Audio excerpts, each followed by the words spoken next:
Every solo boss in RuneScape has been broken up into 11 tiers of progression. Clearing a tier unlocks the next tier of bosses, as well as a key unlock for the account. The catch? We have to start from absolutely nothing, can only make money by bossing, and GE access is limited to basic gear and supplies. Welcome to the Path of the Titans. It's time to meet Nirafor. Nirafor is an account that isn't quite maxed, doesn't quite have a quest cape, but has a completely empty bank, no gold, nothing in their inventory, and every storage space I could find in the game has been completely emptied. This means we've got nothing but our fists to take on our first tier of challenges. The Giant Mole, KVD, and Barrows. Some real OG bosses here. However, before we get started, I'm going to allow one reclaim from Diango, which is the Expert Skill Cape Shard Bag. I'm not allowed to use any of the Expert Skill Capes, however, I don't want to deal with the shards, so they're just going to sit in this bag in the bank, and that's it. I'm not going to use them. Now, our first challenge to overcome is, what boss can we get loot from with just our fists? Now, I'm going to be honest, you can't kill the Giant Mole or KVD with just your fists. But Barrows loot works a little differently than other bosses. You don't need to defeat all of the Barrows brothers, which would be considered one Barrows KC, you just need to defeat at least one. Each brother you defeat gives you one slot in the loot chest, so if we can punch one Barrows brother to death, then we can loot at least one stack. Do this a few times and we'll be able to buy some items to start killing more Barrows brothers. So, the brother I'm going to attempt to punch is Krill. This is because punching appears to use the melee style, and Krill is a ranger, so we should have the highest accuracy against him despite having no weapon. I'm going to use Legacy just so that I hit a bit higher, and we're going to use Piety and Protect from Missiles. Now we get to watch the super engaging combat of whether or not we kill Krill. I'm probably going to have sped this up. While we watch our boxing match, let's go over how progression works in the series. Each boss has 3 objectives. These can either be loot goals or performance challenges, and these are denoted by Diamond, Dragonstone, and Onyx gems. They also have a Hydrix challenge gem. This one isn't required to progress, but instead gives an unlock from the challenge rewards. This contains stuff from the enhanced Excalibur to archaeology relics. Right now, we only have access to tier 1 bosses, which is the Giant Mole, KVD, and Barrows. Once we have the objective gems for all 3 of those, we clear this tier, get our unlock, in this case summoning is the reward for tier 1, and we unlock the next tier of bosses. Okay, our prayer's down and we haven't quite killed him, so this does not look like it's going to be a kill, unfortunately. Nope. So, Krill seems to do a bit too much damage. Well, with Krill doing too much damage, the next one on the list is Arim. He hits quite a bit less than Krill, but isn't going to be weak to melee. So we shall see how this goes. Oh, I forgot he also drains your strength. That's going to be annoying. He's splashing a lot more than Krill, though. Oh, our max hit is 60. I'm not sure what that is in EOC numbers, but 60 is our max hit with our fist. Okay, so we're seeming to take a lot less damage, but we're doing less damage. This is kind of what I expected. It's going to be interesting to see what happens once our prayer drops and he gets to weaken me more, though.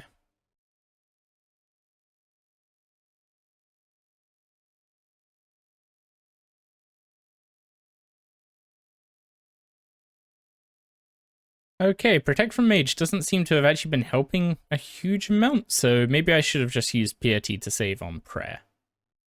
I don't know if it's Piety or Piety, by the way. I just go with what I think. Oh, okay. Our strength level is dropping quite a bit now, actually. The Protect from Mage definitely helped.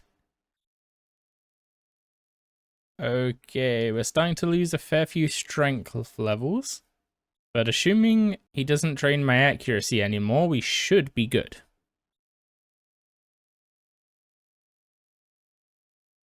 Okay, one more good hit will do it. Just the one more good hit. Okay, another one. Just the one more. Oh, thank God you weren't hitting those hundreds earlier. There we go. We have one brother defeated.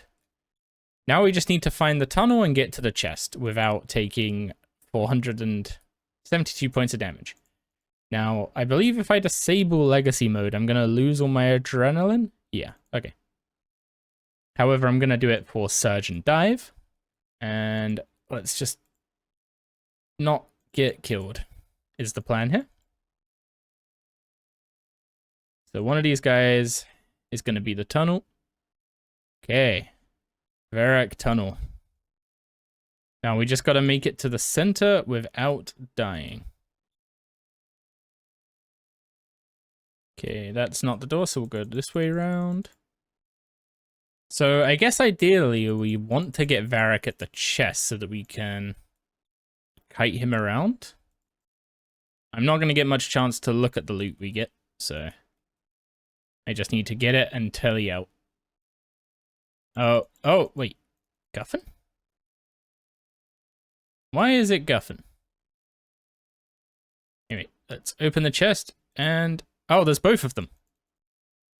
Okay, yeah, let's telly out. Okay, 424 gold. Now, I don't think that's enough to get anything meaningful. Maybe... Not even a bronze dagger, I don't think. So I'm going to do that one more time. See how much we get. And then maybe buy a melee weapon to speed up killing Aram a bit. Something I forgot to do last time is take advantage of the campfire in War's Retreat, which gives us a little health point boost, I believe. Okay, we're going into the tunnel this time, so we need to hope we run into Aram pretty quick so we have enough prayer. Oh, wait, Carol. No. I don't want to fight Carol. Aram. Okay, let's hope we can do this with less prayer this time. Oh, this is going to be a problem if I'm getting hit by both of them. I think I just need to knock out the skeleton if I can. Okay, skeleton's almost down, but this is probably not going to be a successful run. Okay, we've almost got the skeleton down.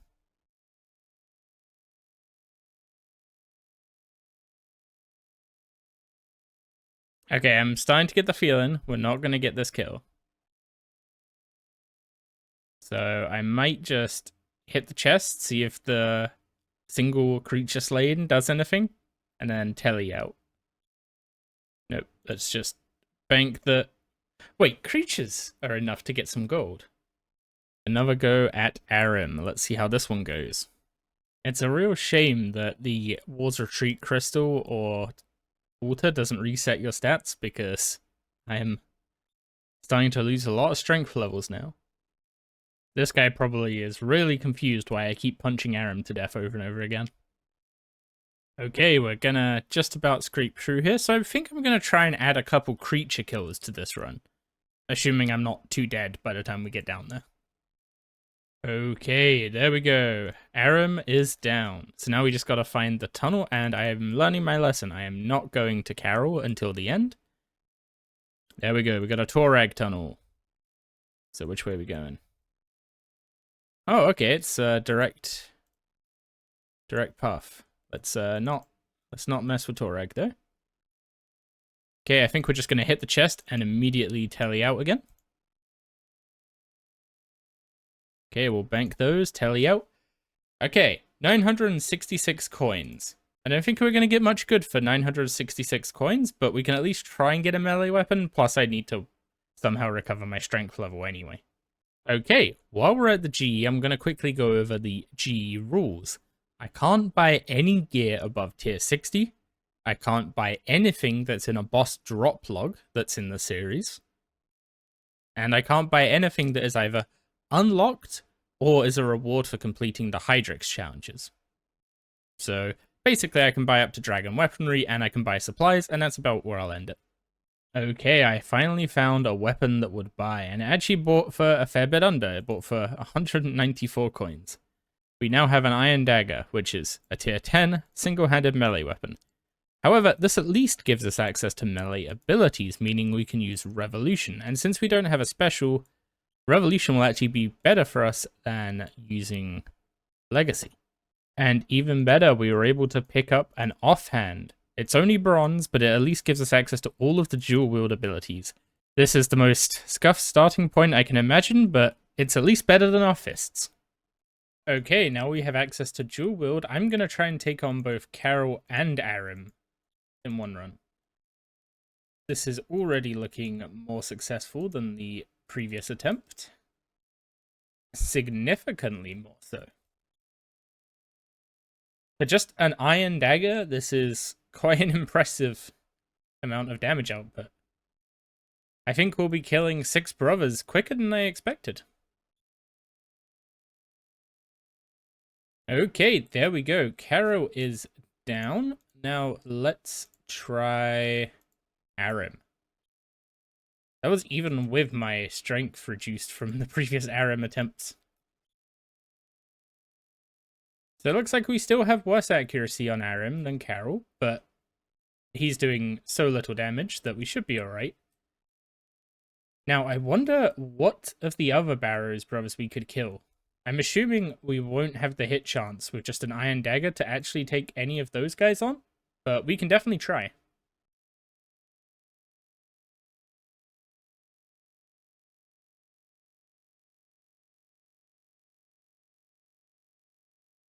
Okay, so we don't actually have any prayer, so I'm not going to try and kill another brother, but I'm going to try and take out a few of the creatures down below to improve our loot a bit. Okay, another Torag tunnel. Let's head down. We're heading this way, and the door is on the other side. Okay, I'm actually going to take out the skeleton. I'll take out both of them, since I may as well, since I'm already here. At least improves our loot maybe just a little bit. Don't know if it'll be enough to count or to matter, but any little is going to help us right now. So ideally, we want to get up to like at least a rune weapon. So we're going to need to start getting into the 5 digits of GP. But I think our best goal would probably be something like a Mystic Air Staff. There we go. 1,300 coins from that run. That's more than doubled our bank value. But we have a bank value of about 2k right now. Gonna just do the same again. Kill 2 brothers, kill some creatures, and see what we get in the chest. Let's just see what overpower does for us. 1,600, not awful. So ultimates get buffed accuracy, so they might actually be pretty useful for us early on. But yeah, we're now absolutely flying through these. Well, comparatively. We have some prayer left over. Let's try Guffin. I am very much expecting this to be a case of we just don't hit him, and then I get very sad. Although it looks like we are actually hitting. Although without piety, I doubt we're going to be able to. Yeah, I'm just gonna call that one I'm gonna take that one as an L and just go for another 2 boss chest, or 2 brother chest, I should say. Although I should probably use regenerate. So I don't know how many creatures you can actually get benefit from killing at this stage. So I'm probably gonna kill, say, 4? 4 seems like a good number. It looks like all the creatures in the tunnel are weak to magic, so it's another reason to get a mystic staff. But for now, it looks like we're going to be able to get 4 creature kills and then grab our chest. Ooh. Okay, we actually got something that wasn't coins. We got 600 coins, but we got some 608 mind runes. Okay, mind runes aren't worth a huge amount, but that's 11k. There we go. Okay, let's go and try and sell these and see if we can pick ourselves up a staff. Okay, our mind runes sold for 11,500, so we have 13,700 coins. Let's see what we can buy. At least getting up to tier 30 is in our interest. Okay, so we got an air battle staff now. Slow and steady is going to be the name of the game when it comes to these upgrades. Okay, so I think the plan is going to be use our melee weapons to take out Carol. then swap over to magic and start taking out some of the others. Starting with Aram, and then trying to kite the other Barrows brothers. Unfortunately, nature runes are so expensive in RS3, I can't really afford to use stuff like Entangle to make the kills much easier, but if we can at least get a few more brothers, we can start getting some higher value chests with some better runes in, and that will really start increasing our rate of progress. Okay, that's Carol down, and Aram is just flopping to the magic. I'm going to see if, while I've got some prayer, I can actually take on Dagonoth. Because if so, I feel like we can get at least 4 brothers. Do a little bit of kiting, try and make sure he doesn't do too much damage to me. Use asphyxiate to finish him off. That didn't finish him off. And nope, I'm splashing. I'm splashing. There we go. Dagonoth is down, and we've still got some prayer left. Might actually be able to get the full 6 kills. Or at least close to it. Oh, this is reminding me of the early days of kiting Krill around his room, but this is working surprisingly well. So I'm just going to keep up with it. Okay, Torag Tunnel. Nice. So we just got to take on Varric, and then we are golden. Okay, that's 5 out of 8. One more, and we have achieved a full OG Barrows run with an air battle staff. So I think we'll kill a few minions as well to try and buff up our loot potential. But our main goal for now is just to get Torag down and not die. Okay, that's unfortunate. Our wild magic completely splashed. Okay, Detonate is really good ability that goes underused because of its charge time, but especially once you get Blaster Fusion Boots. Accuracy. I don't think I can go Accuracy right now, unfortunately, so we'll stick to 6 brothers, 5 creatures. That is a really good chest to get this early, I feel. Okay, we'll finish off this skeleton, and then we can loot a full KC chest. Let's see what we get. 200k chest. Oh, that has completely changed everything. Well, we can now definitely pick up some solid gear. Okay, I've just insta-sold everything. Let's see how much we get. We are now up to 207k. So I'm going to try and make the best arrow setup I can out of 207k. Okay, so we've been able to get a tier 50 magic staff, a tier 60 melee weapon, and a glory and a ring of wealth and some air runes. So I'm not going to buy any more for just now because I don't think there's enough worth buying for what we have left. We kind of just want to start saving up for some bigger purchases, I feel. The ring of wealth is going to be really nice because it actually adds a few drops to the Barrows chest, namely some potions. So we can get prayer potions and defense potions and get a little bit more money out of our runs. So we'll start off with Carol as before. Oh, okay, that is super nice. Yeah, Carol just didn't stand a chance. Oh, it's equipped to automatically swap me to my highest spell, which I don't want because I don't want to be using too many runes at the moment. We're only halfway through our prayer points and we're three brothers down.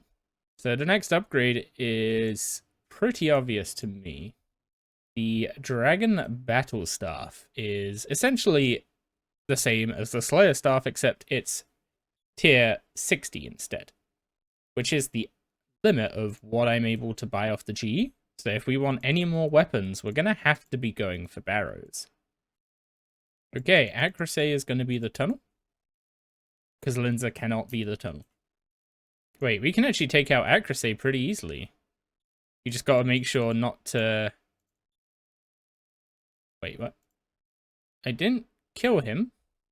Okay, I didn't kill him, but he has despawned, which is unfortunate. Because I don't think I've got enough health to kill him the next time. Well, we've killed a lot of creatures, so let's hope for some good loot. We're just going to have to bank this. No! Oh, no. We got one shot. Can I even reclaim? Death has returned your items for free. Why did I get that? Okay, did I lose everything in the chest? Oh, that's gonna suck if I did. Let's see, if I go back here. No brothers slain. Okay, we lost a chest. I have no idea what was in it, but there's a single frame with it, so I can show you. Okay, I doubt I forgot to start recording, but we just completed another chest, and we got some Chaos Runes and some Death Runes. It was about 111k. So we're going to go for one more run, but I think I'm going to be smart and go grab a little bit of food first. Spelled fish cheap. Hey, that's what we like to see. Nice and cheap. Okay, so now we got some food. So I'm still not going to bother killing accuracy because I don't think he is worth diluting the loot pool. Now we should have less risk of dying as we open a chest. Another chest. Let's see what we get. Nearly 400k. Is that the Barrows totems or is that the blood runes? Probably a combination of both. Well, there we go. Let's go get everything sold and see where we're at. Okay, with everything insta-sold, we are now up to 600k. So I can now pick up a Dragon Battle Staff, I believe. Hoping that this buys for its 300k. Perfect. So we now have tier 60 weapons in both melee and magic. So we are actually fully upgraded in what we can buy from the GE now. Which means we have to start looking for weapons at Barrows. So from now on, we're going to be focusing on getting our Barrows runs as quick as we can to at least get one tier 70 weapon. And then with that tier 70 weapon, we can start looking at the other bosses. I would particularly like to get an Aram's Staff or an Aram's Wand. Okay, so I'm trying to be a bit sneaky and buy a skeletal armor set way under its guide price. No idea if it's going to work, but I'll do a couple Barrows runs, and if it hasn't, then we can just buy the pieces individually. Easy. Maybe we should grab a prayer potion just in case. But what do we got? Another 200k. Okay, let's go sell it off. Okay, selling off everything except this emergency prayer potion, we get up to 365k. So we'll cancel our skeletal armor set. Okay, I wasn't able to buy a skeletal top for like 240k, so I think I need to come up with a different approach for this. Okay, so it seems to be mainly the top and bottoms you can't buy. Okay, maybe the gloves are also going to be a pain. Yeah, the gloves are also going to be a pain. That's unfortunate. So I'm at least going to be able to use a helm and feet. So I think it's time to actually just start working on some of our progression goals. The one that makes sense to go for first is actually just staying at Barrows and going for one of the tier 70 weapons. We want to be getting an Aram's Staff, or we want to be getting a Carol's Crossbow. I also have Linza's Hammer down as one of the goals. However, I think for that, I'm just going to do Linza only runs once we've got an Aram's weapon and we've got that tier 70 accuracy and damage. Before we dive into some Barrows farming though, I'm going to pick up an Obsidian Cape. I believe this is going to be our best cape for quite a while. It's a nice Tribrid cape, and it's a bit nostalgic for me. I really like the Obsidian Cape. Okay, what are we getting, bros? Our first piece, a Torag's Plate Body. It's a 1.5 mil chest, and we now have a piece of tier 70 melee armor. That is super nice. And it was a collection log update, so most of my Barrows kills on this account were before. As you can see, I have quite a bit of KC. Most of the kills were before the collection log even existed. So, before starting the series, the only things in my collection log were the Torag's helm and Torag's plate legs. So, we now got a plate body. Not a weapon, so we're going to keep going. However, that is very nice, and is going to be very useful when we do get a melee weapon. Okay, so the stuff we're going to be selling price checks to 2.5 mil. Barrows is surprisingly profitable. Okay, here we go, picking up all this loot. We're now up to 2.5 mil. So I'm gonna take another attempt at buying some skeletal pieces. I'm gonna try and buy them for 500k each. It seems a bit much. Okay, if they're not buying for that, then I think a slow buy is probably the way to go with those. But 2 mil is actually the perfect amount to be buying some other upgrades, notably the Ring of Fortune. Amulet of Fury. Okay, we can put our Ring of Fortune up a tad. Try and get that bought. And we got our skeletal top. Okay, slow buying seems to be the way to go with those. And yep, now we just need our skeletal legs to buy. Oh, we just hit 400 Barrows kills, and we got a blue island map from that. So I actually destroyed one of these before doing the series, and I think because I keep destroying it keeps dropping pretty frequently. So that's just going to join the skill cape shard bag for now. And chest number, I lost count. Still no. Okay, let's see what we get. Guffin's helm. Okay, we have a melee helmet. So we have a melee plate body and a melee helmet now. If we get a melee weapon, we are in a real good spot, I feel. Admittedly, they are tank pieces, which not quite as good as power armor pieces, but we can't get tier 70 power armor until later anyway. Come on, Derek, give me your X. Aram's hood. Okay, getting some magic armor now. At least the big dry streak seems to be being rewarded. Wait, what? Did that skeleton just prevent me from banking the hood? No way. That pesky skeleton just cost me an Aram's hood. Damn. At least it wasn't a staff. Yeah, let's see what we get. Darok's Great Axe! Yes! We got a melee weapon. I'm gonna quick loot that one. Make sure we don't lose that like we lost the hood. We got a tier 70 weapon. Yes. And I was even joking about Darok giving me his X earlier. Oh, that's so good. We got 2 pieces of melee tank gear and a Darok's axe. Okay, we could use a pair of legs. Let's go fix that. Okay, so I need to sell some stuff and then we can sort out what our melee set's gonna look like.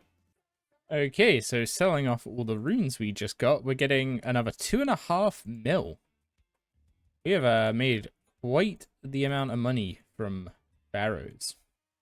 Okay, we are a bit mismatched, but there is our Barrows armor that we've obtained so far, and the dragon armor that is tier 60 power melee gear. It's kind of nice to see dragon actually have a reasonable use now. There was a period of time where it was pretty dead gear, but now tier 60 power armor, pretty good.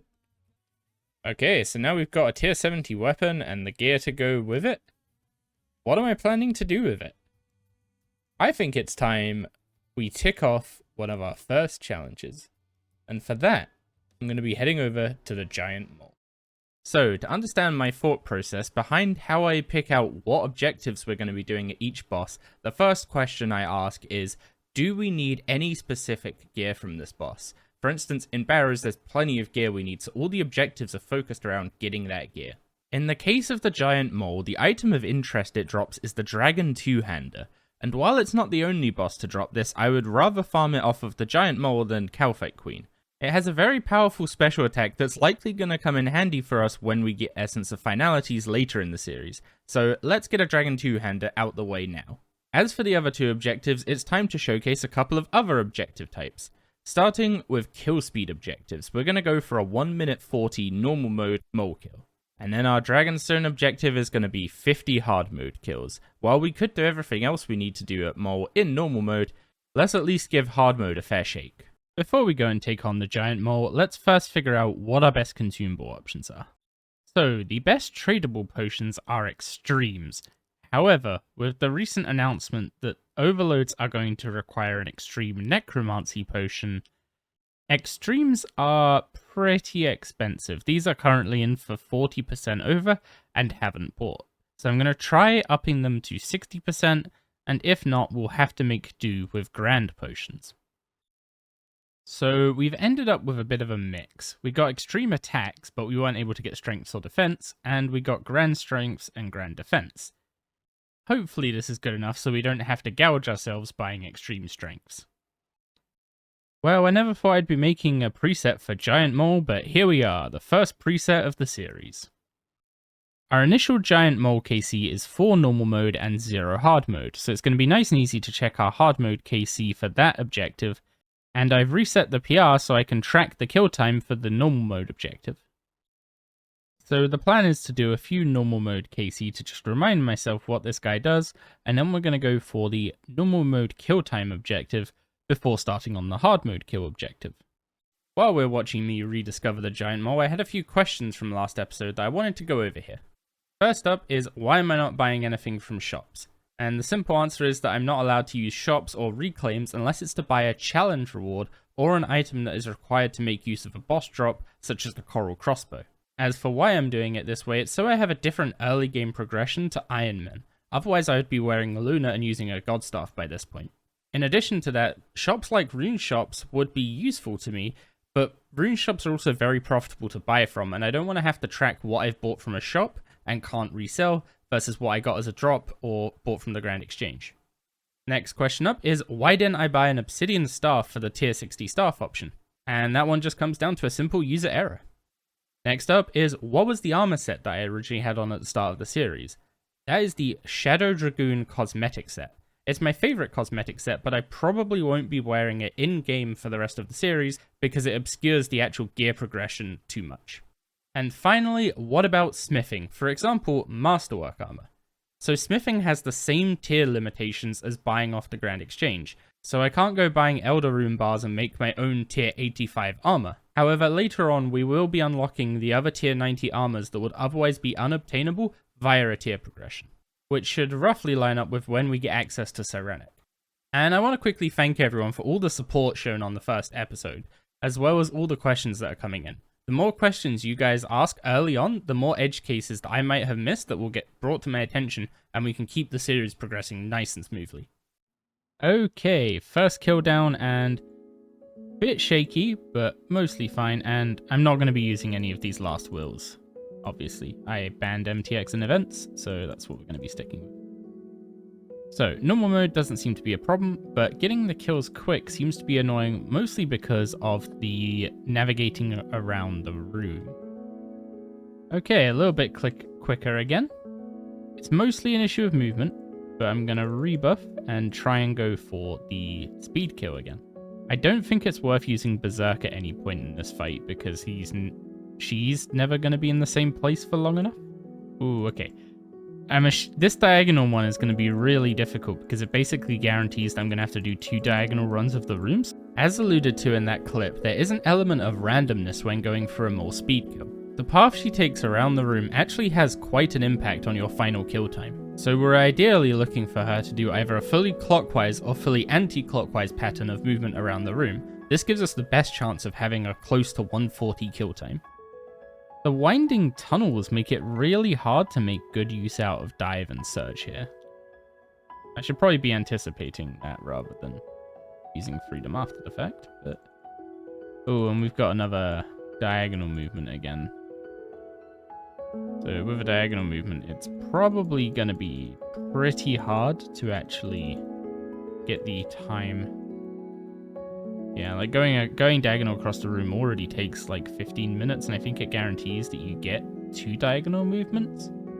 So there's definitely some splashing going on, so tier 70 isn't the be-all end-all for accuracy here, which is one area we could improve. We do actually have access to a tier 80 weapon at this stage. It's just not going to be particularly easy to get hold of. Well, that is a PR, but it's not quite close enough to our goal. It's almost like I need it to do a perfect, like, counterclockwise or clockwise loop. It probably doesn't help that I'm not always starting with 100% adrenaline because of not having any archaeology relics. Well, this is a good start. Ah, diagonal. That's a shame. Okay, we got it under 2 minutes. I'm going to see if, with a stop-off at War's Retreat to fill up our adrenaline to max, I'm going to see if that's enough to get us that sub 140 that we need. Okay, not an ideal route necessarily, but also not too bad. The route from middle to the here is actually quite nice. Whoever put these mushrooms here completely ruins the surge pathing. Come on. Can make this. Oh, he's not moving over to me this time. Okay, well, we know where he's going last. Why don't I have double surge? Please don't tell me I'm going to have to farm 70 mil for double surge in order to do this. Come on. We can get him. We can get it. It is a she, I'm pretty sure. No, the defenses are up because of the minions. Oh, well, we're getting comboed with mechanics. Oh, it's going to be just over 150. Okay. That was a PR, but we're still 12 seconds. 12 seconds off of our target. Let's refresh. Let's refresh our adrenaline and try that one more time. Again, I just don't think Berserk is worth using, but I'm not actually opposed to giving it a shot. It only has a 20-second duration. That's not going to be particularly helpful. Okay, not the best initial direction, but we can work with this. Man, if I had mobile alone would make a huge difference here. Again, about a 150. Okay. I think for now, we're just going to go tackle hard mode and see how that goes. I think this is definitely doable with this setup. I'm just really hoping I don't end up needing double surge for it. So before we kick off with hard mode more, let's take a quick recap of where we are. We currently have a PR of 152 and we're aiming for 140. This is only a 12-second decrease. However, 12 seconds is actually quite a lot of time once you've already made your first few optimizations. So I decided to take a small break to work on some other objectives while I let my brain digest everything we had just learned in the last hour. This way I can come up with the right approaches to tackle stuff like movement, rotation, and potential gear improvements. Okay, it's time to start a hard mode instance. I've never done hard mode more, so this could go disastrously. I have no idea what's different compared to normal mode. But I'm going in blind because that's more fun. Okay, we're going straight for ads. So save our big AoE thresholds for the ads. Oh, okay, the ads still have the same amount of health. So far, I'm somewhat underwhelmed by this as a hard mode. Well, I was expecting slightly more from hard mode. There we go, our first hard mode KC. So our objective is to get 50 hard mode KC. And since we want the Dragon 2-hander anyway, I think going for the Dragon 2-hander in hard mode is the way to go. So I'm going to get a few more hard mode KCs, see how this goes. This will, I guess, help us practice a bit more with going for the kill time requirement. Okay, so it seems in hard mode, every ability is just slightly augmented in some way. It's not a huge difference compared to normal mode, but there are actual changes, which is nice to see. So, in terms of loot, I don't think the loot from hard mode is particularly better than normal mode. However, it does have a better chance of the pet, and I believe a better chance of the Dragon 2-hander. Wow, that is a combo. So it seems like Anticipate and Freedom don't work on the stun in hard mode. So I need to look up how to deal with that, because it looks like you're supposed to be freed by another player, but in other mechanics like that, Freedom usually helps. Okay, so just looked it up. In hard mode, the stun is not a stun anymore. It's just a trapped in mud effect, which is unique to the boss, where either another player needs to free you or the mole needs to hit you, which does a bunch of damage. If the mole just chains it into another special attack, then you're kind of just stuck there for 6 seconds. That's quite painful. it also prevents you from eating or doing anything like that. You can still drink potions, but I guess I'll have to take Ceridon brews for when that happens. Okay, so I'm pretty sure we could shave off 12 seconds if we just kept going on the mole on repeat with our current setup. Maybe a bit more power gear like a dragon helm and a dragon plate body would help. We can't buy a dragon chain because that's a drop from the Calfight queen and is in her collection log. But the dragon plate body isn't. So we could buy that. If we went for a full melee power armor setup, that would probably be the thing that pushes us over the edge. So we actually need quite a bit of money for that, I believe, because the dragon plate body is 3.6 mil. We only have 2 mil to our name right now, but with the price of some of the Barrows pieces, we could easily get this money together. So I think I'm actually going to go for this instead of just sticking with the rock shell plate. And then I'll try and see if we can get some dragon gauntlets, but I think those are a reward from Fist of Guthix, and not many people do that minigame, so I'm not expecting those to be particularly easy to buy. With a full melee power armor setup, we should have a much better time getting the speed kill. But we do need to make some money first, so I'm going to change gears and go back to Barrows and try and take on Linza with our Darok's Great Axe. I don't know if she's going to be particularly doable with a tier 70, however, her weapon is a tier 80 main hand. If we can get hold of that, that's the best weapon we have for quite a while. Okay, Dragon Gauntlets ended up running us 200k, which, to be fair, they're not that much better than Rockshell Gloves, so I maybe wasted some money here, but it's going to make us look a little bit better when it's all red. Okay, I'm not sure why, but the mole skin seemed to sell for over quadruple what it was valued at on the GE, and the mole claws double. Maybe the mole is a pretty good way to make some starter money after all. Okay, so the reason why Linza is going to be a challenge is because as well as being much higher defense than the other brothers, she also reflects damage every time you hit her, and I'm not really going to be able to get away with not using all my thresholds, so I'm going to have to put bleeds on her, as well as just bleed basics. However, this actually looks reasonably doable. Now, there are a few ways to farm Linza. You either do Linza as part of a full run, which is probably something we can do, and maybe should do, because many of the other Barrows pieces are still useful to us.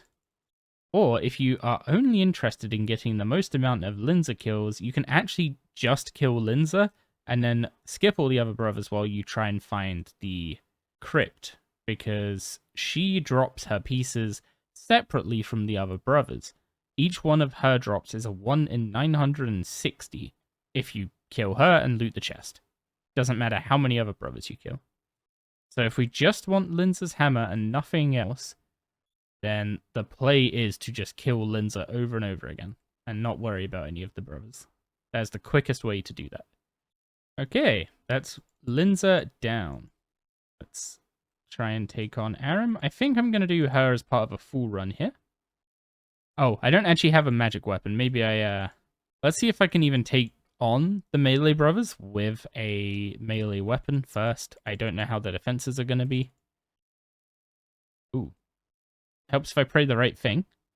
Seems to be okay as long as I don't pray the wrong thing and almost get one shot. So given how long it takes to kill Linza at the moment, it's probably worth doing full runs for a while we get the gold for all of our power armor. And then we can swap to doing Linza only runs either when we get the other items we need from Barrows, which is the Aram's staff or wand, or a Carol's crossbow, because then we have access to tier 70 and other styles. Might have some luck using a range style to chase them all around her room. I'm still not going to bother killing Accuracy, he's not worth it in my opinion. Thanks to a very helpful viewer in my stream yesterday, I actually now know that Accuracy is worth killing even if you aren't hunting Accuracy pieces. While the chest does cap out at 7 rolls, which you get by killing 6 brothers excluding Linza, the chance to land on the Barrows equipment table is significantly increased per roll by killing Accuracy. So much so that even if you're not interested in an Accuracy piece, you've still got a better chance of getting an Aram's piece, for instance, by killing Accuracy. This is all pretty well documented on the wiki, but I misunderstood the numbers a bit and decided that because Accuracy didn't add another roll, he wasn't worth killing, which was incorrect. Hey, we got the Aram's Hood back. Okay, now we definitely have our Aram's Hood. So it turns out that interface closes when you leave combat, which means if you rush, surge over to it, and then leave combat while you're looking at it, it can close as you press bank and you lose your Aram's Hood, is what happened to me. Hopefully that doesn't happen to anyone else. Unfortunately, that means we've had 2 Aram's items now, and neither have been a weapon. And ooh, a lot of money. And food-wise, we're kind of fine. Yeah, I am very happy adding Linza to our Barrows runs now. So, with how this has been going, I think the plan is add Linza to normal Barrow runs for a while. She's going to make them take a bit longer, which is one downside. However, we still need to get ranged and magic weapons anyway. This means if we happen to get Linza pieces, then it's a bonus. And if we get all the other stuff we need from Barrows and we still don't have a Linza hammer, we can just swap over to doing Linza only runs. Be careful of your health at Linza. If you put a couple of bleeds on her, you'll very quickly start ticking down to the reflect. Especially if you put 2 bleeds on her and then do a channel. That's gonna hurt. So, as I mentioned before, Linza's hammer is a 1 in 960 drop, which means I'm gonna need to do a lot of Linza runs. That also means that this series is going to be quite grindy, and honestly, it's never going to stop being grindy. Especially some of the newer bosses, they have incredibly low drop rates of some incredibly powerful items. For those interested, we are going to be streaming the grindier sections of this over on Twitch or YouTube. I haven't yet committed to either platform as a streaming platform. I'm currently leaning mostly towards Twitch just because it seems to have the most friendly user experience for streaming. However, if you have any opinion either way, let me know in the comments down below. Okay, let's see what's in the chest. It is a load of money. A load of money. I think we might actually have enough to pick up a dragon plate body now, so let's go try and do that. Selling most of our valuable loot, we're up to just shy of 3 mil. Well, back we go. And yes, while I'd love to sell the Aram's Hood and just be done with it, we're actually probably going to need Aram's armor later on. So that's going to be staying in the bank for quite a while. Okay. How is it worse? How do these chests keep getting worse? Okay, what's the chest? This one's better. This one's better. And after selling everything off, we're up to 3.6k, so we can now attempt to buy a dragon plate body.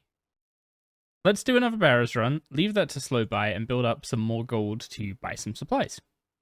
So let's up the offer on the dragon plate to just over 4 mil, and there we go. 3.75 mil, but we now have tier 60 power armor. Now, a weird thing that's actually happened is the Dragon Medium Helm, I believe, has the same stats as the Dragon Full Helm now. So, it's only visually different. So that means we are now kitted out in full tier 60 power armor. The plan is to go back to Mole, and we're going to get that 140 time, but I've also got another trick up my sleeve. Weapon poison plus plus plus. This is a pretty standard consumable, so we're just going to be picking up a few of them. The mole is poisonable. For some reason, I assumed he was like the God Wars 1 bosses, and where he was an older boss, he was just made poison immune to keep it consistent with how it used to be. I don't know why all the God Wars 1 bosses are poison immune, to be honest. I just assume that's why it is. But no, the giant mole is poisonable, so the power armor plus the weapon poison should give us quite a big benefit. Okay, we got 15 seconds to get back to the middle. Oh, I don't think it's happening. That dive didn't take me far enough. Nope, not happening. We got a 148, but that was not quite enough. We're getting there, though. Only 8 seconds. Well, 8.6. That's a whole tick more, actually, but only 8.6 seconds to shave off at this point. Yeah, like, sometimes the mole walks towards you, like it stays in combat with you and keeps trying to chase you, I think, if you have a bleed on it. Like here, the poison tick actually made it walk towards me, I think. Okay, we got 20 seconds and we're right next to the middle. Come on, this has got to be it. Come on. No! 140.8. We were 2 ticks off. I think that was because I cancelled my cute ability as well when I got stunned. So close. Man, I never thought going for a mole speed kill in terrible gear would be so tense. So with the 140.8, I now knew for 100% certain that this was doable. I just needed to clean up my game. So I kept pushing, and it ended up with this run.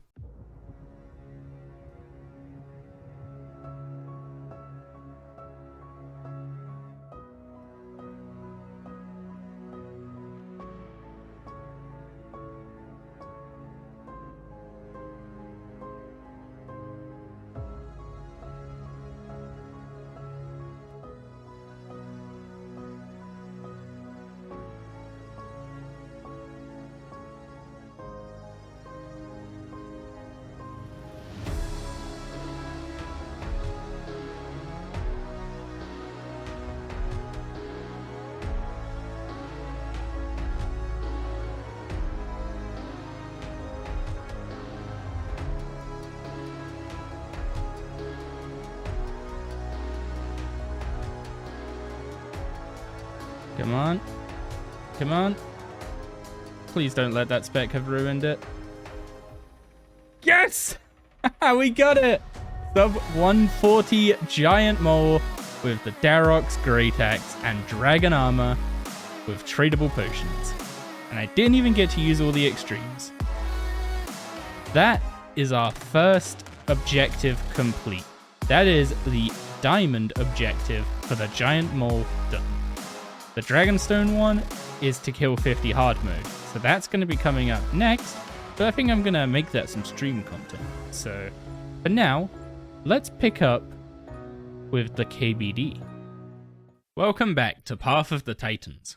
Today we're going to be visiting the third boss of Tier 1, the KBD. So let's bring up the challenges. First up, Diamond Challenge, kill speed. Nice and simple this one. No running around a room, let's just get in there and kill him fast. The Dragonstone challenge is our first introduction to a conditional challenge. Conditionals involve getting one or more kills under certain restrictions. In this case, we have to secure a kill at the KBD with no prayer and no consumables. And finally, the Onyx challenge introduces us to endurance challenges. We have to go a whole hour in an instance with a fastest spawn KBD without banking or dying. So without further ado, let's dive into the first challenge we're going to be tackling, and I think I'm going to take on the Dragonstone one first.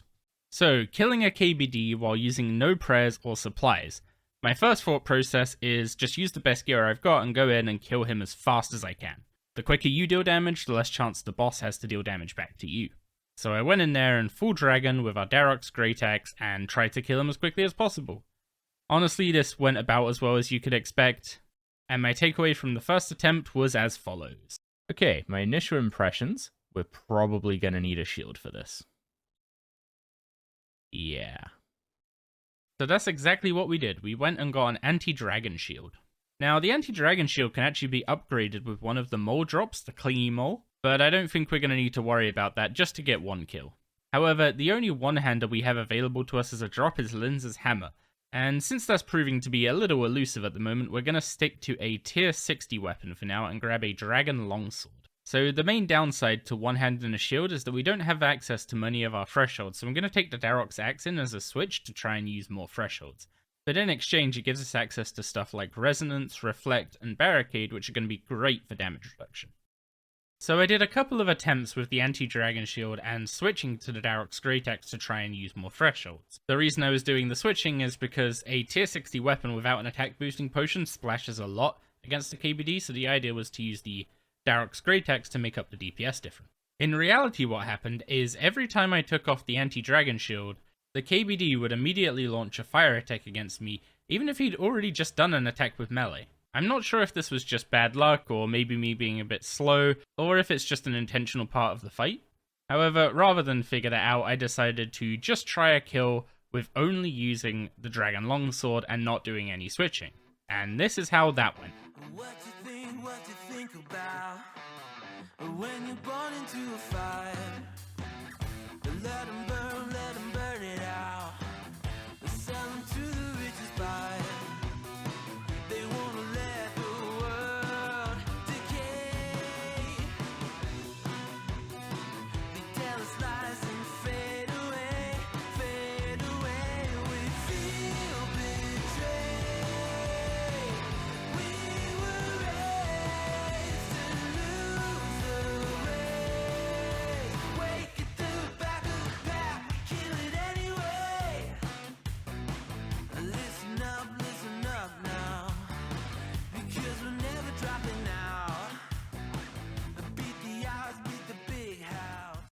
There we go. That is the Dragonstone challenge for the KBD complete. We used no consumables and no prayer. A good lesson in not overcomplicating things here. If I just not bothered with the switches, probably would have got that a few attempts quicker. But that is our first KBD challenge knocked out, and a good example of what conditional challenges are going to look like going forward. But we've still got 2 more challenges to tackle, and both of those challenges feature very little in the way of RNG. So let's see if we can get a whole boss ticked off in one episode. Before I got started on the other 2 challenges at KBD, however, I did a bunch of streams going to Barrows trying to tick off at least one of the challenges there. Namely, trying to get either a Carol's crossbow, an Aram's weapon, or a Linza's hammer, although that last one is particularly rare. So let's catch up on how all of those went. Okay, let's see what we get. Wait, what? We got an Amulet of Forsaken. Okay, that's not insanely rare, but that is super useful. So the Amulet of the Forsaken is an amulet upgrade, and it's also used to make the Darok's relic, which increases your damage based on how low your health is. However, archaeology relics are one of the things locked behind Hydrix challenges, so for our situation, this is just going to be an amulet upgrade. However, its price tag definitely comes from the fact that it's used in that relic. Pesky skeleton. So it turned out not to be a skeleton that caused me to lose the Aram's Hood, well, the first Aram's Hood. Okay. So we got a duplicate Great Axe and an Aram's skirt in the same chest. That is insanely lucky.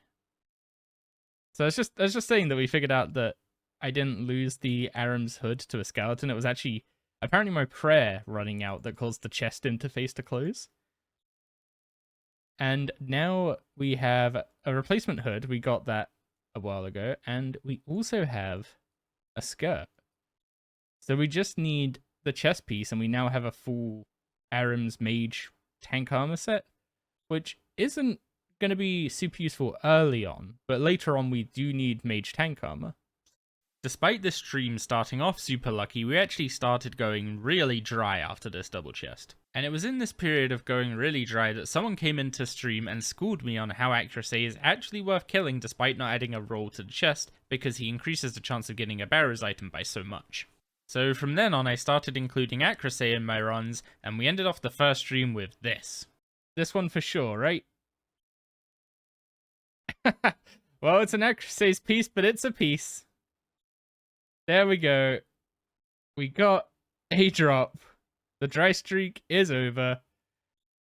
So I may have been a bit short-sighted writing off the accuracy pieces, because hybrid armor is actually going to be relatively useful for some things we need to do. At DKs, for instance, it's nice to have a few hybrid pieces so you have to change less pieces of armor. And also for Barrows runs, because we have to swap styles for accuracy, it just reduces the number of clicks we have to do and makes it a little more chill. Ooh. Okay, nice. We got an item. It's not hugely useful because we've already got a tier 70 melee weapon. But we can either sell it for a little bit of gold, or if we need to make use of the full Varrock set at Calfight Queen, assuming that still works. Depending on the numbers, I might even just be wearing full power armor with the Darrock's axe instead of full Darrock's. Hey, we got a Carol's Coif. Another unique. We're getting much better luck already today. Although, that said, last stream started off pretty good as well. So maybe I shouldn't open my mouth just yet. But I might hate myself for thinking of it, which means it's probably great. Hey, we got a Guffin's helm. Wait, hang on. We've already got that. Oh, is that the helm we've already got? Yeah, Guffin's helm is the one we've already got. But the idea is, hopefully, within a few episodes, enough information about the challenge is published and locked down that if someone else wanted to take on another Amulet of the Forsaken, what a dupe to get. Okay, so that's another Amulet of the Forsaken, about 17 mil drop. So the relic is still locked behind a Hydrix challenge, so we can't go and grab that just yet. However, we can sell this off for a lot of money, and basically anything we need to purchase for is probably covered now. Oh, what a start. That's a... I think that's a two-hander. So that's a weapon and a plate body in the first chest. Yeah, okay, so the War Mace is a two-hander. Although I already have the Varix Flail, which is the exact same weapon. And that's another duplicate, actually, I just realized. That's our third duplicate. We've got 2 Thorax plate bodies, 2 Darrox axes. We had 2 Aram's Hood. I managed to lose one by teleporting away before leaving the chest. And we've even had 2 Amulet of the Forsakens. What do we get? No! Oh, that's pain. That's the second one today, and the third one overall. That's 3 Torag's plate bodies. That didn't feel good. We're not going dry, but we're not necessarily making progress. That is another triplicate. Another Amulet of the Forsaken. That's another 20 mil to the cash deck. And the bloods are 9 mil. So we're over 15 mil in runes. Let's see what's in chest number. What is it, 600 now? Oh, well, that's a drop. It's another duplicate. Oh, that is... Oh, that is a summary of today. We started this series with this account at 374 Barrows KC. We're now up to 580, so we've done over 200 Barrows chests, and we've yet to complete a single one of our goals. However, that is going to change in the future. We just got to stick to it, and eventually we'll start seeing the weapons drop. In the stream clips, you may have noticed that we upgraded to a Blood Amulet of Fury. I basically sold one of the Amulets of the Forsaken and used the money to buy a Blood Necklace Shard. The Blood Amulet of Fury is a Fury variant that has a small additional proc of occasionally doing some damage and healing you for the damage dealt. It's just a Fury variant, so it still comes under Onyx Jewelry, but this is a nice little upgrade that's just going to tide us over until we unlock Hydrix Jewelry later in the series. It's now time to get back to work with the KBD challenges, and to start off, we're going to sell off another Amulet of the Forsaken. Get us 29.4 mil. That's a string of luck, but we'll take that. So there are a few purchases that we need to make. The first is we're going to need some potion flasks. So I'm going to pick up about 100 of these. I'm going to be using them quite a bit in the future as well. So having a stockpile for now is going to be useful. And we also need to pick up an ancient Elven Ritual Shard. This is a consumable item that you can use once every 5 minutes to restore some prayer. Once we get the enhanced Excalibur from a Hydrix challenge, these two kind of make up a really good combo for endurance runs. I didn't even know super prayer renewals were tradable, so let's grab some of those as well. Okay, so one of the problems here is people are making overloads, and super anti-fires are used in Supreme Overload salves. Now we've got some stuff bought, let's put together an example inventory that we're going to be taking to the KBD. And as for food, sailfish soup is a bit too pricey for my taste, but we can at least pick up some sailfish to take advantage of what limited inventory space we have. And I'm also going to be picking up an Orichalcum shield, if I can remember how to spell this. And finally, I'm going to be buying a Vampirism Scrimshaw, which is one of the best perks of using melee somewhere. Okay, here we go. This is the setup. 2 super anti-fire flasks and 2 super prayer renewal flasks. Basically, we want this to last an hour, so we've got just over an hour of each of those. 6 doses of each combat potion so that we can drink one every 10 minutes. Hopefully enough super restore flasks, and then some sailfish, which hopefully we won't need to use too much of. And then we're going to try and make use of our kite shield by doing some resonances every now and then. As long as we don't let our anti-fire drop, we should be alright, and towards the end we can maybe drop piety to conserve our prayer just a little bit. But I've got high hopes for this, so let's dive into it and see how it goes. Wait, we actually got an ornament kit. Okay, that's unexpected. Aren't these actually quite rare drop rates? I feel like I need to actually put that to use now that I've got it. Like maybe I should buy a dragon kite instead of... Oh wait, I can't buy a dragon kite. This is a drop from QBD. Also, I forgot that KBD drains your stats. So my potions aren't going to be as useful as they would have otherwise been. I may have needed to double up on these. But that said, I don't even need to have the scrimshaw active 100% of the time for it to keep me healthy. You may be wondering why we're restarting the instance of KBD, and honestly, it's because I made a poor judgment call and tried to conserve my use of the scrimshaw as much as possible and ended up running myself out of supplies. So we're going to be a little less conservative on that front this time. I'm genuinely starting to think this might not have been a particularly feasible challenge without access to the scrimshaw vampirism. Maybe using Sarah Brews if you like completely gave up on using attack and strength potions. So as people in Way of the Dots are probably already aware of, I have a habit of AFKing a little too hard, especially when bossing. And that ended up resulting in me getting a little barbecued by the KBD with only 12 minutes left to go. But even then, this run was pretty close because we only had 3 sailfish left, so I'm not 100% sure if I'd been home free had I just paid a little more attention, but probably would have been. So for my third attempt at doing this, I honestly am shocked at myself that it took me 3 attempts to get this done. We ended up just leaving the scrimshaw running the whole time. While it's expensive to just leave the thing running, we've honestly wasted about 60 minutes of it in the past 2 runs, so I don't think I'm actually saving any money by trying to min-max it.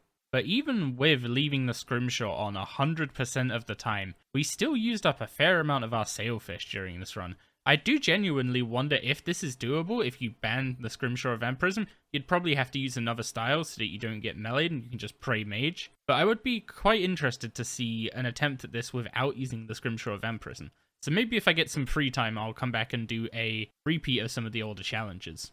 As for this run, I do want to have some accountability when it comes to these endurance runs. However, even if I sped this up 6 times, it would just be 10 minutes of me fighting the KBD on repeat. So what I'm going to do is I'm going to put a video up unlisted that is a 2x speed clip of this entire hour at KBD, either silent or if I've got enough time I'll find some background music for it, just to make sure that the recording of all the challenges is publicly available. Okay, only 1 more minute to go.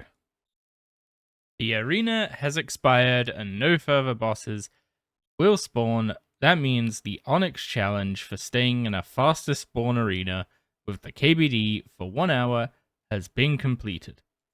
I'm slightly torn on the scrimshaw vampirism. The first attempt, I turned it off because I was like, it's making it a little too easy.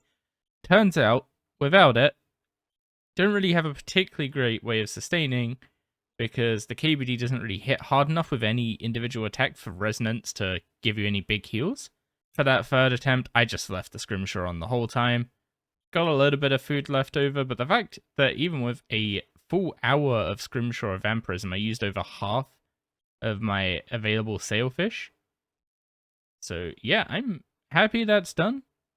Slightly disappointed in myself about the second run, getting distracted and dying to an anti-fire dropping. But that is our second KBD challenge done. And if we take a look at our Beast tab, we can check out the KBD and see our best kill was only 31 seconds. We want to get that down to 24 seconds for the Diamond challenge. So for that, I think I'm going to need to pull out a few tricks. So you might be wondering, how do you take almost 10 seconds off a kill time when you've just spent the last 2 hours killing the boss on repeat? And the secret to that is the Dragon Battle Axe. This thing has a special attack that gives you a huge damage boost, that if we combine it with the Berserk melee ability, we should be able to do a ton of damage in about a 20-second window. It does work a lot better once you've got access to adrenaline potions, which we don't for now. However, let's see what we can do with it with what we have access to. Okay, let's give this a shot. Use our strength potion, use the special attack, use the super restore and extreme attack, and use the... Okay, the grand strength potion is no longer useful, but we do have a 20% damage increase for 50 seconds. So we want to rejoin our instance. And we are going to be using Berserk as soon as the boss spawns. And I'm not going to lie here, I expected the Dragon Battle Axe to do great things. However, I wasn't expecting it to perform anywhere near as well as it does right now. Because of the accuracy decrease, I was expecting this to take a few tries until we got some lucky hits. But no, we just absolutely destroy the KBD and we get a sub 20 kill time. We were only aiming for sub 24, but maybe I could have tuned that goal a little tighter. Regardless, that is the Diamond Challenge knocked out for the KBD, which means we have knocked out all the required challenges to progress from the KBD. We might be back in the future to try and knock out the Hydrix challenge here, but for now I am not interested in that farm when we've still got plenty of Barrows to farm. And on the note of Barrows, we've still got 2 other bosses in this tier. We are yet to tick off a single challenge from Barrows. Admittedly, they are all RNG dependent, so it's just a case of keep doing Barrows runs until we see these weapons. And we've also got some challenges to tick off at the Giant Mole. So next episode, we'll be picking back up with those 2. Welcome back to Path of the Titans. This week, we have been going crazy with streaming at Barrows. So I want to throw a quick thank you out to everyone who's been joining those streams and keeping me company while this insane grind has been going on. For the rest of you, let's catch up with how we're doing. Firstly, let's refresh ourselves on what the Barrows goals are. First up is a Carol's weapon. This has to be something that gives us tier 70 accuracy, so a main hand pistol or a two-handed crossbow.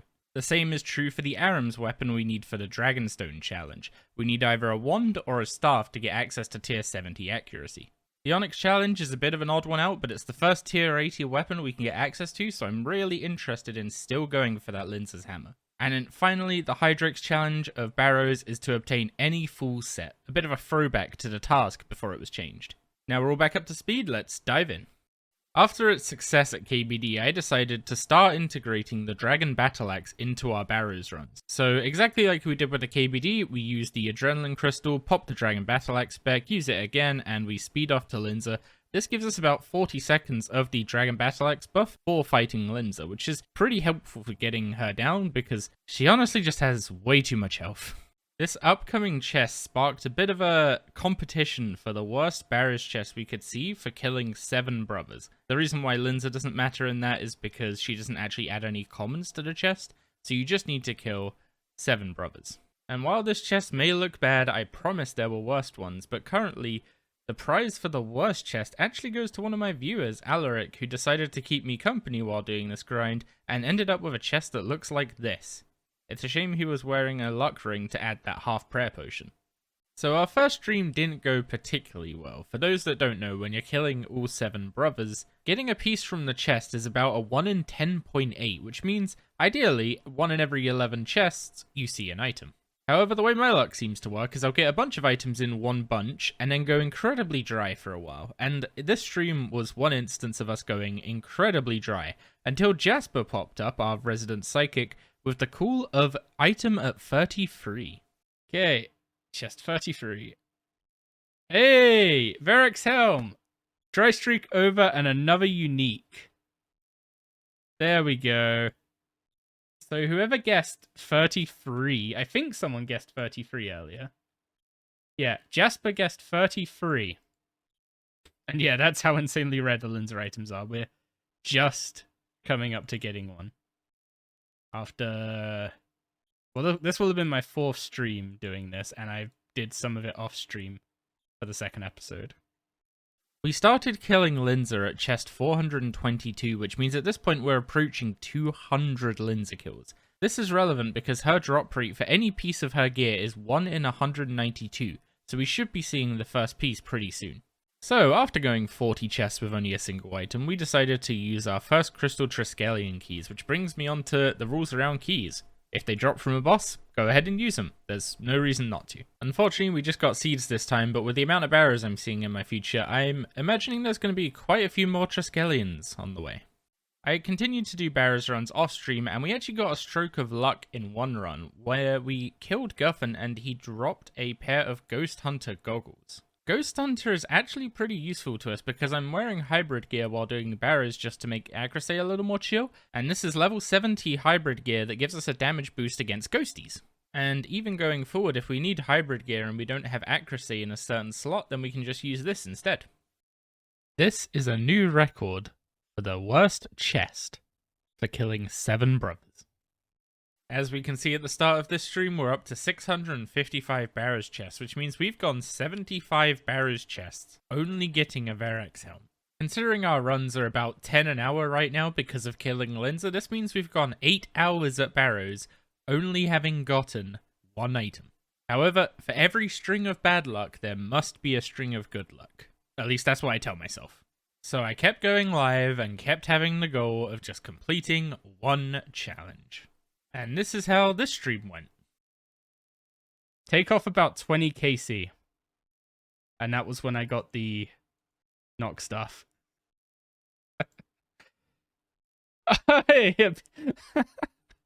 Well, there's an item. It's a duplicate and not particularly useful, but there's an item.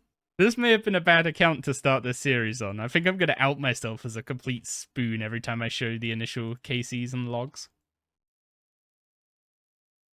Acrose's robe skirt.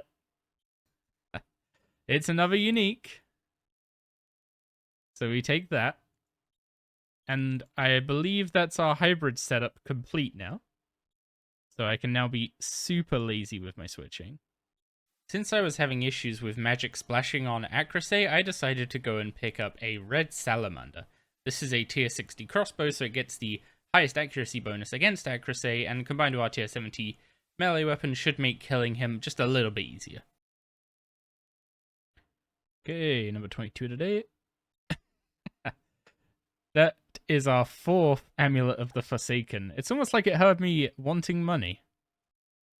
So you need to take 7 mil off of this because there's 7 mil. Actually, if I include untradeable, 7 mil of this is, well, actually 30 mil of it because there's 23 mil in my keepsake box. Ignore those. So take off 30 mil, and this is how much we've made mostly from Barrows already. So the rogue 7 mil that at the time I didn't know where it was coming from appears to be coming from items on my tool belt. Items like the Pickaxe of Earth and Song and the Imkando Mattock, despite not being tradable, do still impact the value in the wealth evaluator. The runes are, because we've now got a white stack of mind runes from all this. We're up to 33.5 mil in runes from Barrows. There we go, another unique. Guffin's plate body. Well, it's a Guffin's piece, Alaric. Not the spear, but it's a Guffin's piece. Hey, another unique. Darok's plate legs. Didn't even clock the artwork behind. They are Nagakugas. Yes, they are paintings of a Nagakuga sleeping in a tree and the guild Nagakuga reference icon. Giggsy did both of them. There's our second Darok's item. So we currently have 2 items from Arim, Darok, Guffin, and Arim. We have 3 items from Acrose. And we have 1 from Carol and 1 from Torag. So we're making pretty good progress on that Hydrix challenge. Okay, it was 4 Armadillo, 4 Avernic, 6 Bandos, 9 Breskin, 21 Clockwork, 4 Dragon. Is that Dragonfire? Yeah, that's Dragonfire. 11 Faceted, 11 Fungal. I don't know what the one next to Illajankin is, but I didn't lose 12 Illajankin because I used them to roll on AS4E2 before I got rid of them all. And then 4 Noxious Components, 8 Pestiferous, 4 Resilient? Yep, Resilient. 6 Saradomin, 1 Saren, 2 Shadow, 4 Shifting Components. 4... Man, I can't remember some of these. The ones that you don't use that often. Hard to remember their names just based on the picture. Silent. 4 Silent Components. 6 Third Age, 1 Zamrak, and 3 Xeris. So that's why I ended up losing on this account. The reason I didn't get rid of the nightly components is because there's 1,100 of them. And they're pretty much useless. So there's actually no value in getting rid of them. Because I will never use them. Oh my... No! Damn it! Torag's plate body. I have 4 of those now. However, eventually our luck did take a turn and things stepped up from plate bodies and despair. Yes! That's an Aram's weapon. That is a challenge done. Yes! Finally.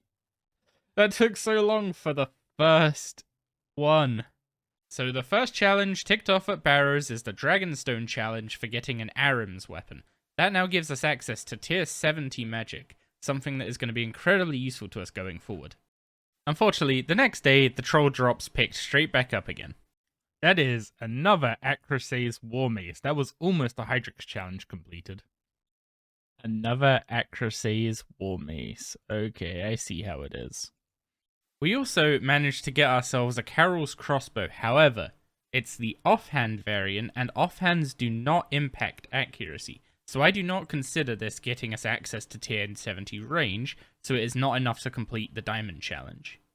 Unfortunately, I forgot to disable my music channel for this clip, so you're going to have post-commentary for it, but we did manage to get an Aram's Staff. Now, we already have access to an Aram's Wand, so we're not ticking off a challenge with this. However, the Staff is slightly better for us than the Wand, because I believe until you get Greater Concentrated Blast two-handed is slightly better than dual wield, and also it's less clicks to swap and less reflex from Linza. Okay, we just got an Aram's Hood, which is unfortunately a duplicate. We've got plenty of Aram's items recently, which I've been happy about, but we're looking for that robe top to complete the set. And while it may not have been something that ticked off the Hydrix challenge, it didn't take us long to get another stroke of good luck. Oh, Carol's Crossbow. That is tier 70 ranged, unlocked, and the Diamond Challenge complete for Barrows. Oh, that feels so good. So, with the Carol's Crossbow and the Aram's Staff, as well as all of our melee weapons, we now have access to full tier 70 for all styles. So with tier 70 in all styles and the first 2 challenges ticked off at Barrows, there are 3 directions we can go. We have a couple Barrows sets at 3 out of 4, so we could start going for that Hydrix challenge. We could also start going for the Onyx challenge and just kill Linza to try and get that hammer as quickly as possible. Or we could shift gears and head over to the Giant Mole and start working on the hard mode challenge there. In the end, I opted to go for the Hydrix challenge at Barrows, and while at first I kept Linza in the runs just to keep up the chance of seeing that first Linza item because we have killed quite a few Linza at this point, I eventually swapped over to just doing 7 brother runs. This almost doubles the rate at which we can do chests, and I set myself the goal of completing the Hydrix challenge before this episode. Wait, hang on. Don't let that have despawned. Did I just let that despawn? No, it's there. Okay, it was from Aram, not from Linza. We just got another piece of Ghost Hunter. That's actually kind of nice, because that's another 3% damage increase against ghosties. Yo! Plate legs and a pistol crossbow? The double chest, and I think those are both uniques. Okay, the plate legs weren't a unique, but the pistol crossbow was. And it actually means I have all of Carol's crossbows now. Ooh, Carol's top. That's a new one. That puts us at 3 out of 4 pieces for Carol. Today, I'm feeling pretty optimistic, because this is all of our uniques so far from the 7 brothers. And 3 of them, we have now got 3 out of 4 for a full set. And the others were only missing 2 for each of them. So we are getting closer and closer to that Hydrix challenge being completed. So I am just going to be gunning for that tonight. So from chest 850 onwards, we stopped killing Linza in a bid to try and complete the Hydrix challenge before this episode. Up until this point, we've been killing Linza every chest since 421, which means we have 428 Linza kills at least without a single piece, which is honestly really foreboding for the hammer grind coming up after this. Varric's Brassard, another unique. That is not a full set, but puts us 1 item. Oh, that moves 1 more set up to a 3 out of 4 state. There are now 4 items that can complete this challenge. Unfortunately, the only other item we got in the next 60 chests was good old reliable. Really? That's what breaks the dry streak? Oh my god.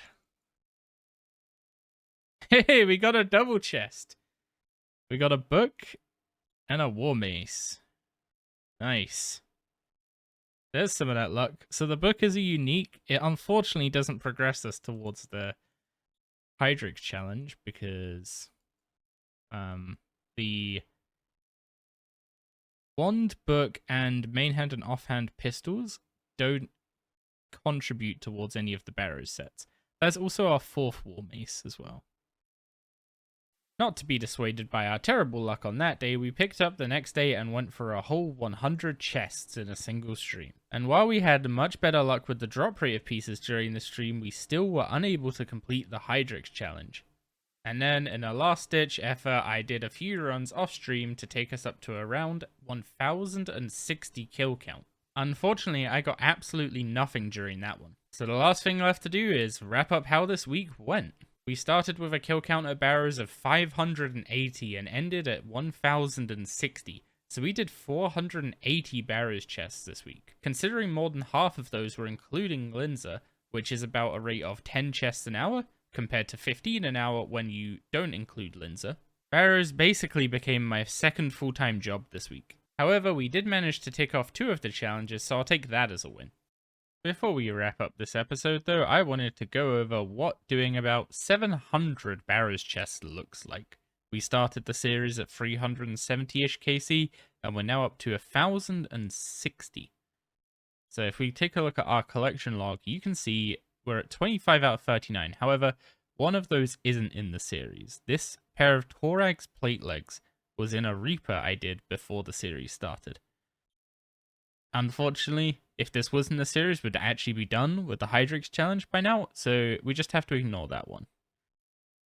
However, we have had pretty good luck across the board, if I am being honest. Most of our sets are 3 out of 4. The 2 that aren't are Darox and Guffin, which are currently 2 out of 4. So we've got 5 sets at 3 out of 4, which means there's 5 pieces that can just complete a Hydrix challenge for us. Of course, we've got no Linza items. We're about 430 Linza KC, not yet seen an item. A bit scared for what that means for the hammer grind, but that's for future me to worry about. And as for Amulet of the Forsakens, we got 4 pretty early and then they stopped showing up. But we got them early enough to take advantage of their value. So we've got 13 accuracy pieces, and somehow I've never rolled a 1 on that D4, so I'm pretty sure the DM's going to ban me for cheating. But otherwise, our log is looking pretty strong, and I'm pretty confident that next episode we will be bringing in the Hydrix rewards. However, I would be remiss to mention just how good the commons are from Barrows. Now, admittedly, we have the Mauritania hards done. I don't have an account that doesn't have them done, so these runes are double compared to what you'll get if you didn't have that. But if we drop these in, we've made almost 100 mil in the commons from Barrows, which is really, really good. Admittedly, we have done a lot of Barrows, but this is gonna fund basically all of the supplies we need for quite a while. So, with us super close to completing our first Hydrix challenge, I'm gonna be gunning for that for next episode. And then otherwise, we've just got a few challenges at the mall to wrap up, and then it's on to Linza's hammer. So look forward to all of that coming next time. And otherwise, thank you very much for watching. There was a bit of a different feel to this episode because it was just one big grind that we were working on. But ultimately, that's part of this series. There's going to be a ton of big grinds coming up, and if I'm going to be honest, I'm not expecting Barrows to be the worst of them. So that goal of completing a Hydrix challenge before last episode didn't really work out, but that just sets us up to do it this time. So we kicked off the week over at Barrows, and we started things off pretty strong. Hey, a 5th Amulet of the Forsaken. Should probably sell those while they're still like 30 mil, whatever they are. And for someone who quit WoW due to wrist problems, back to amulets? What is that luck?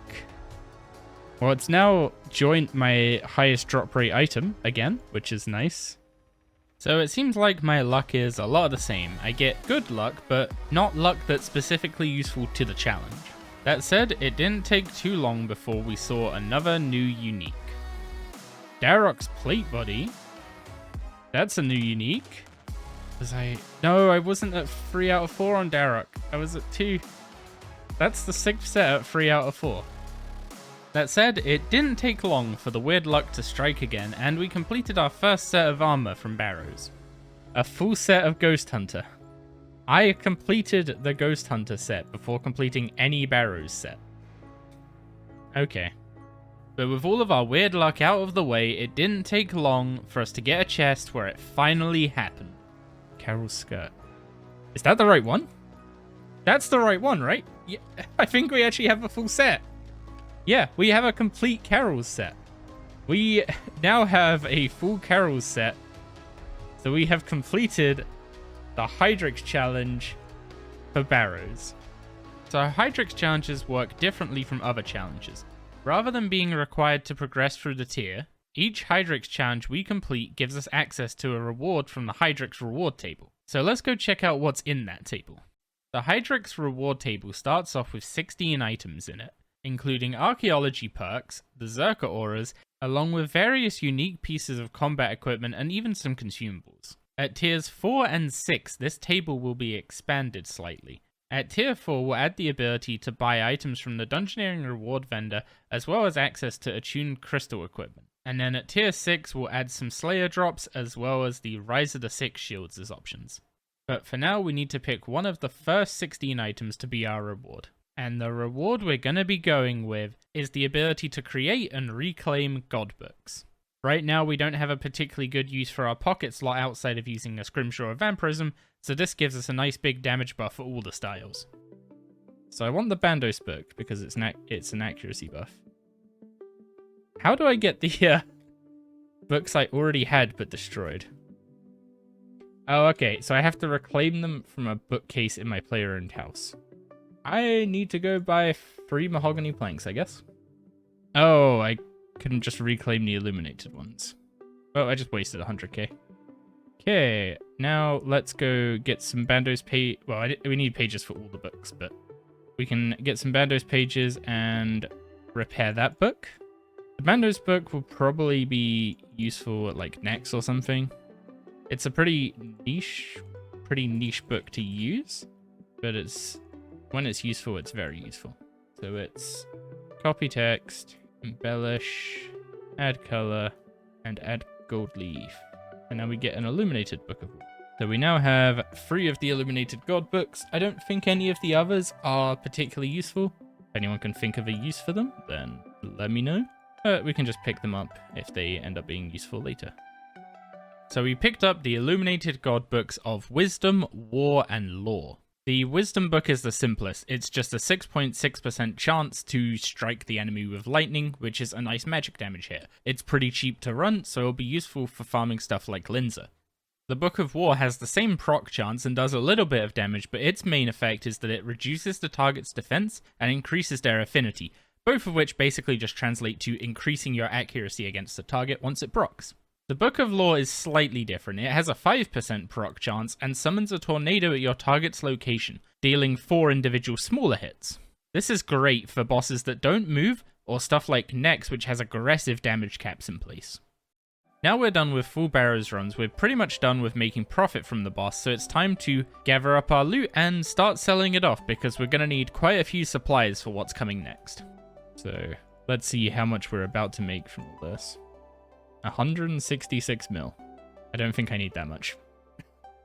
Maybe I won't sell the blood runes because I'll have to buy those back.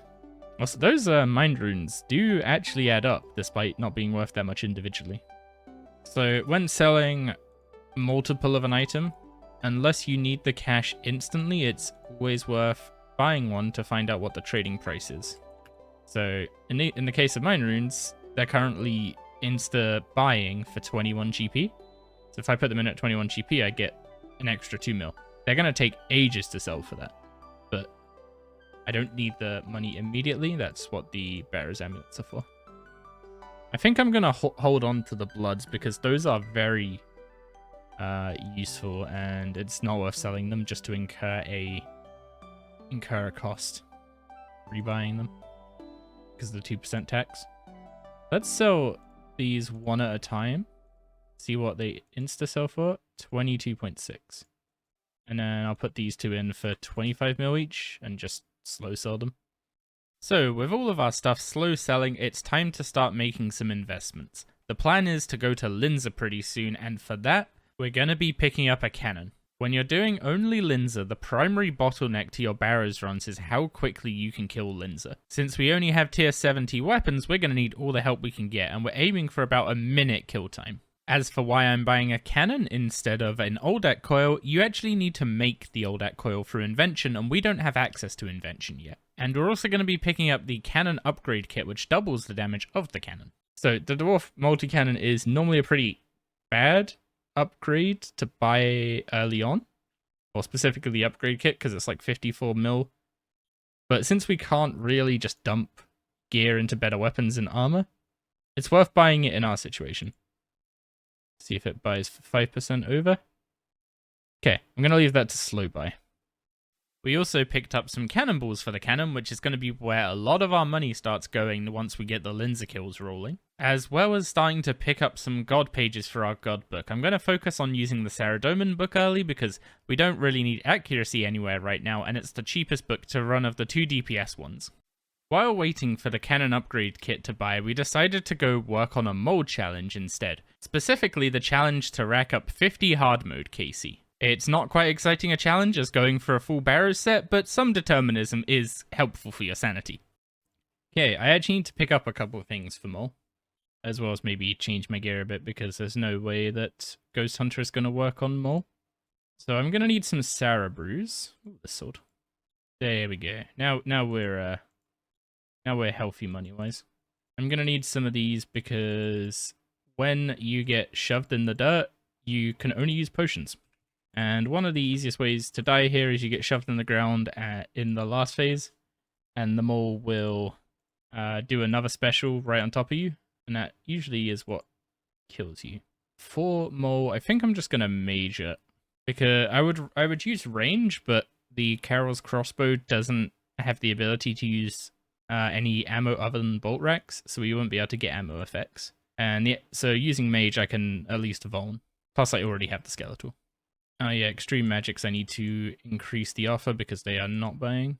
Okay, those still aren't buying. Okay. That's unfortunate. They're not going for triple the guide price. Yeah, every extreme potion is mental right now. How much is a Vecna Skull? 600k. I guess we'll just use a Vecna Skull.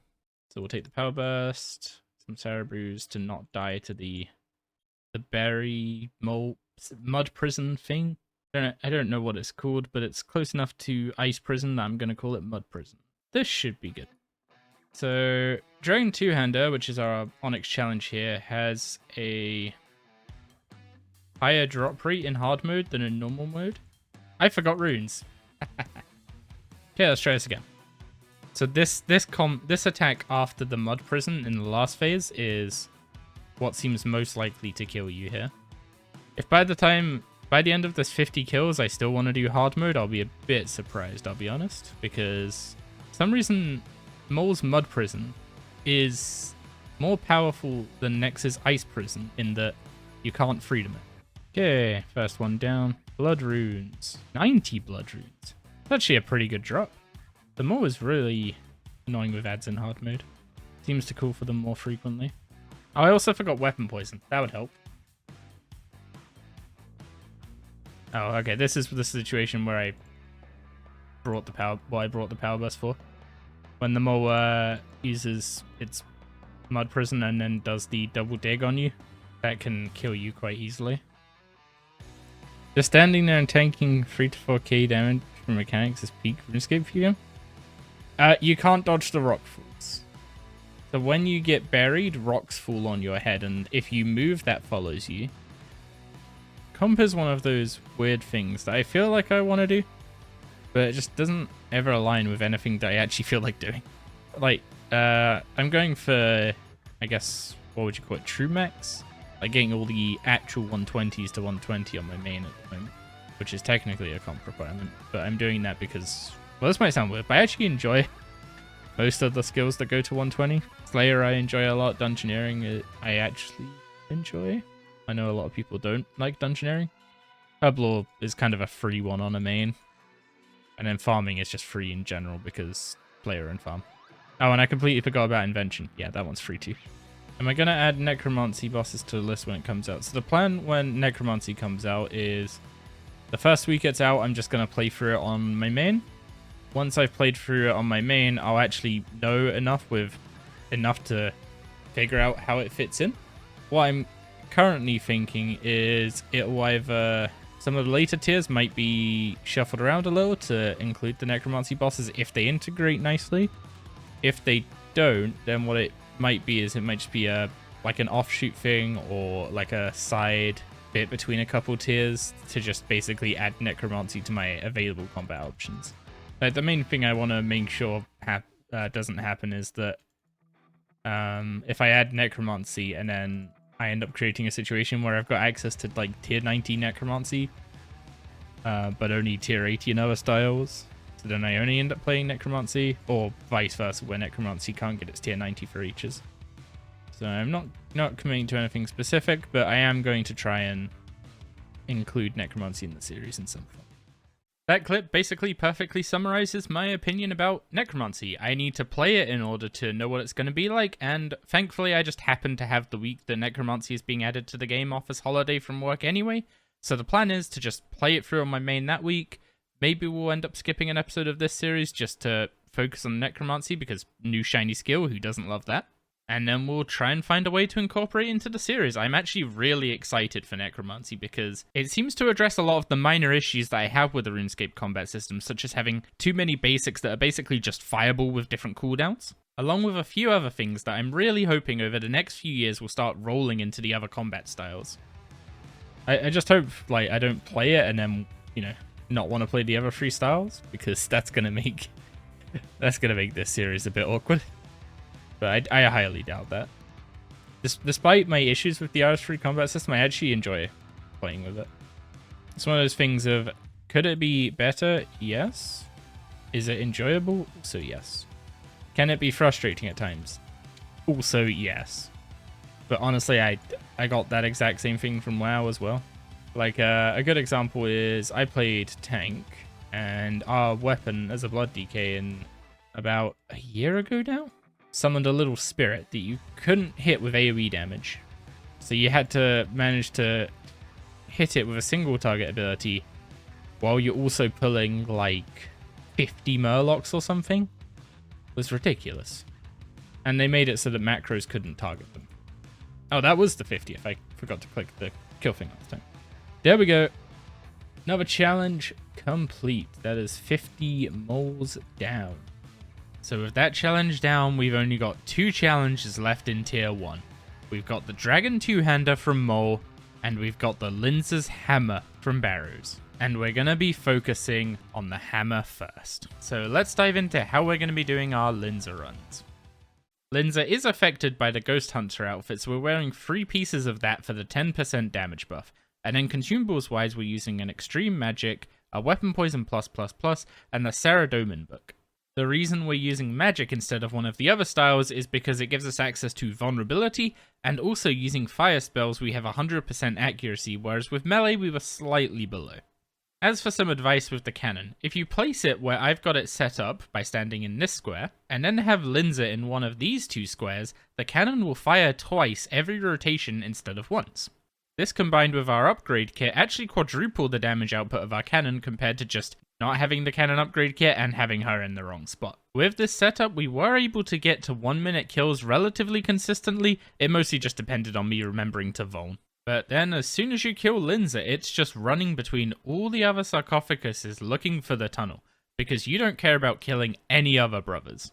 And on the note of that, it's time to talk Linza drop rates.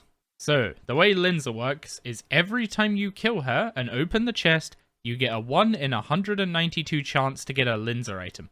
It is unaffected by killing any other brothers or killing any number of critters, so when we only want Linza items, it's literally just kill Linza and beeline for the chest. When we timed it in stream, we were doing about 20 runs an hour. Now, considering her drop rate is almost 1 in 200, that means we're only getting 1 drop every 10 hours, assuming we were actually getting them on drop rate. Since we're starting this grind with over 400 Linza kills already and no pieces, that's already not looking particularly great. Each Linza piece does have the same chance of dropping, so that means each individual Linza item is a 1 in 960, which sounds insane, but Linza released with a drop rate of 1 in 512 instead of 1 in 192, which means each piece used to be 1 in 2560. If that was still the drop rate nowadays, I would not have set this challenge. But realistically, we're talking at least 48 hours worth of Linza just to hit the drop rate for the hammer, which means I'm not going to do anything silly like promise a hammer before the end of this episode, but I am going to at least go over what we have gotten so far. Hey, our first Linza item. That is 1 Linza item down, and it's the shield. Which does mean we now have a tier 80 shield for resonance switching, but it's not the hammer, so we continue. As alluded to there, the Linza shield is actually the only Linza item I can foresee a use for other than the Linza's hammer. A tier 80 shield that we can use for resonance switches that is also augmentable is going to be incredibly useful to us going forward. And clan chat's getting weird again. There we go! Second Linza item! Not a hammer, but second Linza item. So this first cuirass might actually be useful to us depending on whether or not we end up needing undead components in the future. Linza's cuirass can be augmented, leveled up to level 9, and then disassembled for 20 undead components. The primary use for those is equipment separators, so this might end up saving us needing to recraft some perks in the future. And if you've been keeping an eye on the timer of the video, you might be like, wait, is that it? And in which case, you're in the same boat as me, because this week we managed to increase our Linza kill count to roughly 900. It's an estimate because I can't find anywhere in game to actually track the real value, so I'm just basing it off of the time of my recordings and streams. And on the note of recordings and streams, I could give you a montage of us getting absolutely nothing, but that's serving no purpose for anyone. So instead, I'm just going to get back to grinding and try and get us a hammer for next episode. If we can manage to do so before the weekend, then I feel pretty good that next episode will be the end of Tier 1. However, that's entirely down to the RNG gods at this point. Previously on Path of the Titans. We now have a full Carol set, so we have completed the Hydrix challenge for Barrows. Weekend, then I feel pretty good that next episode will be the end of Tier 1.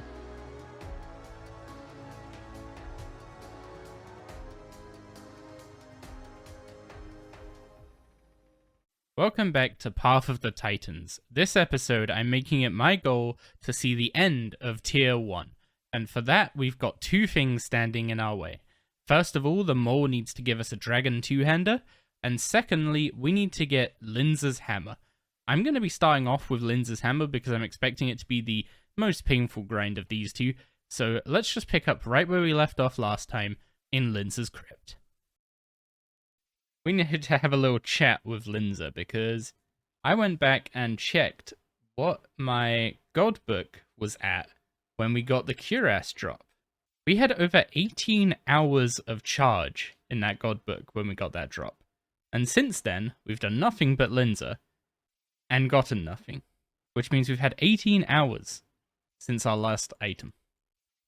That clip basically summarizes the start of this week. We went on a huge dry streak with Linza, just getting absolutely no items whatsoever. And while that feels bad at basically any boss, at Linza you're not even getting commons, so you feel really bad spending 20 hours of supplies on nothing. However, all dry streaks do come to an end. Oh, the back-to-back cuirass. The back-to-back cuirass to break the 21-hour dry streak. Linza items still exist. We got a drop tonight. as you can probably tell from my reaction, at this point I was just happy to see a Linza item at all after going 20 odd hours without one. Unfortunately, it is a dupe, so it's of no use to us. However, it is another 20 undead components if we somehow go through the first 20, but that seems really unlikely. So with our first drop of the week out of the way and a nice dupe, let's see how the rest of the week went. You never know, today might be... This is never getting old. Today might be the first day that we get Linza items on consecutive days. Why am I back at Barrows? Because I still don't have a hammer. Well, a Linza's hammer anyway. I've got Torax already. Right, but now you've complained, so surely you'll get something. If only it worked like that. If only. Yeah, Barrows is a fun boss to do, but one of the nastiest logs to do. Oh yeah, I ended up getting a soul dive for my SGB. I sent you what it looks like with base Serenic on Discord. It looks way better than the base SGB. Yeah, I injured my left hand playing WoW, but I have my weapon binds on my mouse, so I just ruined my right hand instead. I can Fortic, but it's the kind of thing where I don't want to Fortic for like 5-6 hours at a time. That's the only thing. Once we got over that 21-hour dry streak, we actually started getting items relatively frequently. I use the term relatively because getting an item a day at Linza when you're only killing her for 6-7 hours a day, not actually that likely. It's about 1 in 10 hours per drop. But we were due some luck in this regard because we went 400 odd Linza before even seeing our first item. So let's see what we started getting next. Oh my god. Well, we got back-to-back drop days, but it's another duplicate. Well, you brought some kind of luck with you, Rich. We have 2 cuirass and 2 shields now. So, 2 duplicates in 4 items. A little unlucky, but not the worst luck in the world. That said, I don't think anyone could have expected what was coming next. And I really hope that I didn't curse myself with what I said in that video.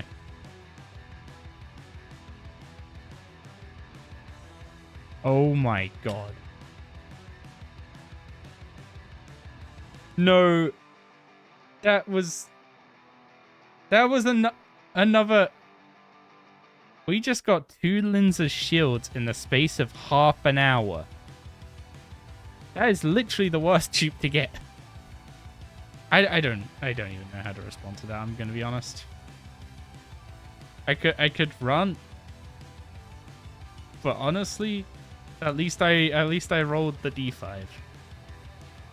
I now really appreciate why Linza is one of the feared grinds of Golden Reaper. No way. No, another one? That's 3 in a row. My god. What? That's like a 1 in 25 chance of happening. Of getting the same one 3 times in a row.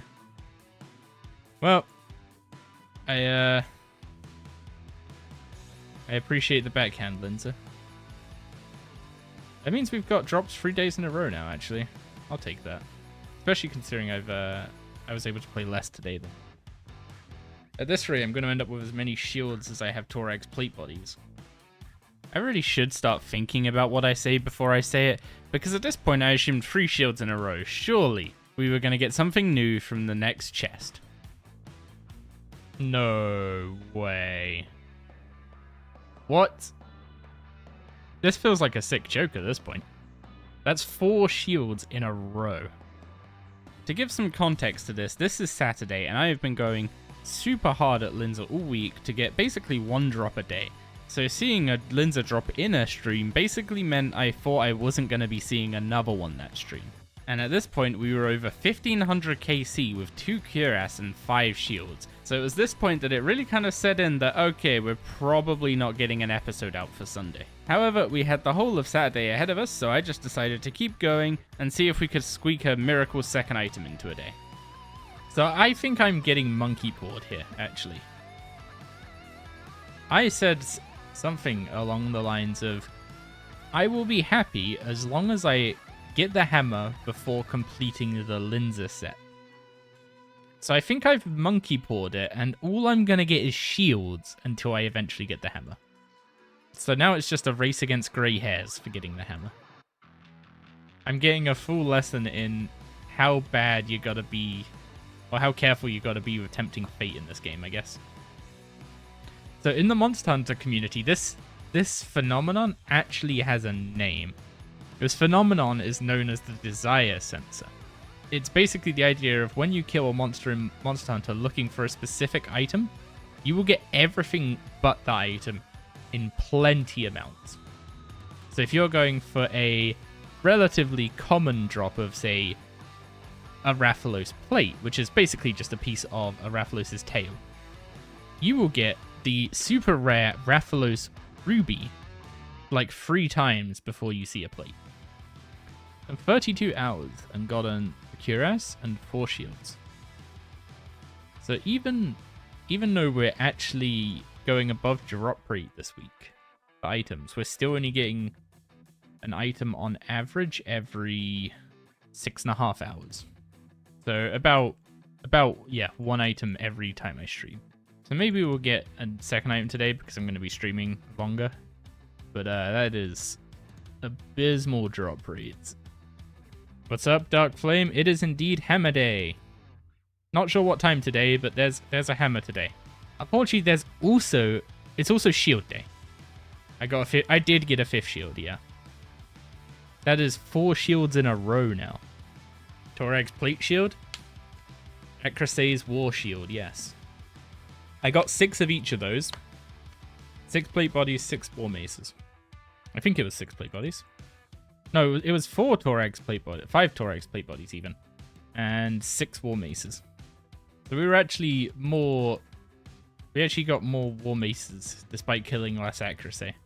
So, despite the fact that we got trolled a lot by the plate bodies, accuracy was the ultimate troll. Oh yeah, we have as many shields as plate bodies now. Also, I'm really disappointed that it's just called Linza's Hammer and not like Linza's Forge Hammer or something to differentiate it a bit from Torag's. Because also Forge Hammer just sounds like a pretty cool weapon. Although it turned out this day did have a change of pace in store for us, because after having a nice conversation with Iron Araxor, whose YouTube channel you should definitely go and check out up here if you haven't already, we opened this chest. Yes! Yes! Bang! Oh, we're done! It's done! Oh, that feels so good. Every Barrows challenge done. It's hammer time. That feels so good because I've been getting trolled like... That took us about 1580 Linzas. We got shield, cuirass, and then 4 shields in a row.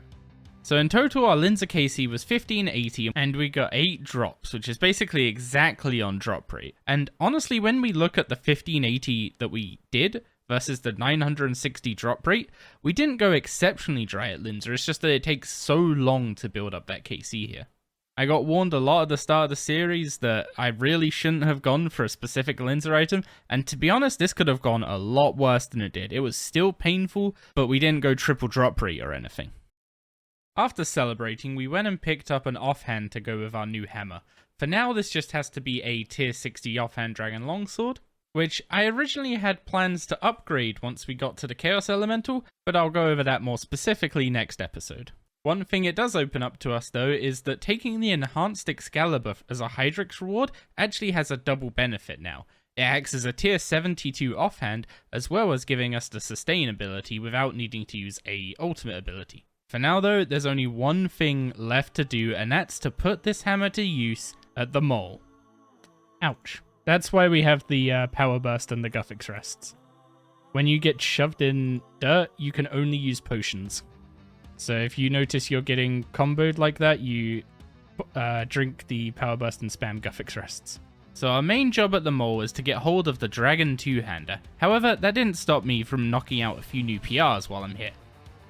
Yo, new PR with the hammer. Nice. Love to see that. Hey, another PR with the hammer.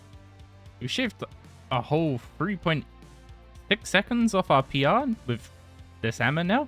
And we did that previous PR with magic, which has the advantage of not needing to reach melee range. However, Mole was yet another test. I honestly came here in really good spirits, having overcome the Linza's hammer grind. I was in such good spirits that I decided to do the two-hander grind in hard mode in order to speed it up. In hard mode, it's a 1 in 256 as opposed to the 1 in 512 in normal mode, which theoretically means we should have less chance of getting unlucky and going super dry on it, right? Right? There it is, finally, the dragon two-handed sword. That is the Onyx challenge complete for the giant mole, and every required challenge complete in tier 1. The eagle-eyed among you will have noticed that this took us 802 hard mode KC. For 1 in 256, that means we went over triple drop rate. Had we done that with the hammer, we would have been going for nearly 3,000 Linza kills. However, with that Onyx challenge complete, we have completed the Diamond, Dragonstone, and Onyx challenges of all 3 bosses in tier 1, which gives us access to the summoning skill, so let's go pick up some pouches. There is so much to get into with summoning. First off, we've obviously got to pick up some pack yaks. These are incredible because they basically double your inventory space. Pouches aren't buying right now, I'll just leave that into slow buy. Another one that's going to be pretty useful for us is the Steel Titan. This is the best DPS familiar we're going to have for a while, so I'll be picking up a bunch of those. We do get access to ancient summoning later in the series, but for now we're limited to just base summoning. So in addition to these two, I think I'm also going to grab a Unicorn Stallion. I'm not going to need too many of these, so I'll grab fewer than the other two. But Unicorn Stallions are great because they are a way to heal yourself without draining adrenaline and while taking up very few inventory spaces. So for difficult endurance challenges, what we can do is use a pack yak with a Unicorn Stallion and scrolls at the end of it. When the pack yak is empty, we dismiss it and we just bring out the unicorn. It's a great way to really extend your trips. However, that combo does mean we're going to have to start looking at some slightly more difficult endurance challenges in the future. And speaking of the future, let's roll on the bosses from tier 2 that we're going to start working on next time. First up, we have the Chaos Elemental. This is the big bad boy of the wilderness, and he has a very interesting drop table in that most of it probably never gets seen from the Chaos Elemental. 1 in 28,800 is the rate of a Statius hammer, so even if I was interested in going for that, this would not be the way to do it. And next up on the nostalgia train is the Dagonoth Kings. These guys we're going to eventually need to farm out 10 of each ring, but for now we'll focus on what we can get to give us boosts in the short term, rather than spend all the time grinding the 10 rings with our relatively weaker gear right now. And then finally, the Fight Caves. We're going to go get ourselves a Fire Cape, and I think we're going to have some fun with some creative runs along the way. Honestly, after spending so long at Barrows and Mole, I am over the moon to get some new bosses to fight, and I can't wait to dive into these in the coming week and catch up with you again in next episode. I know this one was a bit of a shorter one, but unfortunately that's the way things go when we do these massive long grinds. They don't translate into clips particularly well, so we end up with a lot of gameplay time for not much video time, which I'll keep in mind for the future and make sure I don't do what I did this time and leave 2 massive grinds right to the end. The first boss of tier 2 is the Chaos Elemental. The diamond challenge here is to kill the boss with only 1 item, so no consumables or anything like that. Basically, the usual approach to killing the Chaos Elemental is to fill up your inventory as much as possible, while we have to do the opposite. Next up, the Dragonstone challenge. We're doing an endurance challenge here, but it's not going to be based on time or spawn speed, because Chaos Elemental is not in an instance. So instead, we're going to have to get 140 kills without banking. And then the Onyx challenge is our first grindy challenge of the tier. I want to see what the first ancient drop from Chaos Elemental is. I don't care if it's corrupted, I don't care if it's uncorrupt. I just want to see what the first item is, because it might be something good, or it might not. But let's at least see. And then the Hydrix challenge is taking this one step further to see what the first uncorrupt drop is. We might end up completing both of these challenges at the same time, but knowing my luck, we won't. Next up is the Dagonoth Kings. The diamond challenge here is to get a dragon hatchet. And no, this isn't just a dragon hatchet is a nice unique from Dagonoth Kings. I'm actually planning to utilize this because of our melee focus early on. The special attack takes 30% adrenaline, and if it hits the target, it raises their affinity, which just increases your accuracy against them. It's kind of like the reason you use a Gothic Staff early on when you're using magic. Next up, the Dragonstone challenge. We need to get one of every ring. Each of the style-specific rings are an upgrade over our Ring of Fortune, and while the Berserker ring isn't because it has 1 star bonus less, we're probably going to end up getting that along the way, so let's just add it to the task. And then finally is an Endurance challenge. We need to spend 1 hour in a fastest instance with the Dagonoth Kings. However, this one has a little asterisk. I need to be in combat as much as I possibly can, so I can't just safe spot Rex to do this. And the Hydrix challenge is good old reliable. We need to get any Dagonoth King's pet. Now, we've already got the Supreme Hatchling on the account, so we'll have to get Prime's pet or Rex's pet for this. But it's a nice little bonus to add to the 10 rings grind that we've got coming up in the future. And then finally, Jad, or the Fight Caves. The Diamond challenge here is to do a melee run, and I'm actually just going to make it so that melee has to earn its own Fire Cape, akin to doing a kiln run. The Dragonstone challenge is to do a sub 40 minute run. Now this might not sound too impressive, but considering the gear we have access to, this is going to be a little bit tricky. And then finally, the Onyx challenge is to do a run with no prayers at all. I'm going to go in with 0 prayer points and no way to restore prayer, and I have to clear the whole Fight Caves. Yes, Jad is going to be really tricky doing this, but that's why it's an Onyx challenge. And then our Hydrix challenge is our first instance of bringing performance to the Hydrix challenge. We need to do a sub 30 run to get the Hydrix reward here. To keep this interesting, I'm going to try and attempt this sub 30 run as early as I can, before we've got too much power creep available to us. But having a deterministic Hydrix challenge means that if we do end up needing a Hydrix item for any reason, we at least have something we can actively work on. So with all the challenges of the tier covered, let's dive into our first boss, the Dagonoth Kings. So before we dive into progressing on tier 2, it's time to sell off some of the wares from tier 1. The only thing we're not going to be selling of all this is the blood runes, but I wanted to show just how much they are worth. Because we're definitely going to use these blood runes once we actually get access to ancient spells. However, 70 mil worth of blood runes already. So that's a nice chunk taken out of our supply costs later on. The rest of it worth about 34 mil. Might sell for more, might sell for less, I don't really know. But for now, I'm going to chuck it all up on the G, sell it, and see where we are. Now everything's either sold or in the process of selling, it's time to prepare for Dagonoth Kings, which we're going to be doing this evening. So we need to come up with what our best hybrid gear is, because we don't want to be carrying a huge amount of switches with us, and for that we're going to be running stuff like accuracies. Obviously our rings and necklaces are already hybrid. Our best cape is a hybrid cape, so that's kind of fine. For a ranged weapon, we're going to be going with a Carol's crossbow. It's the only tier 70 ranged option we have. Even though Prime is weak to bows, we don't have access to a tier 70 bow, so I think the Carol's crossbow is going to be our best bet there. As for dealing with Rex, we've got the staff, and for Supreme, we're going to be using Linza's hammer with our offhand longsword. A Guffin Spear would be slightly nicer than using a Linza's hammer and a Dragon Longsword because it's only one click to switch, but that was the only melee weapon we happened to not get, and I don't really fancy going back to Barrows hunting another specific item. So now I just need to do a little bit of research and find out what our best options are for boots, gloves, and helm. I know the best boots for hybrid are Silverhawk boots, but I'm not allowed to reclaim stuff like that, so I'm not going to be using those.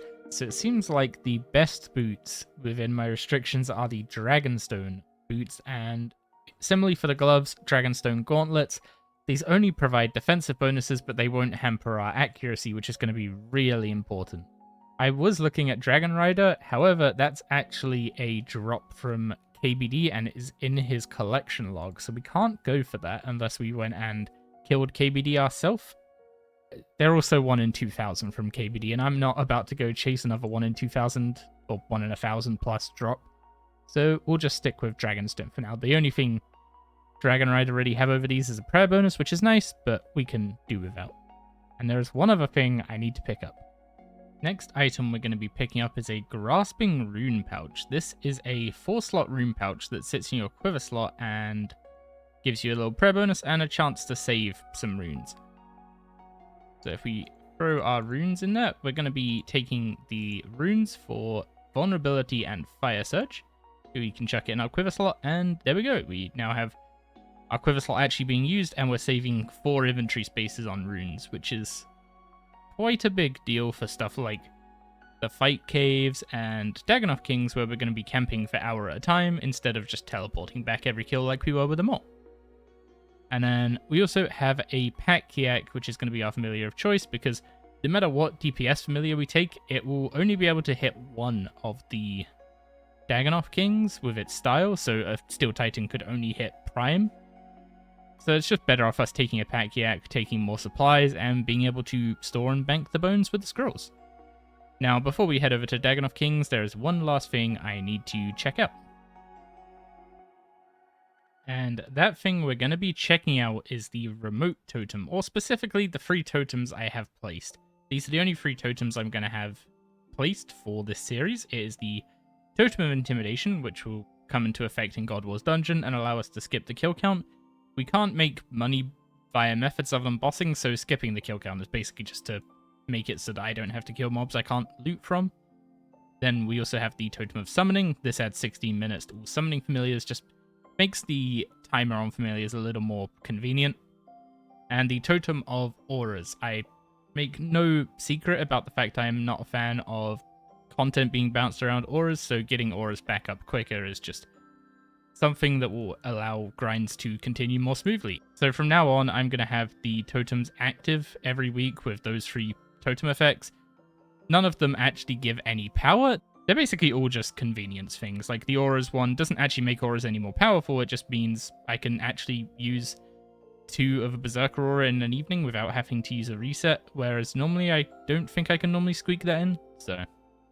On the note of auras, we don't currently have access to any auras, however tier 3 will be bringing along some auras like Dark Magic, basically the weaker ones. The Berserker ones are locked behind Hydrix challenges, but the idea is that I want to do some of the earlier bosses without them, while it's still fairly reasonable to do so, and then as they become required, we'll just have to add them in.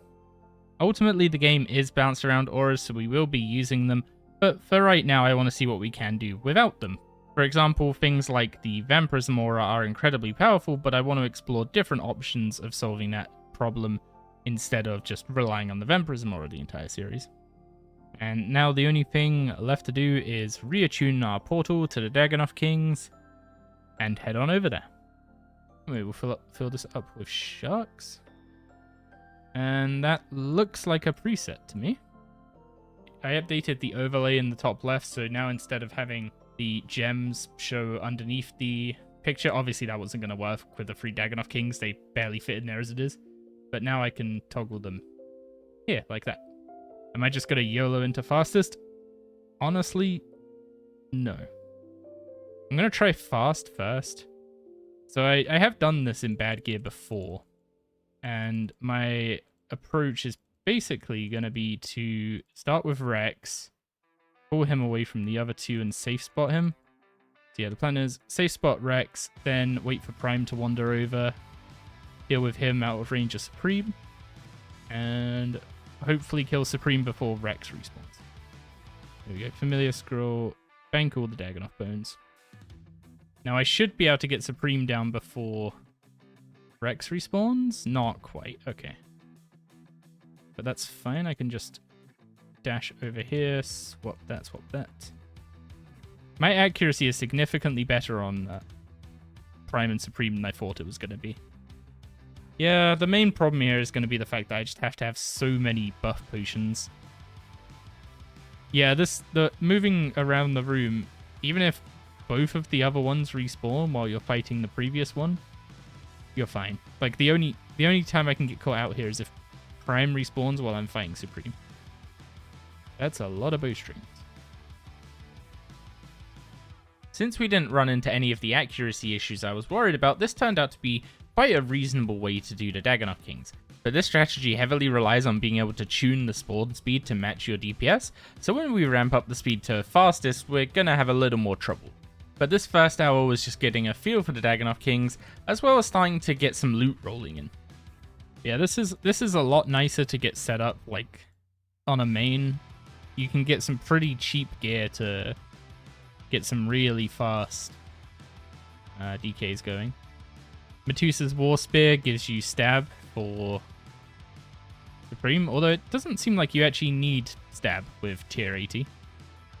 A Zarite Bow for Prime, and then you can kind of get away with a Vanquish or a Sun Spear for Rex. Hey, there's our first ring. I'd say not a good one, but it's actually our best melee ring now, so it's going to be helpful for the caves when we do that. Oh, yeah, I'm having a bit of fun with the caves, and I'm going to make it so I have to use melee to get my fire cape. You were that spooned? I'm pretty comfortable saying this account has used up all of its cutlery. What are the other bosses in this tier? It's the Chaos Elemental and the Fight Caves.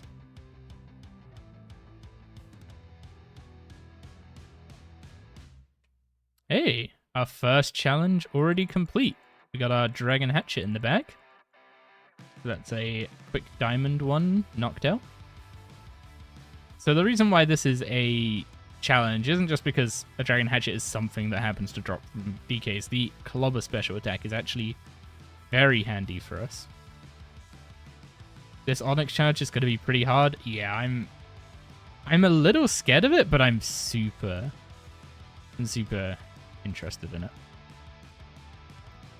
The Chaos Early task seems a bit RNG. The Onyx one is.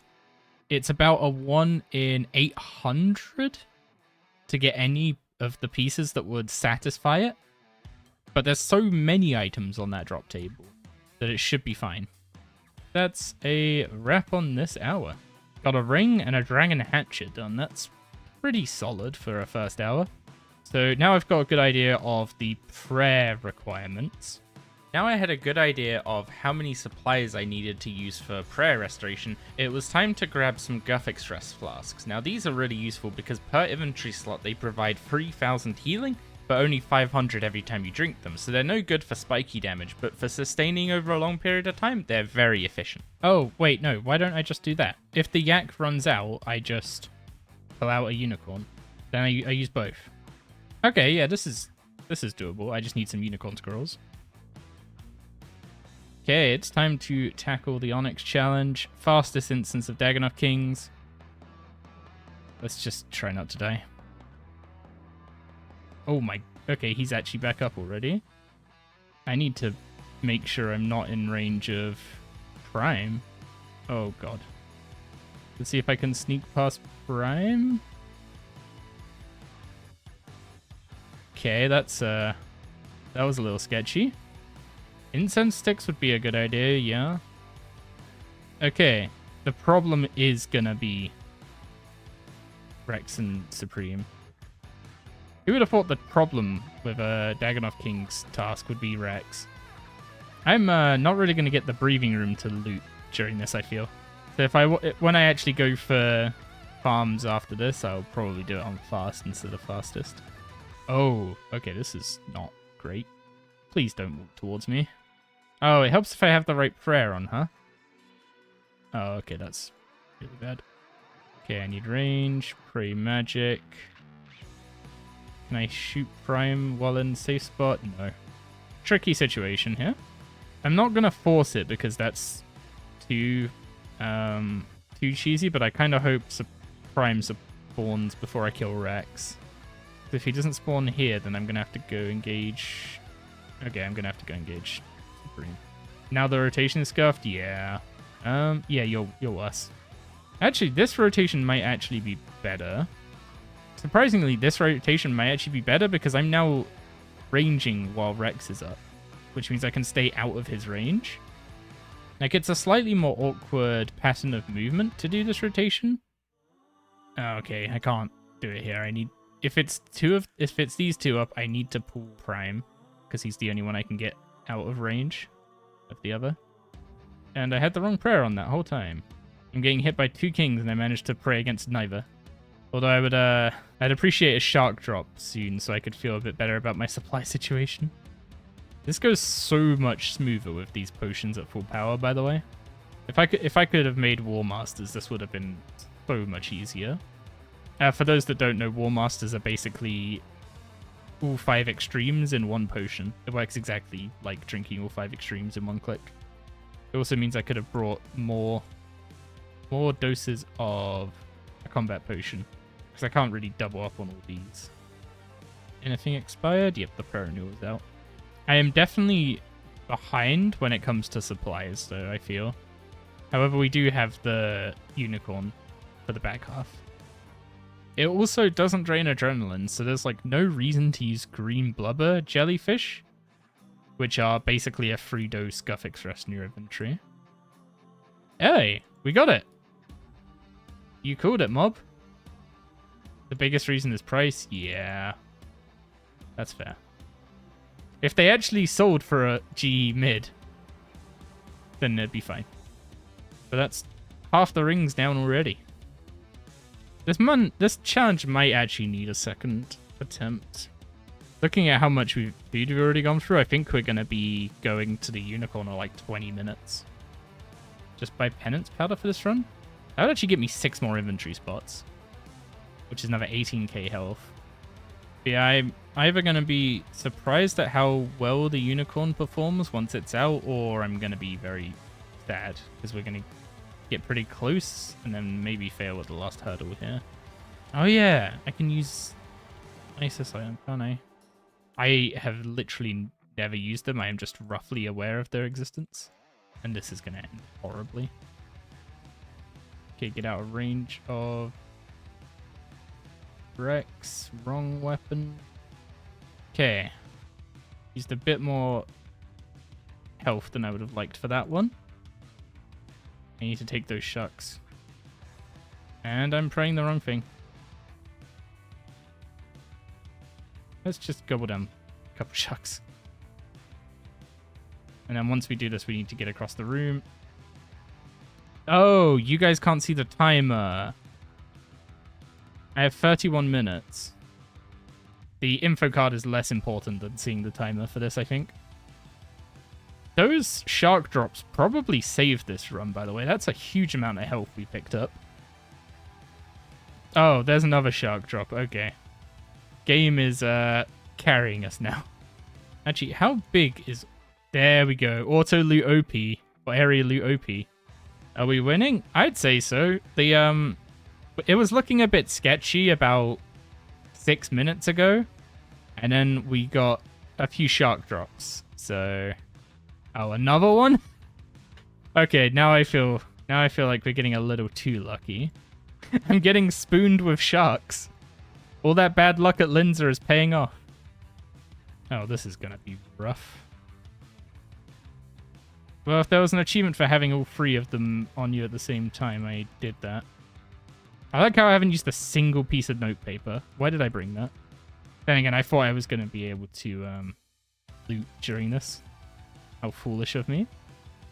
Well, I feel a lot better about our 20 minutes left with this amount of food, I'll be honest.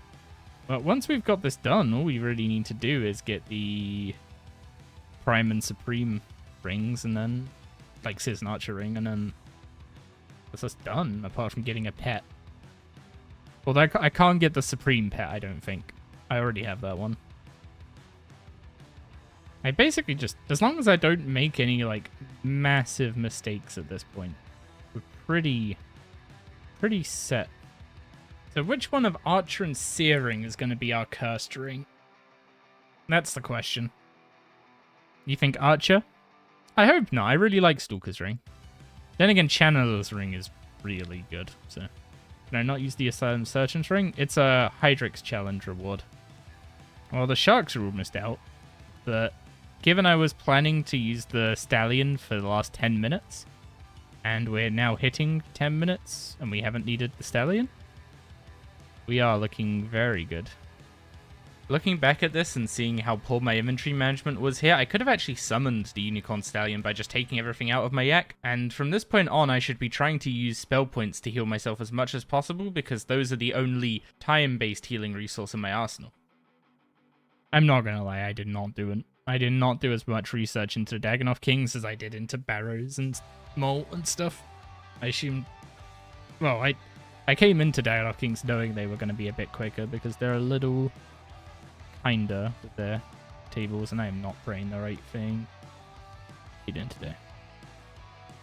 Better than me, I hope, because I'm not praying the right thing again. And I've aggroed stream. Let's not throw this right at the end, huh? I should probably dismiss the yak now and get the Unicorn Stallion out. Oh no, wrong. I switched my prayer, but I didn't swap my weapon. Wait, do I have the Spirit Cape? I can't turn that off, can I? How do you put the buffs and debuffs with bigger number on timers? Is this not the default? I should probably bind my familiar ability. Oh, this is rough now. Prime is bigger threat than Rex. Wait, actually, if I just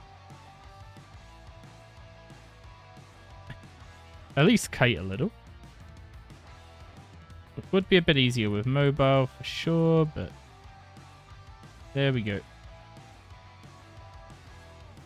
Oh wait, I've got Entangle. Oh, he's immune to Entangle. That's not helpful to the cause. This is not the way I wanted to end this. With only 2.5 minutes left. We're probably gonna squeak through here, but I butchered that ending. Oh, Rex is gonna wander over. Okay, quickly get Supreme down and... Oh, no way. You in range? Oh, dear. That's the first time that's happened as well.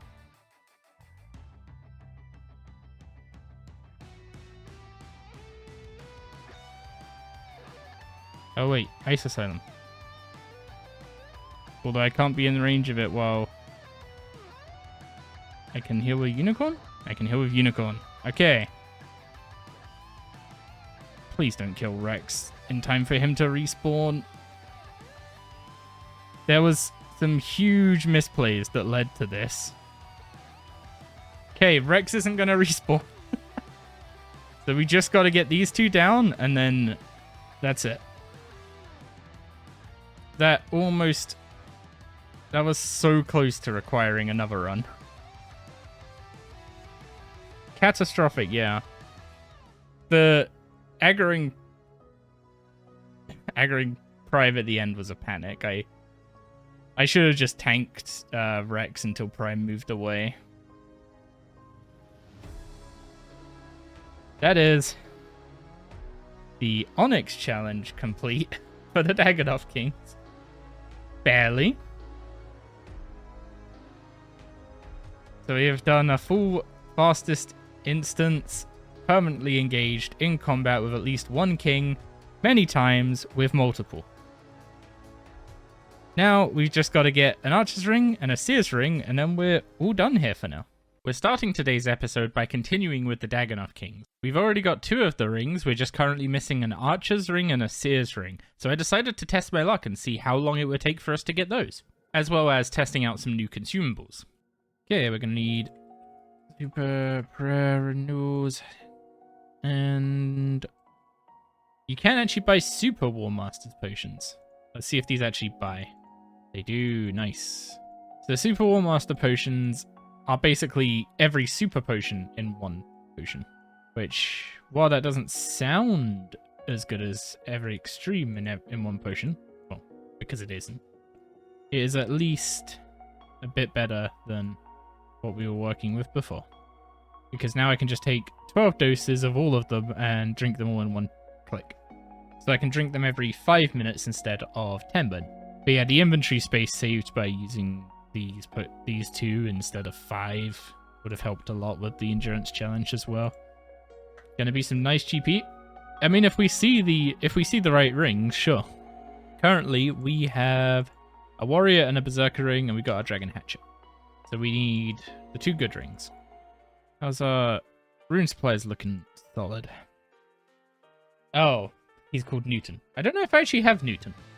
Did I bring elk runes? Yes, I did. Cool. That's going to be the only annoying thing about using ancients. Can't elk stuff. I saw the loot beam and got excited, and it's just a clue scroll. Oh yeah, I was supposed to move my instance timer, wasn't I? Because you can't see it behind the extra UI bit. Despite how my luck usually goes when we start looking for specific drops, we actually got very lucky at the start of this hour. Hey, that's the Archer's Ring. We take that one. 17.3 mil. Now we just need a Sears Ring and we're actually all done here. Well, done for now. We need to come back and actually get the 10 rings eventually, but that's for when we unlock Rex Matriarchs. We're going to be all done today for sure. Maybe. We might be a bit cursed on Sears rings, you never know. You never know. It would be nice to get a little lucky with a boss. Because the Chaos Ellie's got a nice bit of grind to it, to be honest. I want to see what the first Ancient Warrior drop is, and I don't care if it's corrupt or not, I just want to see what the first one is. So we're going for that. Whether that's a good idea or not, probably not. Wouldn't be the first time I've done something silly, but at least I didn't do it twice. We get it when we get it. You doing the 1100 and not seeing one scares me? Well, you're helping the average in my favor. But yeah, to be fair, I am very aware that one might go a little longer. I needed something I could potentially do as an AFK activity while doing Necro on the main. 1100 Barrows. I did more than 1100 Barrows. To understand how many Barrows chests I opened, you need to do the 1100 minus 370, because I started with 370 in my log. And then you also need to add 1200 Linza. Oh wait, no. 1150 Linza. So it's 1100 plus 1150, 2250 minus 370. Nearly 2000 times I opened that chest. So Chaos Ellie ain't gonna break me in that regard. And thanks to them actually moving the Abyssal Savages away from the Chaos Ellie, I don't need to worry about getting teleported into my death, which is nice. I enjoy not being teleported to my death, surprisingly. I mean, I wouldn't say it'd be easy, but it's a more reasonable grind than other ones I have done. Yeah, a lot of people when I asked for like feedback and stuff, or in that post on YouTube, quite a few people were like, "Don't do something stupid like Linza's Hammer to yourself again." Maybe I'm too masochistic for my own good, but it wasn't unenjoyable. Yeah, the fight cave one is... The fight cave challenges are interesting. We actually showed those off on stream yesterday. They're in my Discord, and I am working on getting something together to be able to link to it without needing to link to my Discord.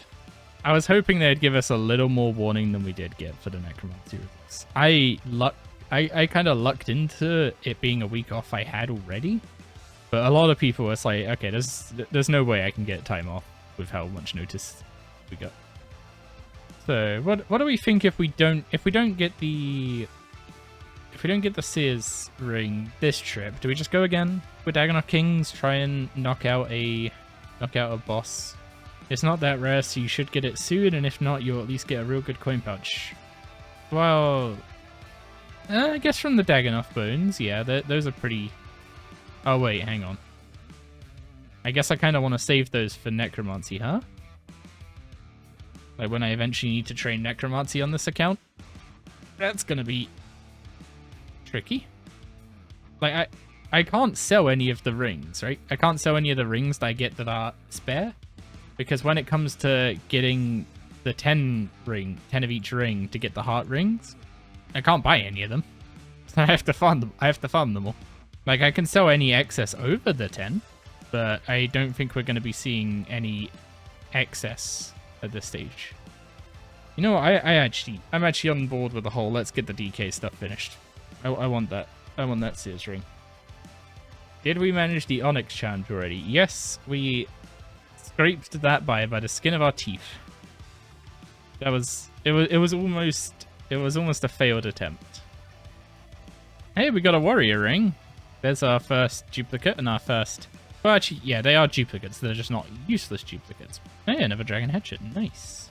Giving the reward that makes DKs easier from finishing DKs seems like a real backhanded reward. But also, Hydrix rewards aren't specific to the bosses. The only specific thing is that later on, we'll add new rewards at tier 4 and tier 6.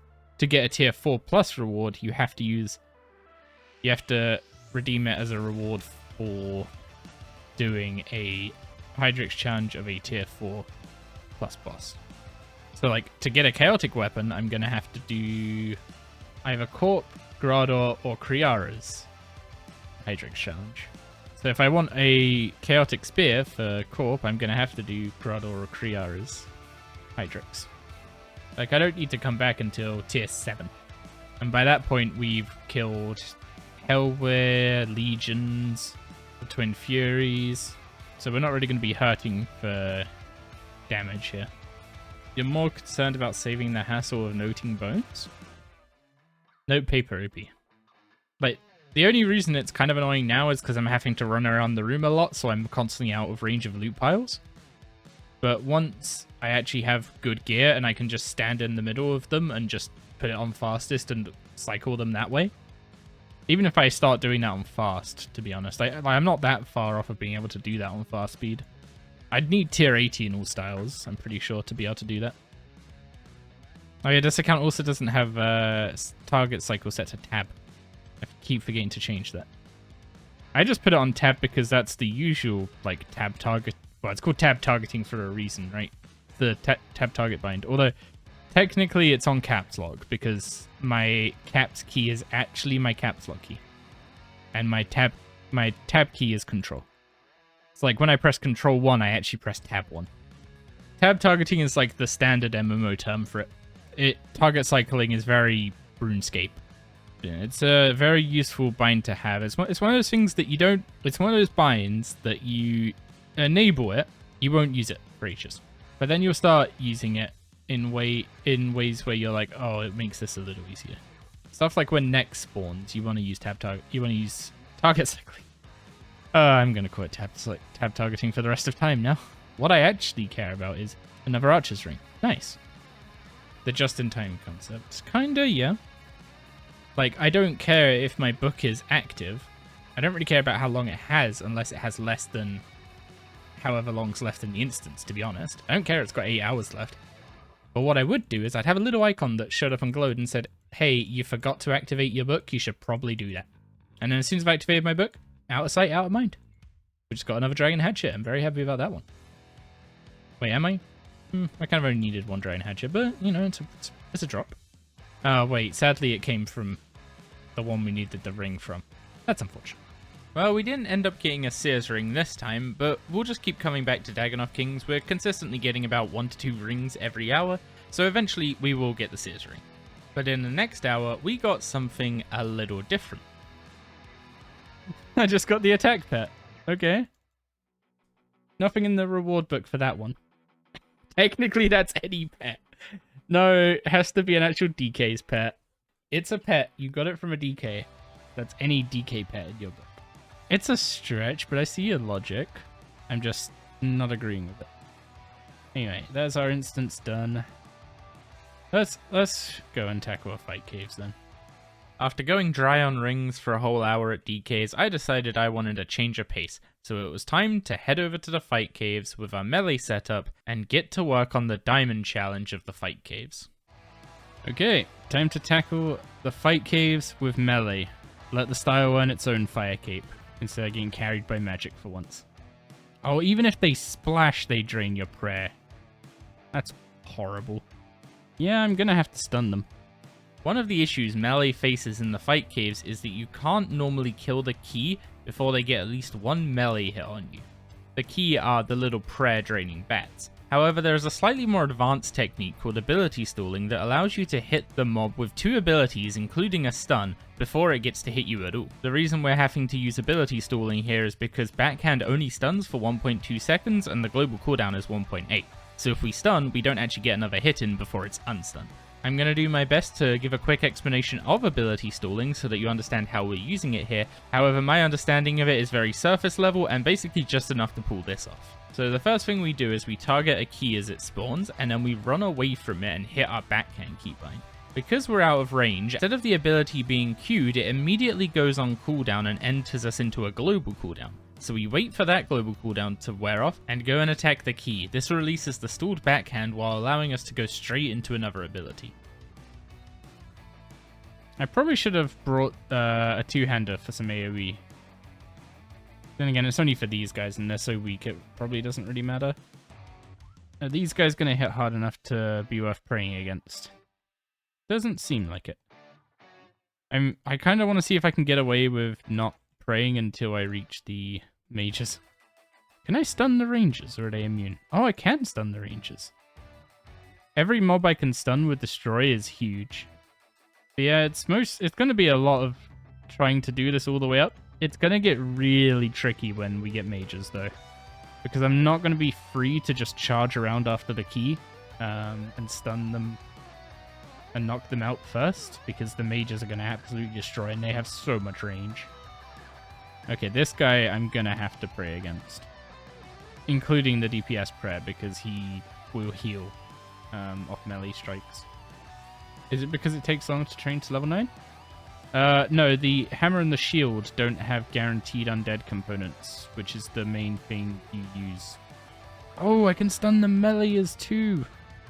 That's actually huge. If I can stun the mages as well, then I'll probably be a bit less scared. Is it me that came up with the challenges, or did I get them from any source? I came up with the challenges myself. Oh, the wave indicators shit. We're on wave 23. The wave thing's being hidden by the caves card. Yeah, it's an unfortunate place to put any bits of UI I add. Okay, I think we're getting to the point of it being reasonable to start potting up. I know our supplies look like really good for now, but the first mage, the second half of the waves will have at least one mage, and I'm not looking forward to it. That Linza shield, well, the first one anyway, is actually going to come in handy. The other 4, not so much. But yeah, the amount of hits I've taken from key, considering I'm using melee, is actually nicely low. Okay, next is 2 meleeers, and then it's onto the mage waves. We're probably not getting that sub 40 this time.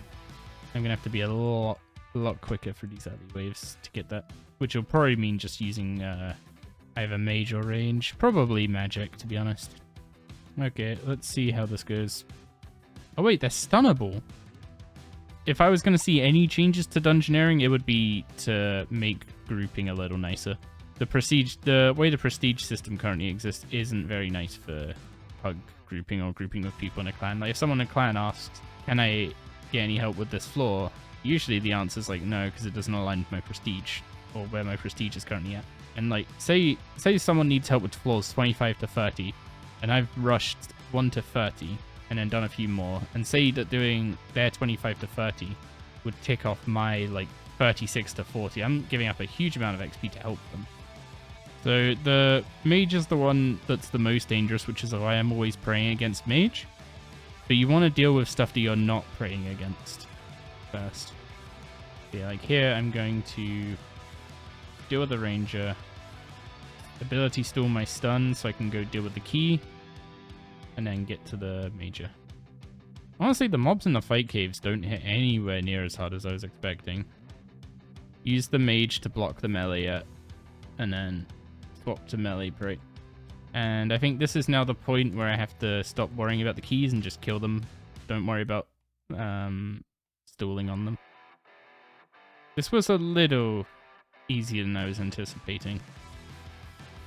Even when I'm missing prayer on this mage, it splashed on me like 3 times, and I'm wearing white gear. Fight caves are extremely dated. It does seem so. They never really survived EOC, if I'm being honest. Even before EOC. And then we got Ganodermic and Spectral. And people were just face tanking Jad with range prey. Yeah, Gano on release was insane. Yeah, the Polypore Staff and Gano with a Spectral, and your magic defense was just insane, and Jad's mage hits were hitting like 3k. So you just prayed range and couldn't die. It's kind of funny seeing damage absorption go away, and then Animate Dead come out and do the exact same thing all over again. How long until that goes and we get the meme of how many times do we have to teach you this lesson? Have we done fight kiln back in the day? I got my kiln cape before they changed. What did it look like? Good old Rhino cape. They changed it pretty quick. Yeah, fight caves wasn't... not fight caves. Fight kiln was tricky, but it was very doable with what we had at the time. Seems like your time should be a challenge, but not too bad of a few tries.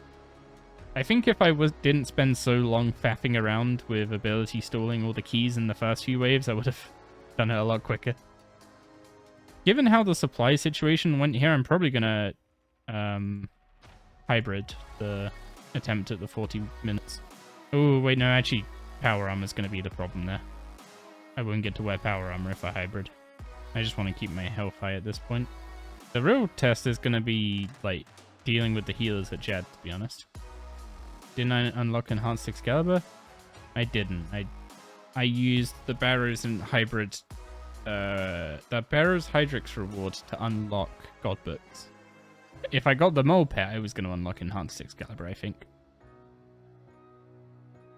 Oh god. Right next to me. Okay. Oh, the Dragon Hatchet would have been a good call for this, huh? Oh no, I took that off too quick.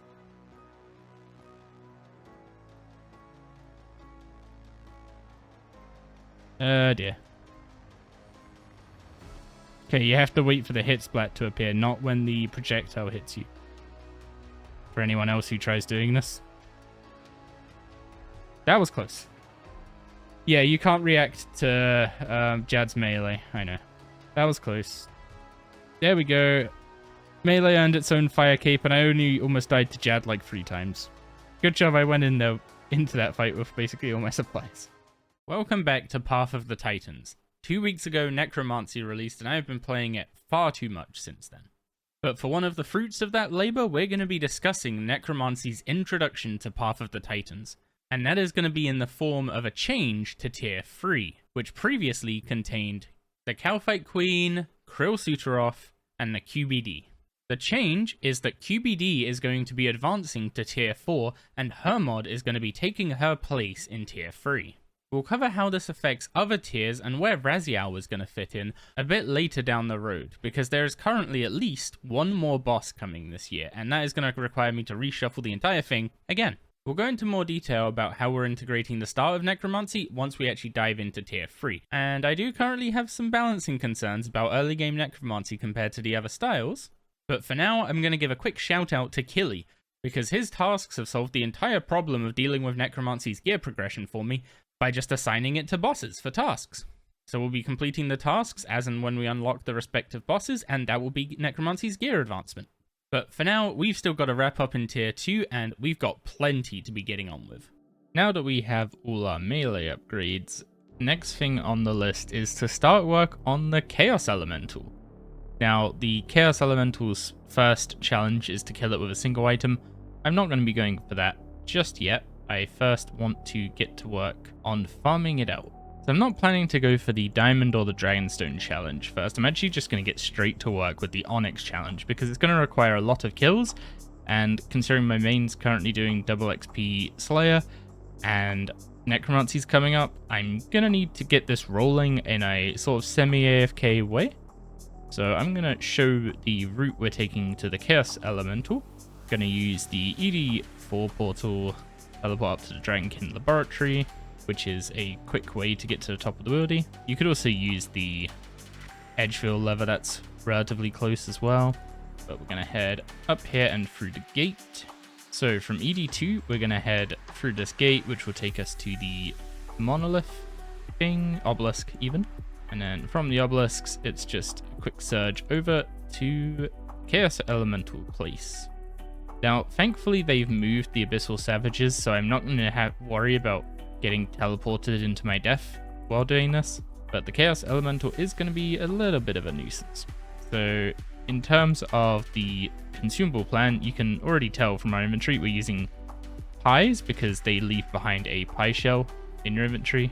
And I'm going to also disable, if you go to inventory, you can make it so certain things either get destroyed or not when you finish them. So I'm going to disable vials emptying when I'm finished with them so that my inventory stays as full as possible. And basically the plan is I'm just going to AFK here as much as I can. I'm going to keep an eye on it because I do need to run back to the Chaos LE when he teleports me away. And we're just going to try and rack up as many kills as we can. The best loot here is actually runes, surprisingly. Drops a ton of runes. We started with 2 KC before the series and the collection log. Looks like this from Revenants and the 2-hander from Mole. All this Corrupt Dragon stuff is from Revenant tasks when I was doing the 112 Slayer tasks for Decimation. That was quite a grind back then. I actually think I probably didn't bring enough super restores. Although I don't think I need protection prayer, so if I just use piety, then that should be alright. Remember to turn on the God Book. I guess I could have also brought a rune pouch because it's got a prayer bonus on it. But yeah, with our Fire Cape and our Warrior Ring, we're actually mostly done with our melee upgrades for the tier. So these summer pies heal more than the shark. They're not actually that much more expensive. It's just they heal it in 2 bites, which isn't great for your adrenaline. But yeah, the plan with the Chaos Elemental is you can see we can kill it quite quickly.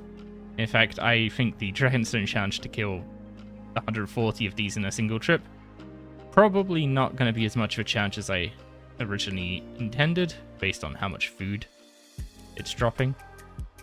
There we go, there's our first nice drop. So Chaos Runes. Chaos Runes, Death Runes, and Blood Runes are the big common drop from this guy. And other than runes, it's mostly just fishing for Ancient Warrior drops.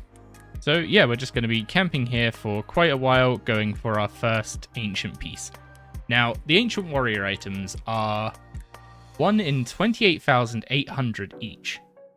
However, there's over 30 of them, and it actually works out to 1 in 847 to see any of them, including the corrupt pieces. So this is less rare than a Linza's hammer, and we can kill the Chaos Elemental much quicker. Unfortunately, it doesn't come with an instance, so we can't set it to a faster spawn speed instance. But that's fine. We can make do. But yeah, for now the plan is I'm gonna leave this running. I'm gonna set up Alt 1 and just have it notify me if I am running low on either prayer or health. And I'm just gonna camp here until we get our first ancient item. However, I did do more than just AFK the Chaos Elemental, hoping for that 1 in, well, not quite a million, but you know. We also hopped on stream and tackled the endurance challenge of the Chaos Elemental, as well as put to use some newfound information about pre-overload potions, the Supreme potions. Supreme. These are 500k a pop, my poor cash stack. Oh dear. Minus 2.5 mil. So we now have the ability to make Supreme potions, which, I'll be honest, I didn't really know existed until just now. Yeah, if I grab strengths, we can combine extreme strengths and super strengths into Supreme strengths, which are going to give us 19 strength bonus. Now, the benefit of doing this is that I can reasonably drink one of those every 12 minutes. Okay, we now have Supreme Potions. They buff our stats by more, which means we can take those along with an extreme... an Weapon Poison plus Flask, and have 1 inventory slot for about 70 minutes worth of each buff. So we have to drink these less often, and they also buff us better. That's simply it. Then we're also going to need some super restore flasks. Knowing the way I work, I'm going to go overboard on these again. Especially since we are also going to be taking super prayer renewals. Okay, so if we look at our Chaos Ellie, we are currently at 462 KC. So we need to go up to 602 KC before we bank. And if we want to do that before this yak runs out, we're going to have to get a move on with it. Oh yeah, I didn't bring a... Before we start this, I'm actually going to do the smart thing. And, well, first of all, this should be another Guffix rest, but also... There we go. This is probably way overkill. It's really incredible how much of an impact on the game summoning had. Like, I know it was almost prohibitively expensive to train, but summoning really did a lot to the game. Oh, okay, I'm not counting this one. It's already half dead. Okay, I'm not counting that, and I'm also not going to pick up whatever. That's a lot of chaos runes. Sad. It kind of uses all three styles. I'm not really sure what I should pray against. Make sure I'm using thresholds. I am. Okay, that is kill number 1. There we go. I'll use this counter to track the kills. And yeah, Chaos LA drops a lot of food, so this is probably going to be less difficult than I originally hoped. I guess I should technically turn off my prayers between spawns. Okay, I want the death runes. This shark drop puts Dagonoth Kings to shame. Like, look at this. It's like 9-10 of them. Yeah, okay. So it's 463, so we need to go to 603, because I wasn't counting that first one. So, one thing I do need to do for the one item challenge is I'm actually disqualifying the puzzle box's adrenaline effect. Because with how little health the Chaos Elemental has, if I just rock up here with a Darok's Great Axe and pop a few thresholds, it's going to just fall over. When do Curses and Soul Split get unlocked? At the end of this tier. This boss literally just drops food. How was I supposed to set any challenges for this thing? Excuse me? I have 13 boosted attack stats. And a tier 80 weapon, and I just splashed twice on the Chaos Ellie. Which, to be fair, I'm starting to think I may have not packed enough prayer for. I don't need protection press. Let's do it without protection press. And we're also just hoping for an ancient drop at some point. It'll happen. Not particularly forcing it until it's the only thing left, in which case, well, you saw what happened with the hammer. There's not many browsers that won't harvest your organs data, I mean. So in 12 minutes, we got 19 kills. It's not quite 2 kills a minute. I guess when he drops sharks, I just fill up my yak with those.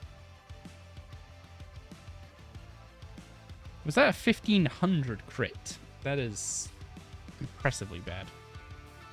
This would have been a lot more interesting if the Abyssal Savages were still right next to the Chaos Ellie, if I'm being perfectly honest. Also, has Chaos Ellie actually got the lowest health of all the bosses in the game? Because I'm pretty sure this guy has as much health as a Barrows brother at this point. So Darok has 12k health. The Chaos Ellie has 17,250. So the Chaos Ellie has less health than 2 Barrows brothers. Did I put it in the wrong tier? Chaos Ellie as a boss has a quarter the health of a rune dragon. Yeah. It's also combat level 305, and I'm not sure where it's getting that from. Because I'm pretty sure players can have more health than the Chaos Ellie at this point. I really wanted tier 1 to be Mole, KBD, and Barrows, because that is like the iconic trio, right? These Chaos runes do add up pretty snappy though. And also it drops blood runes, which are nice. And do you want to know what else it drops in absolute abundance?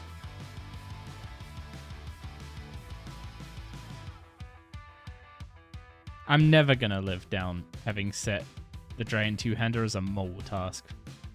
There's literally a clip of me saying the only other place to get this is the Calfight Queen.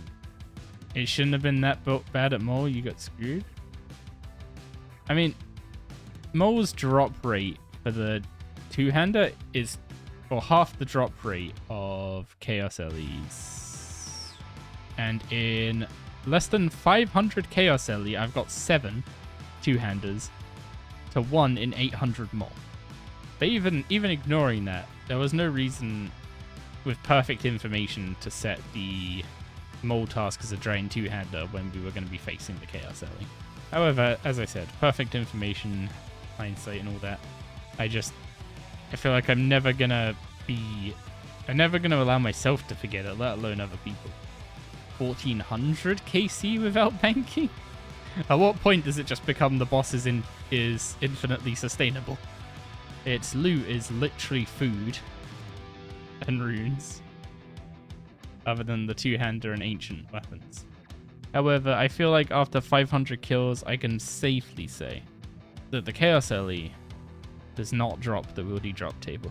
This boss has been completely abandoned, it feels like. Those guys over there drop the Wildy drop table, though. And I can even pickpocket these guys for it.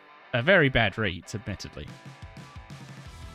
The thing is, it feels like this is like the Wildy boss, right? So the thing that made this interesting was that it was in the Wildy. But even if I enabled PvP for a task, but did the task before putting the episode out that gave away that I was going to enable PvP on the account, then there's no one here. So nothing would have changed. I would just be, as you said, in worse gear. Well, the Saradomin brews are not a great example, although I really should have brought note paper up for those. Well, we're not even gonna close in on the drop rate for an ancient warrior item yet, because that's at 850-ish. Yeah, like we're almost halfway, and I guess halfway through the axe supplies. I think this is very much just a unique problem to this boss. There's no other boss in the game that's this undertuned, right? Like even KBD and Mole are pretty well tuned now.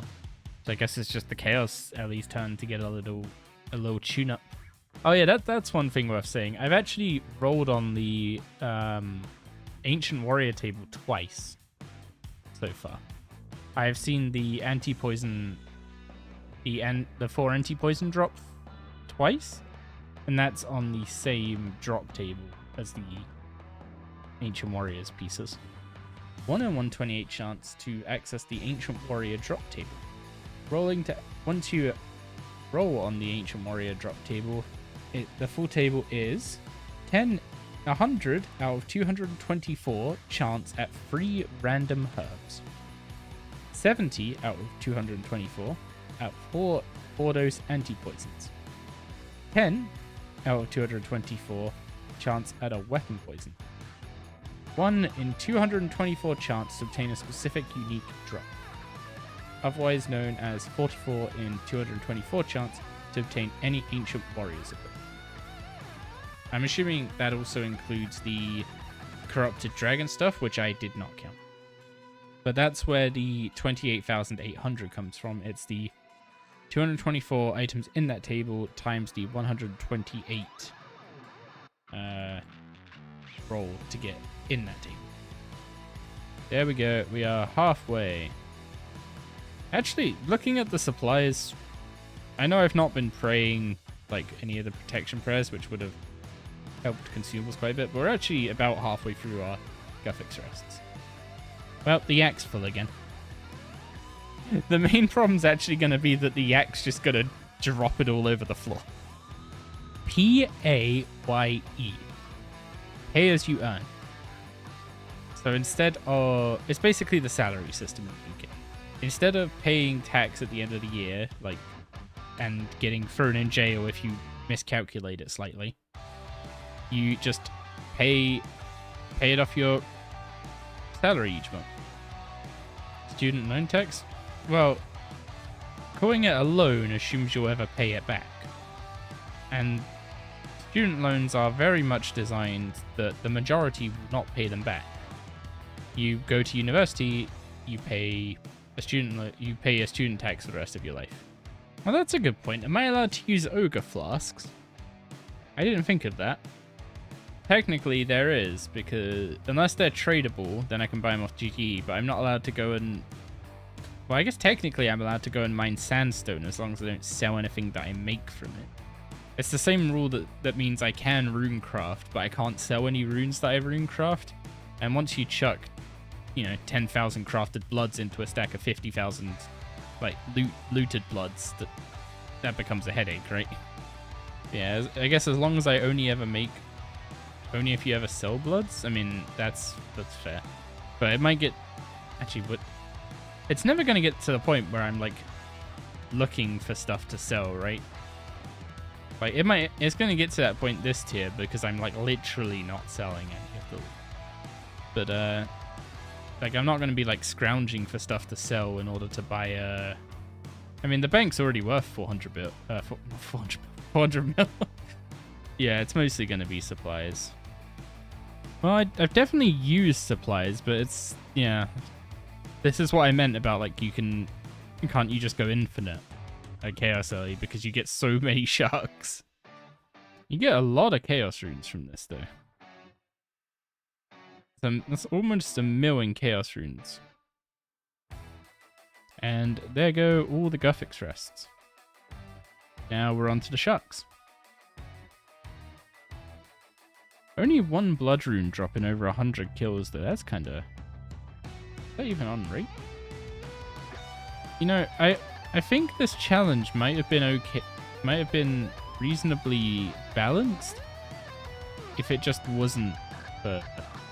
Like, the number may have been fine if it just wasn't for the sheer amount of shark drops. And the fact that each shark drop is like a third of a yak. Although, that said, I am about to lose my yak. So I need to bring out the summer pies. And the unicorn. Did we finish with the DK? No, I've still not got the Sears ring. We shall get that, though. Yeah, I think with the unicorn, this is going to be not a problem. You only have 20 more kills to get. Just a little lacking on the combat potions side, which is a good thing we use the Supremes in the end. It depends what the first Ancient Warrior item is from Chaos Alley. But I might need to go back to Mole and get the pet. Mole pet is a Hydrix, yeah. To 131. 9 more to go and then we are done. And this is about to be Chaos Alley number 600. Admittedly, we are eating more now that I don't have combat potions. What's my luckiest? I mean, I got a Chaos Alley pet on my main at 155. Which, considering that's the only drop log item you actually get from the Chaos Alley. And there we go. 140 kill count at the Chaos Elemental in 1 trip. I must say I drastically underestimated the sheer amount of food this guy drops. We are done with the Dragonstone challenge at the Chaos Elemental, and now I just kind of want to see what the ancient item's going to be. Our Chaos LEKC is getting up there. We're over 600 now. We're looking for a drop ideally around the 850 mark to go on rate. But as we know, on rate isn't how we do things. So let's see just how dry we go. Welcome back to Path of the Titans. Last episode we got the ball rolling at the Chaos Elemental, and today we're going to be wrapping things up there. But first off, we paid another visit to the fight caves to take on the second of our 3 runs. This time we're going for a speedrun attempt and we're going to be using magic. So the first thing I actually need to do is I need to make a supreme magic potion. Why are super magics 30k? There we go, supreme magic. Oh, I saved my super magic potion. How helpful. Okay, we're going to need a supreme magic. We're only going to need one super prayer renewal because if we use more than one, we're out of luck anyway. Weapon poison in flask form is 72 minutes of weapon poison. We don't need a flask. And I want my Ancient Elven Ritual Shard. So the only sad thing here is that we don't have the Sears ring yet, which would be slightly nice for this. And by slightly nice, I mean that very nice, actually. I think I'm going to run the Book of Wisdom. So we're going to need some Armadillo pages. I technically only need one. So, proof. Okay, now Rune Pouch is going to be a different one. Because we actually need to bring Souls, Chaos, Water, and Air. So I need to buy Water runes. Which means more of the cash that gets to go bye-bye. So now we have access to Water Surge and Vulnerability. It's all for my back. Yep, I believe that. My back will thank you in 20 years' time. We all need a lorry. No, we need a lorry. The lorry ain't doing any good for your back. Charge up on a Dren. Dismiss the Unicorn because we can't take a familiar into the fight caves. Okay, welcome back. Let's dive in to the fight cave. We're going for a sub 40-minute run. Might not seem hard, but we are in skeletal and using arams. I guess using tendrils without soul split might not be in our interest. Actually, wait, why am I holding off on using potions? Just get these firing. Let's tsunami these since we can AoE a bit. That's probably not going to been worth, but these early waves are going to cost us quite a bit of time just chasing stuff down, so I want to squeak out as much of that time as I can. Okay, I don't need to bone rangers. Okay, I'm clearly not understanding how to cancel Detto into a Dragon Breath. Or how to fire Detto into a Dragon Breath.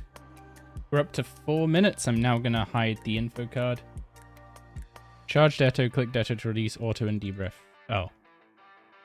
That was the bit I was missing.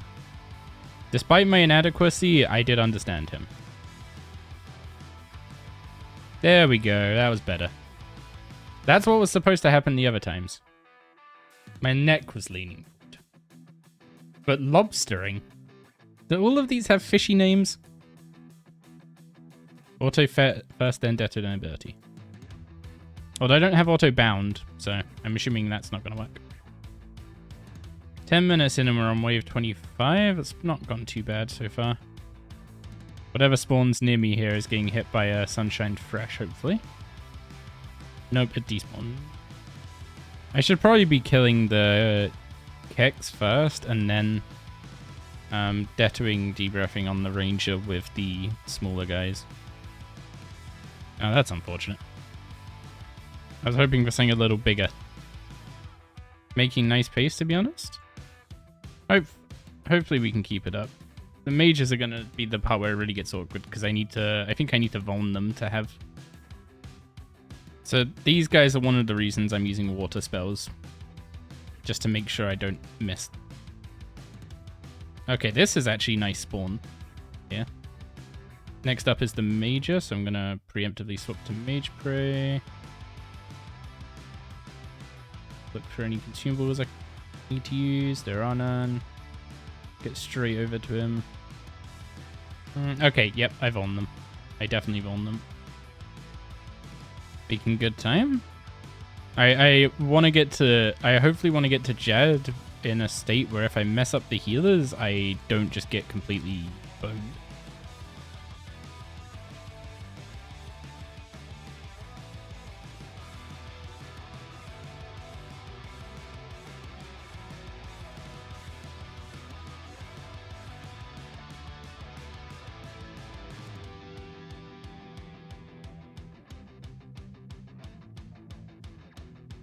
Yeah, I thought Vaughn was going to be a bigger play than it is. It'll probably still be for, what's his name, Jad, to be honest. Oh god, using Guffins to heal. I completely forgot about that. Oh, whoops. I was not meant to tsunami that guy. I was meant to asphyx. Okay, 2 melees and a mage. Into 2 mages, and then finally Jad. Let's rebuff. Okay, once this guy's dead, it's on to Jad, so I want to put him over here a little bit. Oh, okay, we're doing it this way.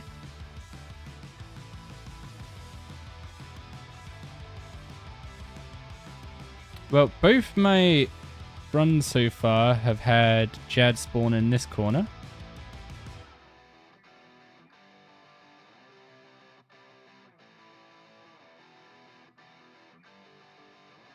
Hopefully, when we do the no prayer run, he's a bit nicer.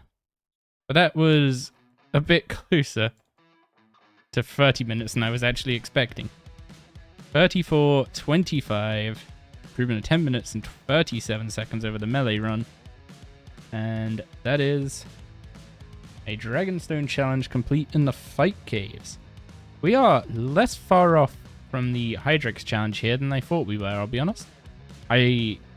Looking back at when I was doing building a main, I did this with Dual World Magic with like Psyware, Wand and Orb, and it was a 31-minute run, so clearly I've improved just a little bit. It's time to discuss the Onyx challenge of the fight caves, more specifically our plan for it. It's no secret that Jad without prayer is going to be a little tricky. However, the sheer amount of defensive options available in RuneScape and their power level should not be underestimated, so we're going to use this challenge to showcase what they can truly do. However, first of all, we need to come up with an adrenaline source to fuel these defensives. My first idea here was taking a terrible weapon to build off of the healers, but it turns out they die even to a tier 1 weapon, so that's not going to work. You can place a dummy in the fight caves, however I cannot make dummies until we get to invention at tier 5, which leads me to archaeology and the reworked persistent rage relic, which when you drop combat starts generating adrenaline. In order to get that, we're going to have to complete a Hydrix challenge somewhere, so let's see if we get lucky at the Chaos Elemental and complete their Hydrix challenge at the same time as the Onyx one. But first up, we've got a Diamond challenge to quickly knock out. Chaos Ellie with a single item, my stipulation being that I don't go in with any adrenaline because I was counting the puzzle box as an item. Does this Chaos Ellie miss any health? Nope, there's a full health Chaos Ellie. Oh god, no, it's not savages. Okay, this is... He's not hitting anything. I'm not wearing any armor, and he's hitting the same as when I'm wearing Dragon. The Chaos Ellie hits quite hard even when you're wearing armor, so I assumed it would be quite painful to be wearing absolutely nothing at all. Let's just say this earned its place as a Diamond challenge. But for now, it's on to the real interesting part of the Chaos Elemental. Can we get an Ancient drop, and is it going to be uncorrupt? Our starting KC for tonight is 1270 is our starting KC tonight. So let's see. Realistically, we're looking to get to what, 1700? Basically anything that people are using for bossing with or training with Necromancy has just skyrocketed. I use an application called Sizer that just lets me right click around the edge of a RuneScape window and set it to 1290 by 1080. The Chaos Ellie grind this week. I want to be done with the Onyx challenge at minimum here by the weekend, if I can pull that off. A lot of this has kind of just been done alongside like the double XP Slayer I was doing on the main, the Necromancy release. I just like came up here and AFK'd a few times, or did it as like just a break in stream content. So it hasn't been that bad to do the first 1300. Have I considered making this series on an Iron Man? It would just be a lot of supply grinds that would end up off camera. From a content perspective, there's not much difference in the output, because there's only so many times you can show a farm run before it's just, yeah, we're doing the usual. Basically, by playing it on a main, I get to I get to set the goals in such a way that I know that I can spend like 95% of the account's playtime actively working on a goal. So for those curious, the reason free trade went away is just because the game had a massive RMT problem. So they tried to get around it by making it so you could only buy stuff for GE value, plus or minus a limit based on your quest points. The result of this was actually that there was a ton of scams that went on because of it, to be honest. I remember someone tried to buy something off me for a stack of nature talismans. That was never gonna go. I feel bad for anyone they did manage to buy anything off of with a stack of nature talismans, because that is junk. After playing Necromancy and figuring out how it's gonna get integrated into the series, I'm super excited to get to that. That kind of means getting through tier 2, and there's only 3 challenges left. The Sears ring from DK shouldn't actually take us too long. This is the grindiest challenge left. And then the No Prayer Fight Caves run is going to be the most intricate challenge so far, I think. We need to see what our first ancient drop is from Chaos Ellie. I'm hoping it completes the Hydrix at the same time, because I need a Hydrix before I can do the Jad challenge. It is more likely to see an ancient warrior item than a corrupt dragon item. I didn't realize this, but corrupt dragon items actually count as ancient warriors items in the drop table. So all of this was from revenants. But yeah, apparently all these corrupt dragon items count as being ancient warrior items for the sake of... To quote the official RuneScape drop rate page, there's a 1 in 128 chance to access the Ancient Warriors drop table. 1 in 224 chance to obtain a specific unique drop, in brackets, 44 out of 224 chance to obtain any Ancient Warriors equipment. So they're including the corrupt dragon items as Ancient Warriors equipment. So according to Jagex, corrupt dragon is Ancient Warrior gear. Now, it's not got an Ancient Warrior's name attached to it, so I'm not counting it, but apparently it counts. You saw the interview with Pride, so you enjoyed it? To be honest, it could have gone on so long. Every question he asked provoked me in the right way. The guy is very good at leading a conversation. I could honestly just jump on a call with him and talk for hours. That is so many Cerebrews. And I should just start bringing notepaper for this. Chaos Ellie dropping more brews than Nex over here. Kind of killed one of my challenge ideas though. One of my challenges for KQ was going to be to kill it with a single style. Thanks, Necromancy. Also, yeah, the Chaos Ellie kill count just goes up so fast. Like now we're actually in full grind mode. This isn't going to take us long at all, I don't think. That's the same problem I have with the Excalibur, by the way. Like, the whole emptying the Cerebrew there. I do that with Excalibur all the time, but I equip it instead of activating it. It's really annoying for Necro. I just end up sending away all my conjures randomly. Because if I want to get access to Sorrow and make it sure it has the same tier 95 prayer that all the other styles have, then I need to get all the way to 90 Necro. I kind of wish luck had an actual, like, more measurable impact, though.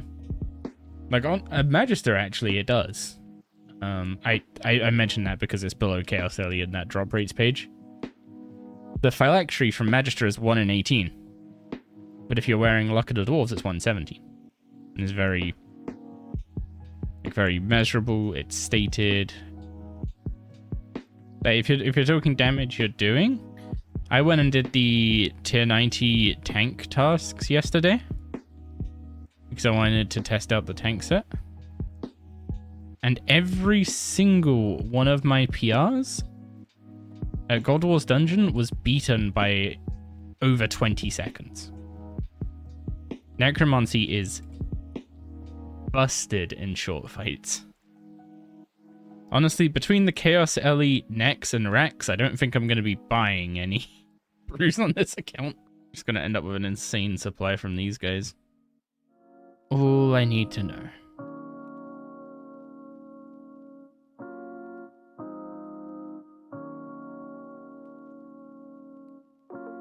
Well, there's our first ancient warrior item.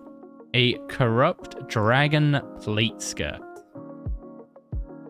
It's not a named item, so I'm not counting it, but that is one of the 44 ancient warrior items in the ancient warrior drop table. When you include the corrupt dragon items as an ancient warrior item, the drop rate comes out to 1 in 650 for any item. Given we're over 1300 now, we've managed to go double drop rate again. But I'm not counting this drop because I specifically set the challenge with the named ancient warrior items in mind, so we're going to keep going for one of those. And unsurprisingly, we didn't see another drop this night, but we got straight back to it the following day. For us, it's day 2 of the real stage of the Chaos Early grind. The title seems to hit far too close to home. There was a stage in the Linza grind where I was simply happy to see drops on back-to-back days. Yep, only one way to find out. Time to spend the next 4 hours killing the Chaos Early. Today the plan is hopefully get a Chaos Early drop. But hopefully we see a Chaos Early drop today, and then we head over to DK's, try and get the Sears ring. We should be closing in on getting that, to be honest. We've had 2 of every other ring, so I seem to accumulate RNG on this account and then spend it on the other account. Thank God they made it so I can't accidentally note paper pie dishes. I'm definitely not going to be hurting for Sarah Brews by the time I get overloads unlocked. Actually, that's a good point. Is there a Supreme Necromancy potion? Or is it just Super and Extremes? You think it's just basic Super and Extreme? That'd make sense. They'd have to add like another recipe thing, and that interface is already full, I think. Oh, I just remembered a really unfortunate incident from. Well, I say it was unfortunate, but it was both unfortunate and fortunate at the same time. In that, if anyone remembers, I don't know if they still have this, but the rune throwing axe had a spec where it would like hit 3 targets instead of 1, and there was a lure for a while where people would bring you up to the Chaos Early and tell you to like enable the throwing axe spec, and they'd then just, you know, run you into the Chaos Early. And I was super skeptical of this when I was being told that, but I was being like tricked into doing it. So I was like, no, I'm just gonna not put auto retaliate on and see what happens. They killed me anyway. They just didn't bother with the skull, so they got nothing for it. In hindsight, I'm not sure why I bothered going with them. Like, if I wasn't gonna do what they said, then why did I bother anyway? I think I thought it was rude to ignore them, so I went with them, but I just didn't put on auto retaliate. I feel bad for our puppy. It's far too hot outside for her to go out because the pavement is going to be absolutely like burning and will scorch her little puppy feet, and she doesn't understand that, so she's sad that we've not gone out, but we'll go out when it cools down. I woke up with my voice basically gone this morning, so that was unfortunate. Kind of hoping that doesn't become a recurring theme. Maybe RNG is just better in the morning. You always seem to get more drops at the start of your day versus the end of it. That's because you play until you hit the dry streak and then quit, right? You never stop playing when you're getting lucky. Like, if you go, like, you know, if you get a back-to-back drop, you're playing for at least another 2 hours. But then if you go dry for those 2 hours, keep grinding, no drop or no drop. I mean, that's how I do it. Except it's usually keep grinding in spite of no drop on my end. Am I getting crashed at Chaos Early? Okay. Not that one. I wanted to pick a world at random. Oh, there's an open Savages world, but if anyone wants it. You know what I should do? I should have the main train Necromancy in the same world that I'm doing the Chaos Alley in. Then the Chaos Alley can't come crash me at Savages. That would have been a really good idea when I was actually like going for 99 Necromancy, to be honest. The Chaos Alley can path like all the way past the Savages. It's kind of mad. It was too busy in the afternoon, but I logged on at like 7 a.m. UK time. Yeah, Ravenous schools weren't too busy at the start. It's they were fine until they got spread around. Looks like you're grinding out 120 Necro now before they enough the rituals. I'm just getting it up slowly via killing bosses. It's not great XP, but I'm making a decent bit of money doing it. Yeah, this ring isn't really doing much for me. It's mostly just giving me more stone spirits. Actually, that's a good point. I wonder if this account's curse with Godsword shards is going to continue. Next tier, we're getting Krill, so we'll get to see how that starts off. It has never seen a shard free. The disrespect you were showing Chaos A then? Imagine you're fighting someone and they bring out a book and start reading it while also beating you up. I've watched enough anime to see that. But what's he gonna do? Tele me into the Savages? They moved the house down, so he can't even do that anymore. Apparently I did a little bit of Corp. Oh yeah, right, the Sigil incident. That didn't go well. I decided when I DI'd the character, they're not gonna do anything with the Spectral. So I sold it. Can't complain about the loot luck, but I can complain about my poor timing of selling it. Because I sold it before it was announced to be used in Necromancy.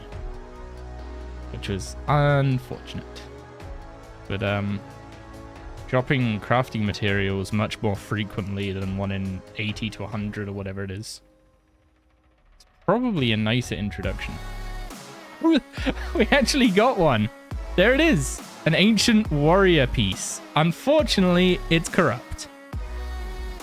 But that is the Chaos Alley wrapped up for the tier with a corrupt Zuriel bottom. Does that even clan announce? It does not.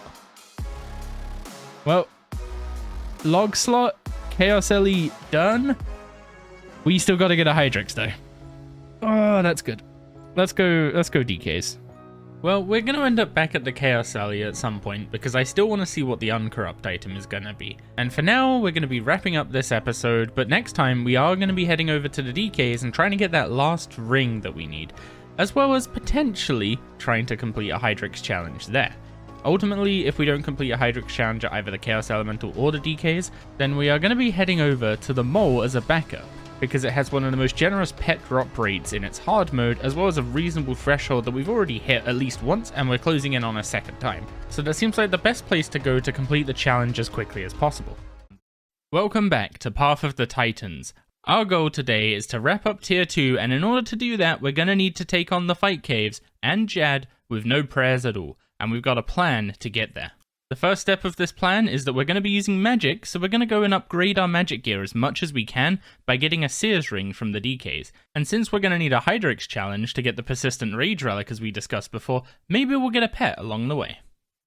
We're back to the DKs today, and I'm starting to actually burn gold on supplies, so we're gonna probably have to start selling some stuff, because somehow my triple drop rate trend has indeed continued. Then again, for this one, I said there's always a cursed ring. Our cursed ring is the Sears ring. Yeah, today we're gonna get that Sears ring, 100%. And I feel like we're also gonna get a little extra something, a pet of some kind. Maybe a DK's pet, maybe a mole pet. Who knows? Or first kill Berserker ring. Okay, that one works too. Well, if we were going to have luck on any of them, I guess Berserker ring's a pretty good one to have luck on. Yeah, I'm very uninterested in other drops at the moment. I'm just going to be focused on just getting as many kills racked up as I can. So I might note some bones, might note some potions, but if I forget or don't bother, it's basically because I'm just trying to speedrun the kills for rings. I should probably have a ring counter when we're at DKs. If I'm remembering rightly, we're at 4 Berserker, 4 warrior, 2 archer. I haven't actually safe spotted Rex at any point. I've always been fighting all 3 of them, so I don't know how we got so Rex skewed in our drops. But if I'm remembering correctly, then because we definitely have 4, 3, 2, and 0, with 0 being the Sears ring. And that was before we got this Berserker ring, and I'm pretty sure this is the 4th Zerker ring. I remembered incorrectly. This was actually the 5th Zerker ring, so we have 5 Berserker, 3 Warrior, 2 Archer, and no Sears ring so far, which is a really weird distribution. So yeah, I guess my cursed ring theory is really holding true. Gonna have the Reaver ring banked at this rate. If I manage to get the Reaver ring banked before I get a Sears ring, I'm selling them all. So that's like 200 million Zerker rings. Yeah, when I eventually want to go for the Channelers ring, I'm assuming I'm not gonna have a good time with it. I've lost plenty of things, I'll be perfectly honest. I managed to AFK away a pair of Boots of Subjugation when they were like 25 mil.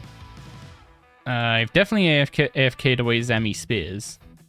It's just like I'll set something up. I'll go like to the kitchen to get something, or just plan to step away for like 30 seconds to a minute at most. And then suddenly there's a pom. And when you see the pom, you've got to give the pom some love. And then you end up cuddling for a bit, and suddenly it's 7 minutes gone. And this is the time where you've got boots and chestplate dropped to Armadillo, and you're just like, well, there goes all my profits. Good job, me. So since we have been musing about DK lore, and I'll be honest, I have absolutely no clue. Let's get someone who actually knows what they're talking about when it comes to RuneScape lore. Oh, I know a little bit about lore. Yeah, we're there's a bit of a coping mechanism for. Well, let's just say we've killed 1,500 Dagonoth Kings, and I'm still here looking for a Sears ring. So Oh my god. So yeah, as a coping mechanism, I started wondering about the DKs, and it's like, if they got these rings off of some Fremennik warriors or something, why on earth did the Seer fight Prime instead of fighting Rex? Or was it actually the case that they just bodied these guys and ate the rings and got the power from them? I have no clue. Yeah, it's really interesting, like, and you could kind of go into it a little more, because they leave some ambiguity in their creation. They could have been like another experiment of the Dragonkin, but the stuff we do know is like, really the thing that tells us that they are the way they are naturally is like, there was this Zeroshian church that like wanted to capture Dagonoths, and they had several of them that they wanted to like breed, but I guess they couldn't contain them, and they ended up getting wild. And it was specifically a Dagonoth Rex. A Dagonoth Rex. As in, Dagonoth Rex isn't the Dagonoth Rex. It's just... So they're like a caste system, like ants. You've got various... They're all part of the same species, same DNA, you know, part of the same colony, if you will. But they each have like a different use. So you've got like... Dagonoth Rex, you know, is clearly meant to be like physically strong.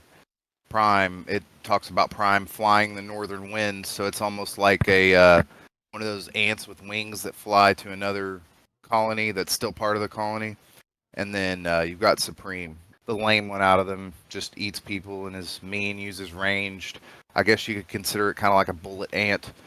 But yeah, they're real similar to them. Yeah, Relica didn't like that there were Dagonoth around, and that's kind of what started the war.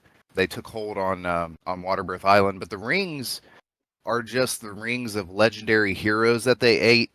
But anyway, the rings, after being in the stomachs of these Dagonoths for so long, after being eaten while raiding Waterbirth, then the rings obtained the power from the beast.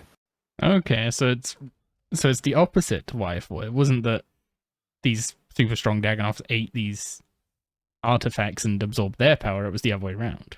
Yes, after being in the guts of the Dagonoths for so long, the rings took on their powers. The Dagonoth Rex was present in the Second Age when it was killed by Vendi, tasked by the Church to deal with the growing problem. This corpse was later moved to the Sentistan graveyard. That's weird. They might be... Isn't that in the Crucis Arena? Oh, Croesus. Oh, yeah. Yeah, Someone dude, in it chat totally mentioned is. that earlier. I'm not going to take credit for that, but... But it does say that they ate the heroes when they came to Waterbirth on a raid, and over time, they imbued the rings with their nice stomach juice. But I would hate to think after spending centuries in a Dagonoth, you wouldn't get some of its powers, right? true. I'm more impressed that the stomach acid didn't degrade the rings in any way. Listen, the Fremennik make high quality rings, bro. They weren't going nowhere. That's I gotta love be these one bosses, bad though. stomach burn though. Especially the warrior ring, just having like a katana stuck in your gut all the time. Oh yeah. No wonder Sears they're ring, pissed. too, they're all pretty spiky. Archer's ring straight has an arrow on it. But yeah, I've been working on a lore video too, and dude, it's crazy some of the stuff that I missed. Like, especially regarding like Sintistan, like even just that, like Dagonoth Rex thing, there's just so much around it. Like, I've been reading about the story of Aurelius, and it just gives you so much details about like the shadow god Voss in Erebus, and I'm pretty excited to see what they end up doing with that. They mention it in the Necrolord quest.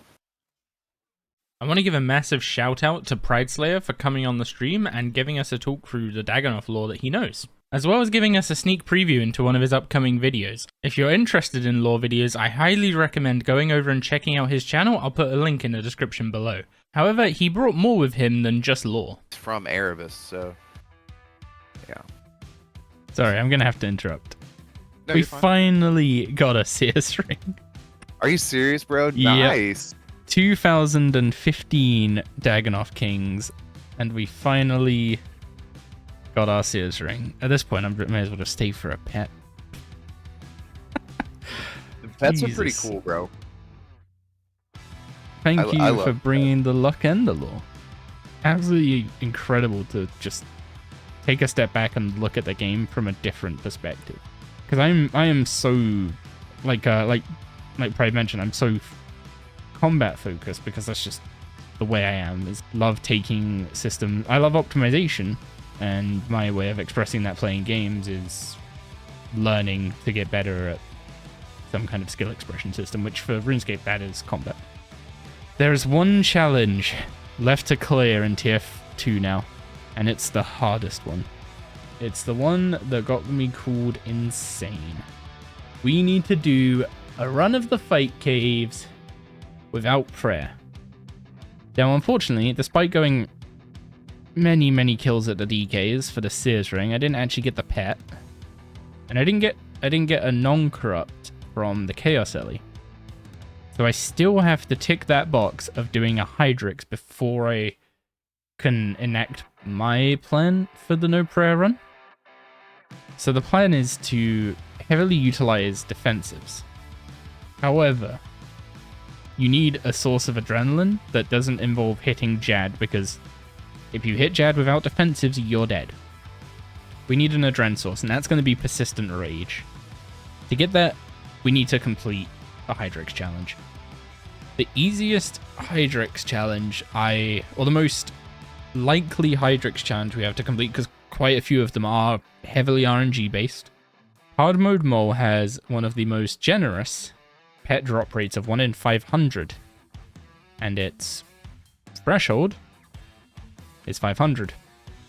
So we currently have a 2 in 500 or 1 in 250 chance per kill of getting the mole pet. In 200 kills, that goes up to 3 in 500. I'm kind of hoping it doesn't get that far, because by the time we hit 1000 KC, we will be triple drop rate of the pet, which seems to be my magic drop rate for actually starting to get stuff. And the Dagonoth King's pets are brutal. The first one is usually not too bad, but I already had that before the series. Given my luck, I'm not willing to test that one, so we're not going to do that. So mole is our best bet. So we started with about 800 mole kills in hard mode, so let's jump in at kill 1097. Okay, next kill. Next kill, we believe. Okay, 1098. There it is. The Rotten Fang. Finally. 1098. It was. You were just off by 1. Thank God for that. Okay, let's go get our reward. Here's a quick reminder of the reward table, but I'll be honest, I've spoke about the reward. We're going to be getting enough, so let's just jump into it. We're grabbing the Persistent Rage Relic. This thing is a huge boon for endurance challenges and is going to be crucial for our approach to the fight caves. Anyway, we need to pick up a dragon ward. I'm assuming this isn't going to buy it. Oh, it does. So it's time to do the fight caves without prayer. Which is either a really dumb idea or a really cool idea. I'm not sure which one yet. So in terms of consumables, we're going to want a weapon poison for the waves. A supreme magic, a supreme defense. We don't need any prayer restoration because we can't use it. So the rest of it is just food. Probably just fill up on Guthix rests, I guess. You know, I might actually be able to make use of a power burst. It is a stretch of an idea, but an idea nonetheless. This is going to be the most expensive fight caves inventory you've ever seen. I don't actually think we need anything more than this. Maybe like some emergency, like a couple emergency sailfish or something if I need. To be honest, if I need healing more than what Guthix rests can give me, I'm probably kind of screwed anyway. But let's see just how busted defensives are. The timer doesn't really matter for this. It's going to be more about just get through it as best we can. I don't need to worry about the keys because I don't have any prayer for them to drain. But I'm going to want to get hit by stuff as little as possible. At least the big stuff. I'm just now realizing how big flow actually is as a lower level. So another perk of Persistent Rage is if I can get something line of sighted, I can actually fully heal my health without using any supplies. So I don't actually need to be that stupidly careful in these earlier waves. And if I end up messing this up first time around, I will not be shocked. Just throwing that out there. I know the theory of what I'm going to be doing, but the practice of it is an entirely different beast. Also, if I get a bad Jad spawn, it makes it a little bit trickier. So I'm hoping for a good one. Like, I think ideally I want the Jad that spawns in this corner. This one's also fine. Like, if he gets caught here, it's also fine. It's just a little trickier with picking up the healers. I have no reason to not pot early with Supremes. Yeah, that helps a lot. That went up 16%. Thank you so much for giving us a hit chance on the nameplates. Whoever fit that into the Necromancy update, praise you. They're spawned in good spots. So we can regenerate a bit here. Gives us, what, 2k health for free. And then if I really need to, I can just wait for Persistent Rage to give us it all back. There's a Dragon Battle stuff. Yeah, I know about that one because I got blasted for buying that instead of the Obsidian stuff because it's much more expensive. I might just get Necro in here and do the sub 30 once it's got tier 70 gear. That'll be quick. That might actually be my demo for just how busted Necro is. To be fair, that's mostly because Necro kind of just skips like 20 years of power creep that the other styles had and just starts out good. Okay, wave 30 onwards is when this is going to get a little more interesting. I'm kind of concerned about accuracy on the mages without any prayer. Are overloads unlocked next tier as well? Overloads are unlocked when we complete tier 3. Actually, a royal crossbow could probably do this in 30.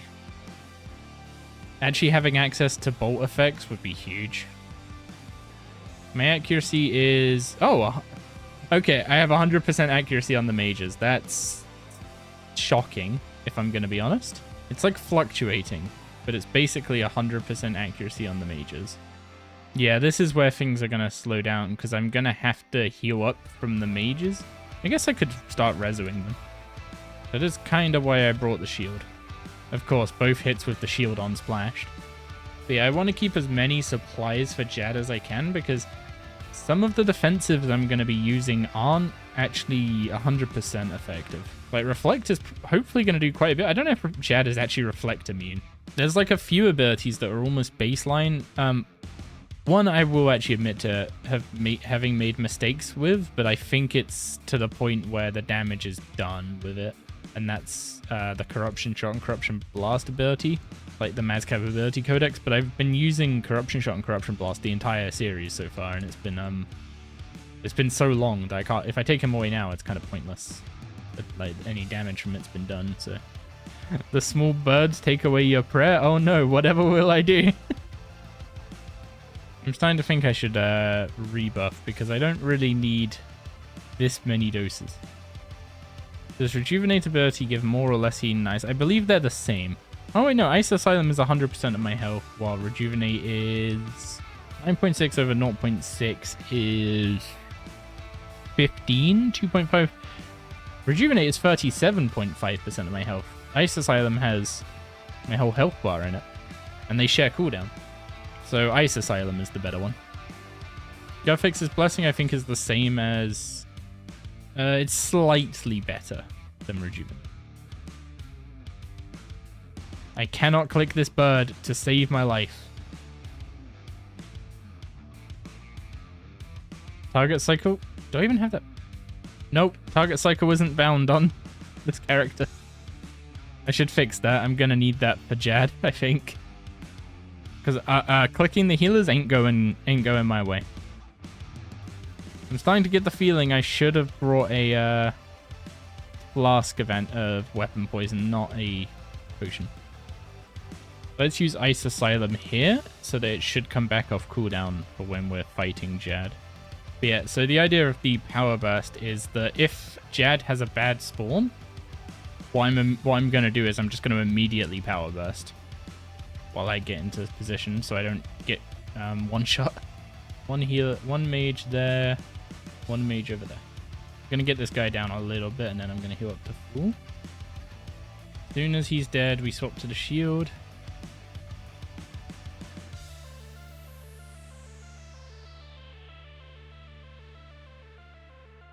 A really unfortunate spawn.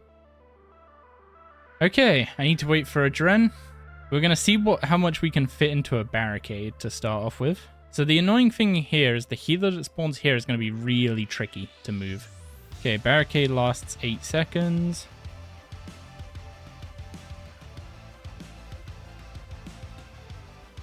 I need to reso that. I only have 62% accuracy. Oof. Oh, whoops. Well, that may have just saved me, but that was not the thing I wanted to press there. Okay, I need to heal up. Okay, poison's probably going to tick him down to make the healers spawn. Aid for the healers is probably going to be my best bet, right? So regenerate to heal myself back up, and then... Okay, if I put a dot on him, and resonance, that'll spawn the healers? He's half health, no? Okay, there we go. There's the healers. Need to drop combat and Cade.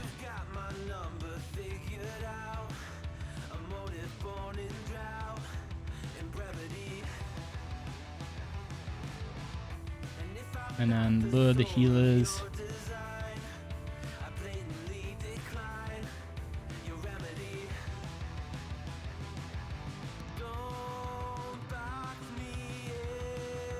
Okay, I got all the healers. Now I just got to get these guys down. Okay, next we'll do reflect debilitate. Okay, there we go. This time we'll do a reflect debilitate, but I'm going to wait for Dren before doing that. So throw on the shield. Reflect debilitate. Bit slow on the debilitate, and it splashed. Resonance, that hit, which splashed anyway. Then we'll just heal up. I maybe didn't need to be so cautious with all my supplies before in the waves, huh?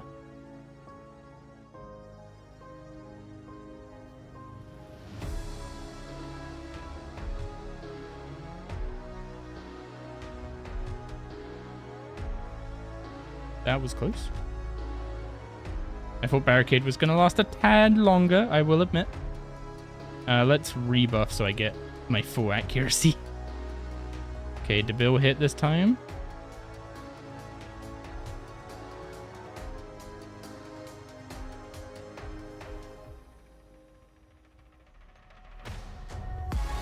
There we go. Jad done without prayer. I probably could have done that quicker, maybe a little smoother.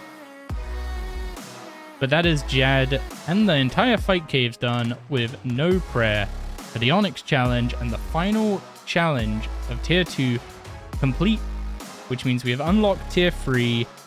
We can go get curses, so let's go do that straight away. Let's get off this prayer book. Let's go get our curses. We have also unlocked the Ancient Spellbook and the Lunar Spellbook. Basically, just the idea is all the prayer and spellbooks were the reward for this tier. And indirectly, we're also going to be unlocking Necromancy, because tier 3, which we've just unlocked, has now given us the Calfight Queen, Hermod, and Krill Sutteroth.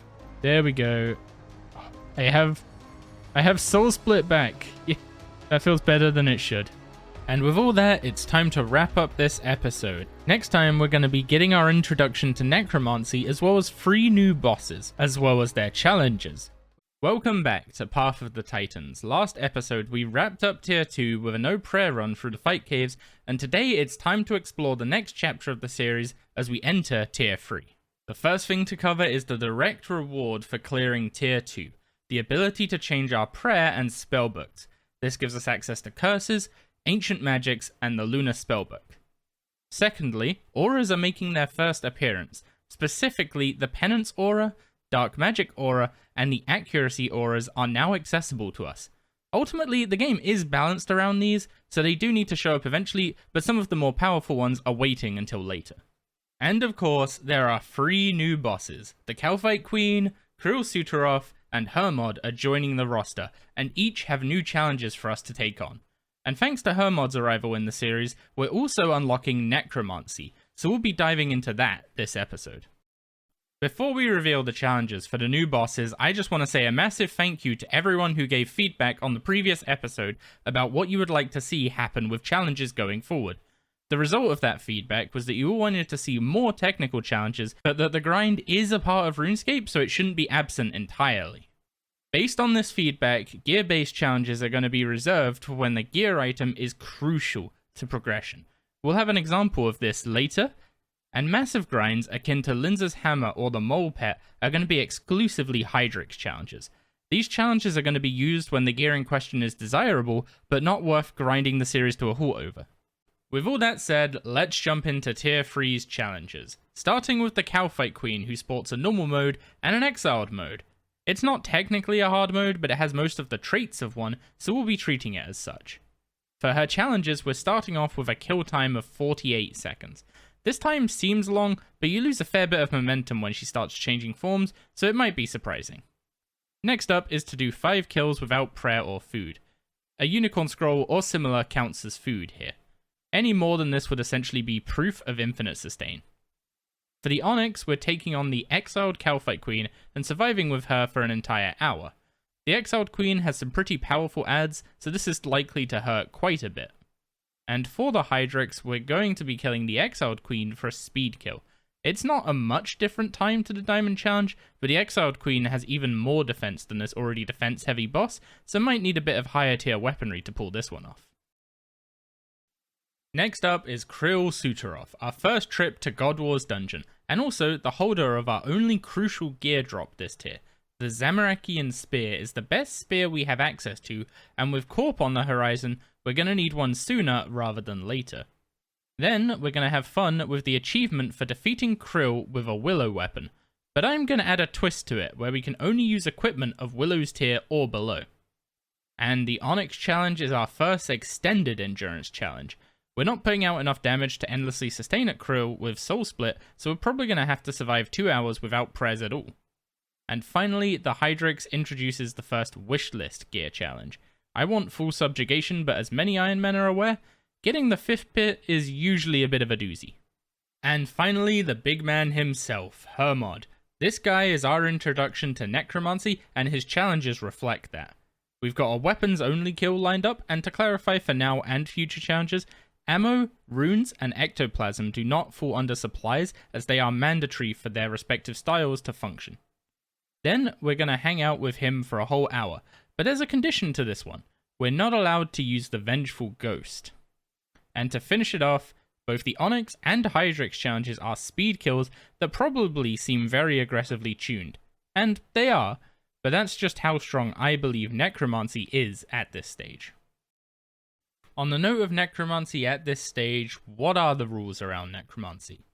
First up is what content comes along with Hermod. This includes quests up to and including Spirit of War, so that also includes necromancy, Rune Mythos, and Vessel of the Harbinger. The other quests will be joining us with Raziel.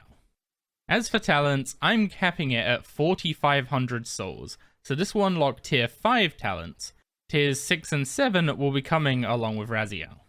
For prayers, all the other styles already get their curses from level 1, so I'm going to allow necromancy to level to 90 and get sorrow so that it has the same. As for training necromancy, I am allowing training via rituals and mob farming up to level 90.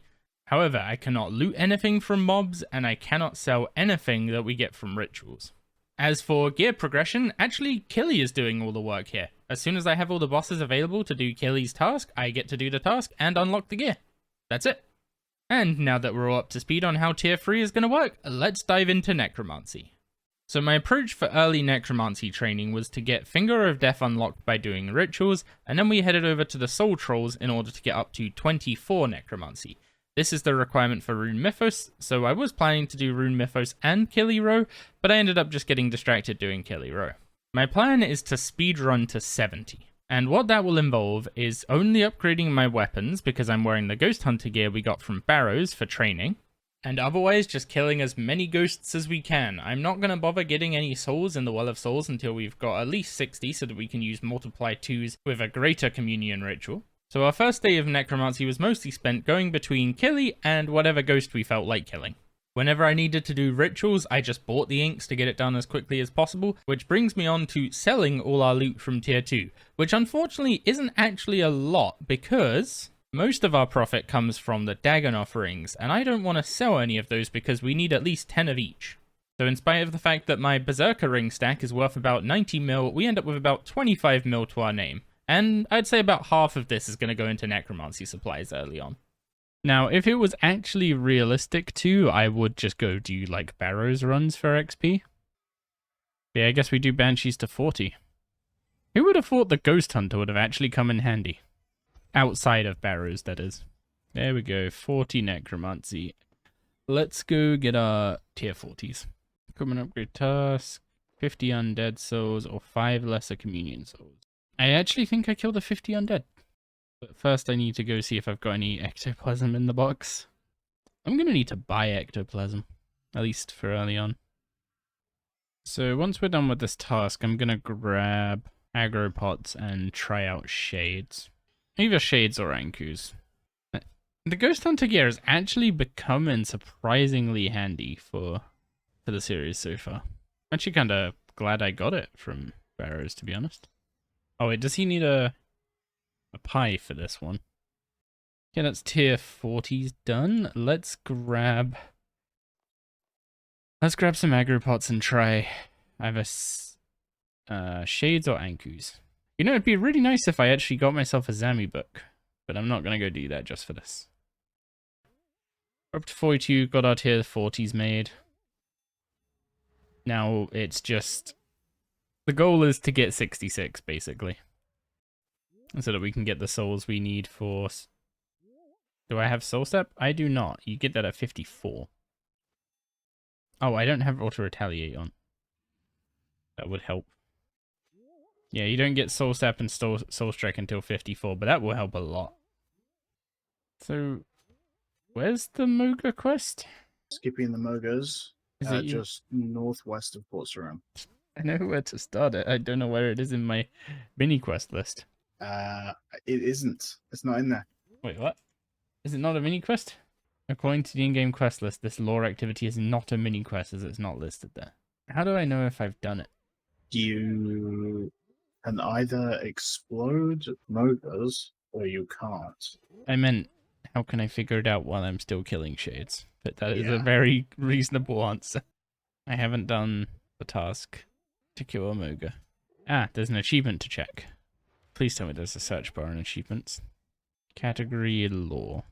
Subcategory mini quests. Guess who's doing Skippy and the Mogas? Matt, could you imagine the speculation? If that showed up in the prerequisites that they announced before its release. Yeah, I need Skippy and the Moga's done, and I also need those. Actually, I don't need the Sagas yet. Those are for when I do the stuff before Razia. First time? Okay, not first time. Let's see how many of these it takes. There we go. Second kill. Easy. Let's go get our tier 50 gear. Now, the goal with tier 50 gear is pretty simple. Get 66. Oh, actually, I guess get 60 first. But 66 is the big milestone I want to be hitting. So we need to go find something to kill. Tier 50, we're looking for a ghost. I'm not using like Undead Slayer and Salvami, so I can't just swap over to doing Bound Skellies, because the only buff I'm working with is Ghost Hunter. I see any reason to do Bound Skellies if you don't have the undead buffs. Anything melee that's a ghost is ideal for me. Especially if I can get it to group up a bit better than these guys. So at 54, we're going to be getting Soul Sap and Soul Strike, so we'll revisit our Revo bar at that point, and we'll try and find a way to get a bigger clump of mobs. Shadow Warriors, are they affected? They are, actually. Here's hoping Leagues is in November. So, at 60 Necromancy, the killy task is to kill 50 mobs over level 70. My great idea here was, why don't I try and do a Barrows run? I got level 50 gear, I'm level 60, it shouldn't be too bad. I have a grand total of 37% accuracy on Barrows Brothers. That is impressively low. Kind of expected a little higher than that. And yep, this is counting for filling the soul line. So, when do I get Volley of Souls? Volley of Souls is at 66. That's going to take a while. Yeah, we should have tier 70 gear by the end of tonight, I think. Might need a few weapon upgrades. Hang on a second. That wasn't a collection log. Was that Guffin's helm or Torag's? That was Torag's helm, okay. Oh, it was Torag's plate legs I was missing. Whose helm am I missing? It's Darok's, okay. So it's Darok's helm I was missing, Torag's plate legs, Guffin's skirt, and spear. Apparently bound skeletons are 70. Bound skeletons are aggressive by default, if I remember rightly. And I don't need any extra inventory space because I'm not allowed to loot anything. Also, I'm hoping just throwing a random Barrows run and getting a piece isn't gonna cost me a plate. Both about 1 in 10, so... I forgot my ectoplasm again. God, I'm bad at this game. And then I need to go and poke, was it like 10 Anku with the agitator? Some number of Anku. Well, I had a fun idea of doing it at Barrows, but didn't work out. Also, Ghost Hunter is still technically the best Necromancy armor I have access to. Because it's either this or accuracy. The one thing I miss the most, I will admit, I miss having a Salvami. I'm pretty sure it would have just been quicker to do the greater rituals. When I say see yourself, can you see the floating hand? I'm Thing! She is Thing. Oh my god. Great. Oh. I need 95 necro... Jesus Christ. What? So, why do I get the feeling, if I could figure out a way to make the camera always make you be a disembodied hand, rather than just accidentally, you'd be totally cool with just being on stream as a disembodied hand.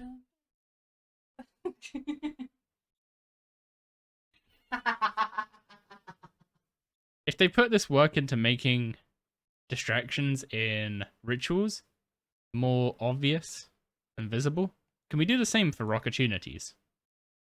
There we go, that's plenty of necro supplies. Okay, so now for the real question. Do we fill up the well with the 3k souls? And I guess I'm better off doing it now and getting the talent points to get any remaining XP because I'll have Spectral Safe for training. Yep, it's time to fill up the well of souls. It's spirit mementos and I'm gonna need a lot of them. I'd say at least... Oh, wrong teleport. About 100 spirit mementos? Wait, hang on, that means I need to do like 2 hours of I might have spoke too soon about being able to kill Hermod tonight. No, I'm also going to need more regular ink. No, I do not need 1,000 of it. 200. Not even that. 60? Let's just go with 100. Am I willing to dump all this gold into speeding things up? Absolutely. So the reason I'm using super necromancy potions for this is because you can boost to place glyphs. And you only need to have the boost when you're placing or repairing said glyph. So I can use a super necromancy to boost above 66 and place multiply 2s if I have my necroplasm. So I have 212 souls in there and I need to go up to 4,500 and each ritual is going to give me, but I think it's 24 base plus the 80% from the multiply 2s. 4.8 times 4 is 19. 43 souls a time? Yes. So I get 43 souls a time and I need to get 4,300 souls. So I actually need to do 100 minutes of rituals. I decided to break up the rituals into 2 parts. First, get to 3,000 souls, then do all the quests. Then we'll go to 4,500. So about an hour or so of rituals later, we picked up with the Rune Mythos quest. Do I have to do Lesser Essence? Yeah, I don't have. Not having the Tome of would suck if I had to craft my own runes. Here we go. Spirit runes made, and now we go back to Motfa. Quickest quest ever. There we go. Rune Mythos done. We can now use incantations. I like how this quest just assumes you have, or this guide just assumes you have the active file. Am I really going to stop myself reclaiming a teleport item for a single quest? Yeah, that seems on brand. See, that wasn't much more of a run. I just added like a minute to the quest. But RuneScape is such a weird world. Only here would it be halfway across the continent to get a ship back. There we go. Vessel of the Harbinger done. Get our prayer lamp. And our necromancy lamp. And now we can go start Spirit of War. I should probably actually fix this bar up properly.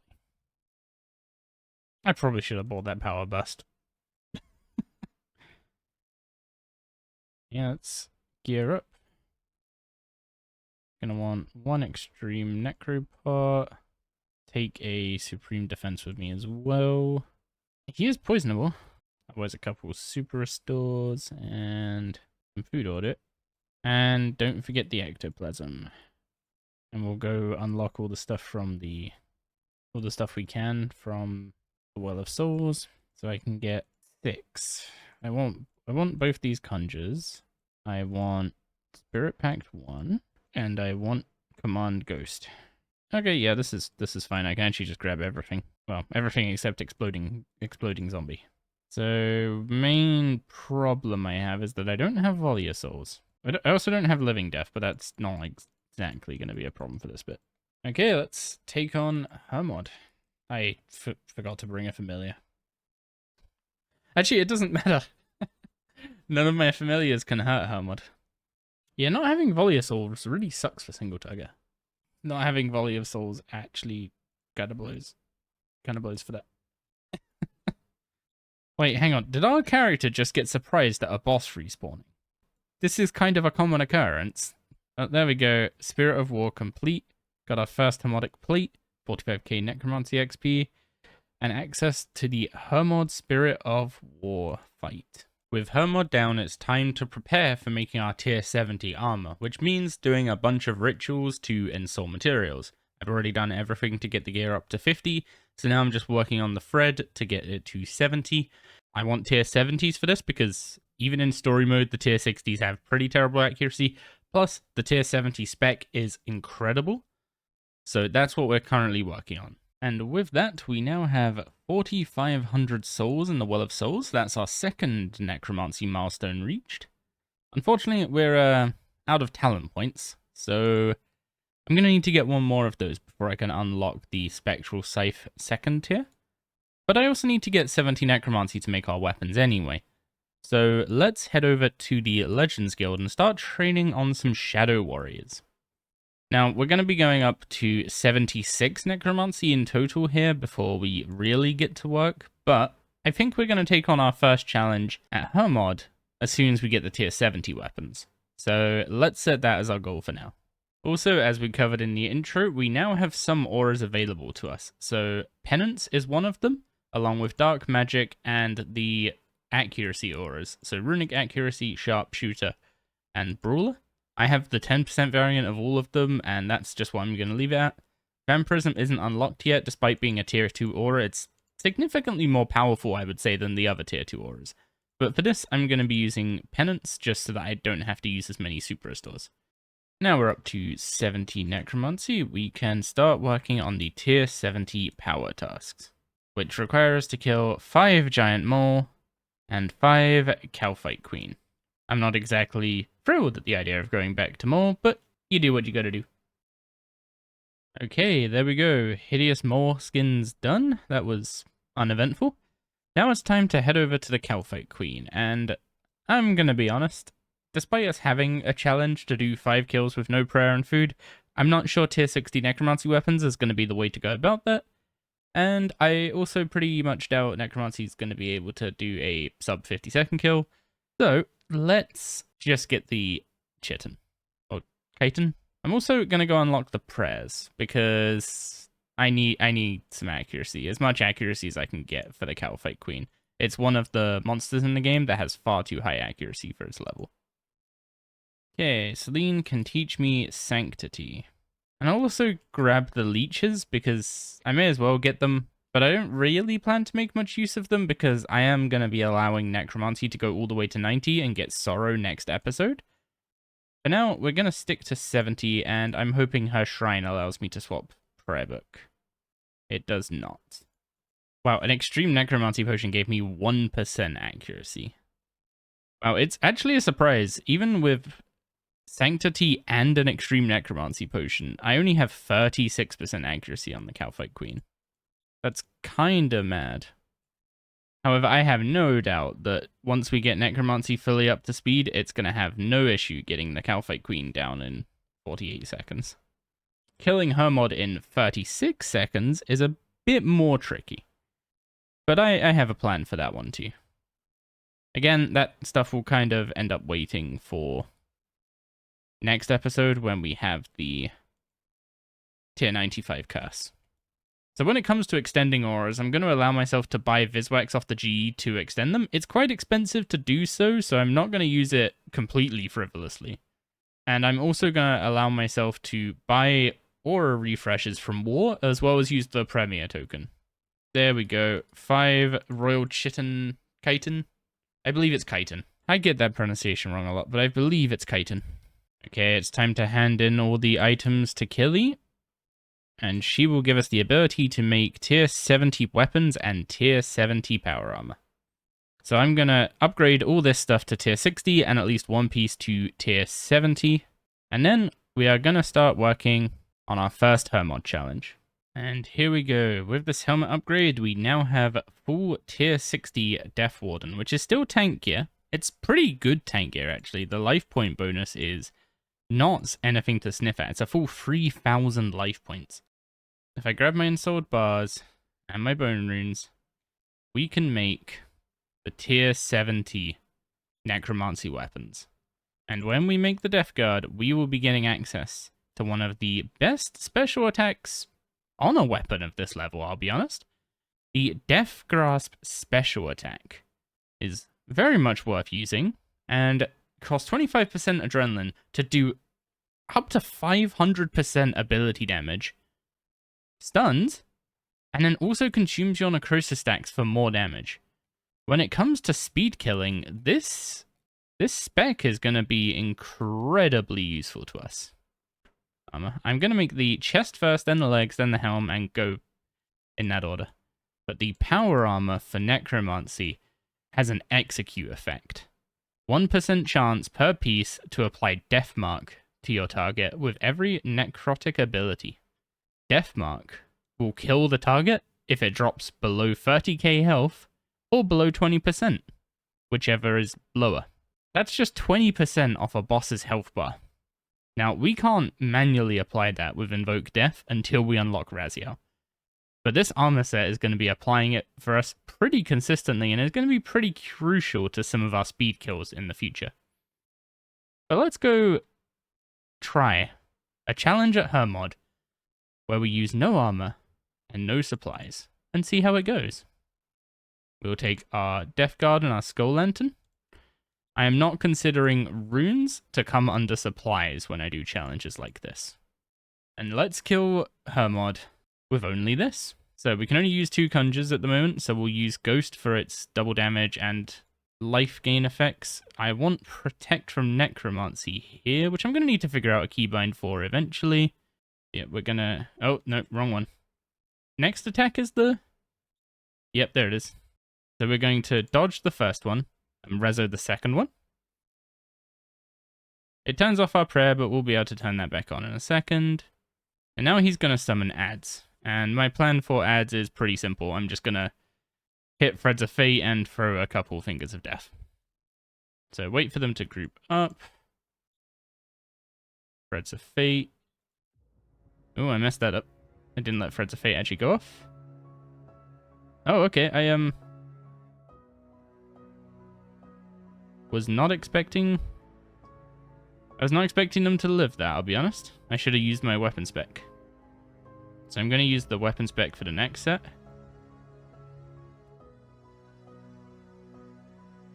I might have to reflect at some point here.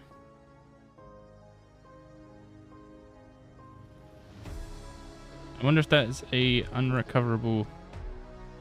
I'm going to rezo to survive. Move out of the way of his overhead slam. I think the ghost is going to sustain me here. Make sure I don't get hit by his slams without rezo available. I'm going to finger. As soon as I get above 50% of Dren, I'm going to reflect so that I don't die. And then he is down with no supplies and no armor. That was closer than I was expecting, I'll be perfectly honest. I definitely made some mistakes. However, that is Hermod done with no armor, no supplies. We take that one for a quick diamond challenge. And that's where we wrap up today's episode. We've got Necromancy unlocked. We've got one of the best weapons in the game. Admittedly, it's only the tier 70 version, but the tier 90 version is incredibly good as well. And we've also taken on our first challenge in tier 3. So I think a lot of progress has been made. And next episode, we're going to try and unlock the Curse Sorrow, which requires 90 Necromancy. And then we're also going to be getting Living Death. This is pretty much what's going to enable us to do the speed kill at Hermod, so I can't wait to see that. Once we have the full tier 70 power armor, Sorrow, and Living Death, we're going to be attempting the speed kill at Hermod. So let's see if we can't fit all of that into next episode. Welcome back to Path of the Titans. Last episode, we left off having set up Necromancy, got it to 70, and taken on our first challenge at Hermod. So in this episode, we're going to be taking Necromancy one step further, and to do that, we got up to level 90 Necromancy by AFKing some Shadow Warriors. This is our limit for allowed training outside of any levels we just happen to get by bossing. This gives us access to the Sorrow Curse, which puts Necromancy on the same playing field as all the other styles. As for where we're putting that to use, we're heading straight back to Hermod to take on the Dragonstone Challenge, which is to do an entire hour on fastest without using the Vengeful Ghost. We went for the classic approach of using a yak full of food, so let's see how that went. Deal with the ads via Threads of Fate. Seems like the most reasonable way to do it. It costs runes, but I think we've got enough flesh runes, and if we don't, then we can just swap to using Spectral Cipher later. Okay, now we've actually lost some prayer points. We'll throw on penance, and I'll be honest, I don't think we're actually going to have any health issues. His normal hits don't seem to do a huge amount of damage. If he's not doing any damage, then I won't get any prayer back from penance. So I might have to just eat some of his slams to get penance. Penance to restore some prayer points. So this is going to be one of the problems of the endurance challenges going forward, is when bosses like Hermod don't hit very hard, Soul Split just kind of nullifies all the need for food. As for why I'm not so concerned about like the difference between these kill times and the kill time requirement for the Dragonstone, the Ghost's Haunt ability is actually just kind of massive. Now you can see how just adding the zombie in, I've already massively increased my damage before he summoned minions this time. So we'll be doing a fair bit more damage on that front. 3 large bladed rune salvage. There you go. See, you just add in the zombie and our kill speed dropped by a minute. So all we've got to do is drop it by not even a minute again. That's it. Because I could always get a salve amulet for this guy and for Raziel, which, to be honest, with the Death Skulls nerf, it's looking more and more likely that I'm happy to take... Hey, there we go. First Hermodic plate in the bag. There's only 3 more to go now. But yeah, it's looking more and more likely I'm willing to grab stuff for making Raziel easier. Seems like Bloat is actually worth using. I can't wait to see what it does with the Ghost. I know Bloat is 100% worth pressing when you use Split Soul. Because of the way Soul Split works with smaller hits, it heals a greater percentage. So Split Soul actually does a greater percentage of Bloat's damage versus something like Finger of Death. But obviously, we don't have Split Soul yet, and we're not getting Split Soul until we get to Raziel. So not really of a concern to us yet. And unfortunately, I don't actually have... Because I can't do Tomes of the Warlock, I don't actually have the ability to force the insta-kill application. Or the Deathmark application. Yeah, so I don't have Life Transfer, I don't have Invoke Death, and I don't have Darkness. For the main ones. Well, and Split Soul. All of those come with Raziel. It's hopefully gonna help keep Necromancy a little more in check. Yeah, I finally realized recently what had got me in a funk with RuneScape since Necro, and it's this feeling that like something's coming, something is gonna change with combat. Whether it just be crit changes and hit cap changes, or whether it be something a bit deeper than that, something's gonna change. Which means right now the game feels in a weird limbo where Necromancy is like what the future's gonna look like, and the rest of the styles are kind of stuck in the past. So it feels bad to play the other styles, but everyone's also been playing Necromancy so much that they kind of Necromancy'd out. There we go, second Hermodic plate. That's 2 out of 4 as boss drops. And we're up to 18 Hermod, so we're actually going nicely on rate for these, which makes a change for me. Oh yeah, that's another good point. We're going to be using Dark Magic for the speed kill as well. And unsurprisingly, Dark Magic, a load of small hits, works really well with the Ghost. So Mod Ryan actually posted on Twitter earlier today that they're looking at making some updates to the buff bar. And they had like this idea of a section to the side where you had like high priority buffs. But my contribution to it was like, give us the ability to pin buffs. And then when a pinned buff is gone, like have it glow or something. That will go a huge way to helping with the like overload, anti-fire, etc. problem. Where the only way to notice that you're missing it is to notice that the buff disappeared. But there's nothing to tell you that the buff disappeared other than the absence of it. Well, that's going to be a PR. Thank you, Execute. So, one problem I'm actually kind of running into that I didn't expect to run into is I think I might need to find a way to make some money. Now, Krill is either going to solve this problem for me or not, because the problem with Krill is that his drops are good money, but they're also my source of Zami components. So I don't exactly want to go selling those. I think we've got 2 more kills and then this wraps up. I mean, it's still going to have taken like 15 sailfish. Wasn't entirely free consumable wise. Maybe Soul Split needs to hit the bench for some endurance challenges. Might be the best way of dealing with this. I'm not sure if it's just Hermod though. There are a lot of bosses that hurt more than this. So it could just be that Hermod doesn't really hit hard enough. I don't think it's normal that a boss, if you use penance at a boss, you get hit little enough that, well, it can't keep your prayer up. It is indeed about to be done. He's gonna immune. Way to steal my thunder.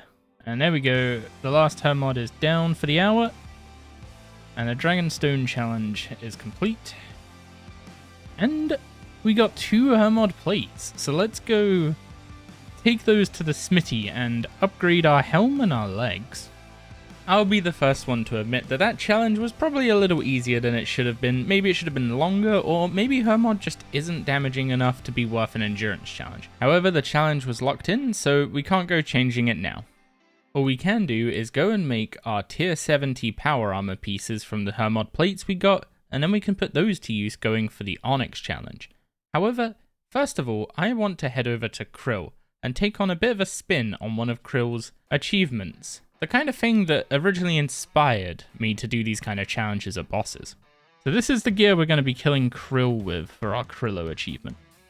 But all the damage has to be done with a Willow weapon, which means I don't think I can take a familiar in there. This has to be in an instance encounter. Let's get over to the altar to pray. Yeah, I'm not going to get away without praying here, so I do want to pray. Okay, so I think Deadshot's going to be my best friend here. I just realized I don't actually have the Zut Cape, so Deadshot isn't as good as I hoped. I don't think it was worth using Death Swiftness, if I'm going to be honest. Oh, wait, that doesn't do current health. That was my vet. Okay, I got them mixed up a sec there. Part of it works off of max, the other works off current, and it's current for prayer points, max for health. So I thought I was fine leaving my health low because I thought he would just hit me less hard. I was wrong. I have surprisingly higher accuracy than I was expecting for a tier 20 weapon. I might have to weave in debilitates here. Debilitate's splashed anyway. I think he should be dead soon. Yeah, he's gonna die. I had a bit more accuracy than I was expecting for only a tier 20 weapon. So there we go, let's Krill down with only tier 20 gear. I didn't realize there was another achievement there that I was going to be getting. Well, minus that small mishap with the spec, that is Krillo done, and Krill will be done, all done with tier 20 gear for a Dragonstone challenge. This one was meant to be a little more fun than challenging, a way for me to shout out the kinds of achievements in the game that inspired me. Let's make the executive decision then. We are heading back to Hermod, and I'm going to get that speed kill. As we just said, we're heading back to Hermod to take on his Onyx challenge, which is to get a 36-second speed kill. With only tier 70 Necromancy, no invention, not the best auras, this is going to be quite the challenge. So I'm going to use the Book of Lore, because its hits should be more helped by the Ghost than the Saradoban book. The Ring of Fortune actually gives better stats than the Berserker Ring. I don't know why I put the Berserker Ring in this preset. So the one thing I'm missing is, well, if I had an Excalibur, that would be nice, but I don't. Okay, let's try this. As for why I'm not using a familiar, simply put, none of them can damage Hermod, so none of them will help me right now. So the idea here is that I'm going to build up all my resources on the dummies here, and go over to the Adrenaline Crystal, use Living Death, hit the Adrenaline Crystal, and go into Raziel's Citadel. I actually need the instance made before I start this, and I think that's a game crash. Let's get it rebooted. I don't think I can fit Death Skulls in here, but that was 46 with a pretty big mistake, so... Okay, Potion interrupts the War Crystal. Good to know. Oh, they need to fix that. That feels awful. If you're in combat and don't have a target, you just straight up cannot summon Conjures. Oh, that's horrible. But yeah, that change they've made has made it really unfortunate. I'm going to wait a sec here before I go in. I'm going to activate dark magic. Bring out conjures.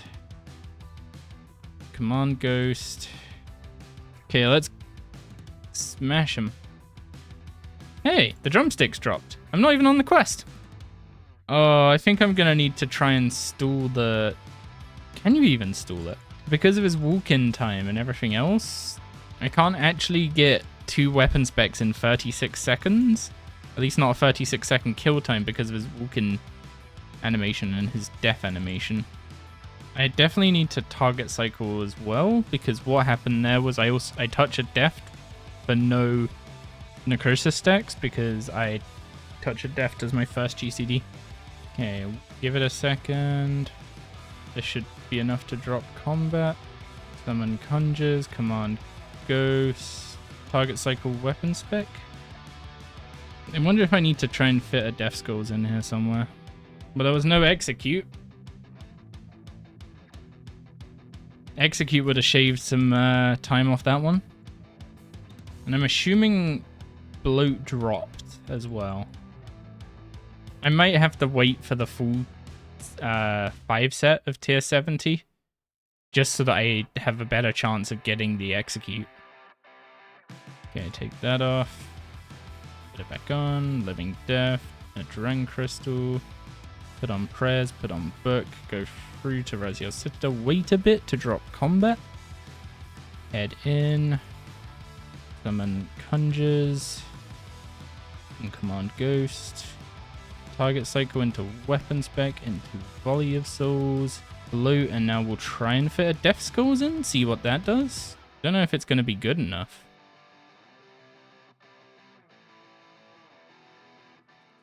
Wait, oh, that's so close. I don't actually feel like because of having to leave combat, I don't feel like I get any benefit to living death. But that said, I need to unlock you in order to see tooltips. How long do you last? 42 seconds. Oh, can we make that work? Or summon conjures at the adrenaline crystal. Summon conjures in order of zombie, skeleton, ghost, and then living death, use the crystal and just run in. Maybe that should be what we try. Okay, so we take this off, we drop combat, zombie, skeleton, ghost, living death, drain crystal. Did the ghost command go through? It looks like it did, yeah. Now we should have longer of, a bit longer, not that much. Well, I don't think I can get multiple weapon specs in there. So I think what I do at the start is, at the start I just use finger of deaths, because that's when I'm in living death. Oh, my prayer ran out. And that was weird, he died while immune. Oh, hey, another plate. Let's go turn that into an armor piece. We'll take any help we can get right now. I guess I should have my blood amulet off until I pull the boss as well. It shouldn't make that much of a difference though. But yeah, instead of weapon specking while living death's still up, I'm just gonna use finger of death and then weapon spec near the end. Yeah, I think death skulls might have to make an appearance somewhere in this. I'm just not sure where. Maybe my opener should be finger, death skulls. I was trying to actually use the adrenaline we have at the start on our biggest hitting ability and see what that gives us. And then we want to try and build up necrosis stacks, see if we can get a big weapon spec off near the end. 8 stacks is as good as I'm gonna get, so fire it off. No, there's no execute! Oh no! Oh. Oh no. That's the rotation though. So the rotation I ended up settling on is finger of death into death skulls, volley of souls, touch of death into bloat. And then I mostly just leave it up to revolution and my conjures for a bit while I build up necrosis stacks and volley stacks. And then when I have 3 residual souls, I fire off volley of souls, 8 necrosis stacks, I fire off the weapon spec, and try and get him below 30k so that the execute can finish him off. Regardless, I know that's the right rotation now, so I just need to keep executing it. You know, if I was going to mess up one of the tuning on the challenges, I'm glad I messed up the Dragonstone and not the Onyx, because this is exactly what I felt trying to kill that dang mole the first time. Holy, we opened with a 14k. Close again. The ghost isn't actually surviving the whole time. Yeah, my conjures don't actually stick around the whole fight. What? No, execute again. Oh. If he had Deathmark, that was it. And that's twice now. This is mine. Actually, I want to do it this way. I want my conjures around the whole fight. I'm doing it this way. I may have butchered this one a bit. Okay, I think having the conjures out longer is more valuable to me than having Living Death past the first 2 Fingers of Death. Because Death Skull's cooldown doesn't matter. The extra Adren from Touch of Death is maybe kind of nice, and I'm not even autoing at that point before it wears off normally. Okay, this is looking promising. Execute, please apply. I believe. The execute didn't apply. That execute is so inconsistent. It had been applying really consistently until then. That one would have been maybe a tick short anyway. This is the one, I believe. Hey, Hermodic Plate. We got all of them. We are done at 45 Hermod KC. I actually went on rate for something. I didn't even have a single Hermodic Plate on my main by this kill count. Well, wishlist item done. Hermod's Plate. Tier 70 Death Dealer. We have the full 5% chance to apply Death Mark. So hopefully it's not gonna screw us over anymore. Like I was willing to maybe accept that I might have to get the Salve Amulet to do this. But I've seen it's possible without it, so I'm getting it. Okay, is this gonna execute? Is it gonna execute? No execute! No! Oh, if only I could manually apply it.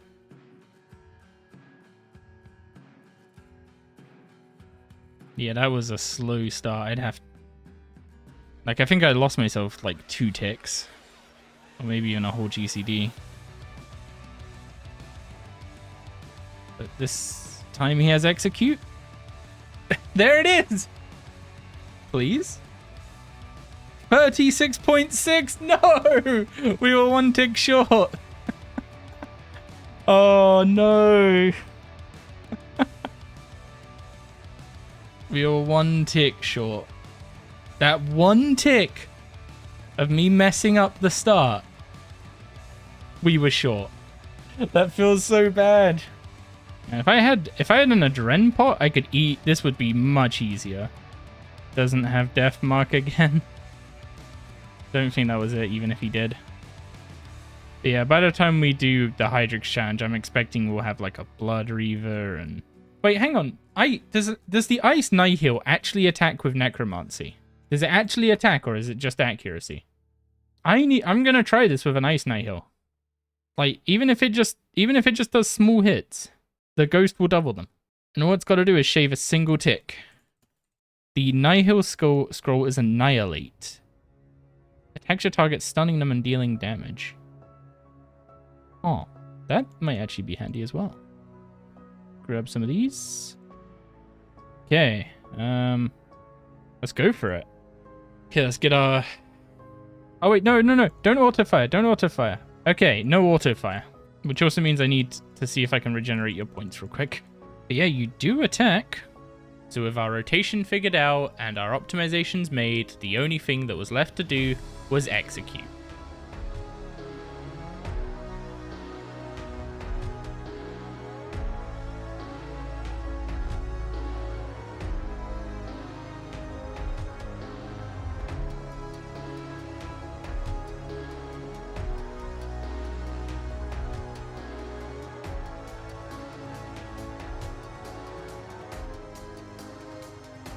That's it? Is that the one? Did the Nihil make the difference? It did. 36 on the dot. And that is the Onyx challenge complete at Hermod. Thank God Nihil's actually attack. There we go. All of Hermod's required challenges are wrapped up. And that's how strong Necromancy can be, even with tier 70 gear, no invention. I guess Dark Magic Aura is actually a good aura for Necromancy, so can't really say without a good aura, because it's actually... Yeah, we did need a little help from a familiar in the end, but ultimately, that's tier 70 Necro taking down a 200k health boss in 36 seconds. Once you factor in the spawn and kill and death animation, probably closer to 30. And that seems like a good a point as any to wrap up this week's episode. We got all the tasks done at Hermod, and honestly a pretty impressive speed kill considering how little we actually have access to at the moment. No Vuln Bombs, no Adren Pot, no Invention, not even a Salve Amulet.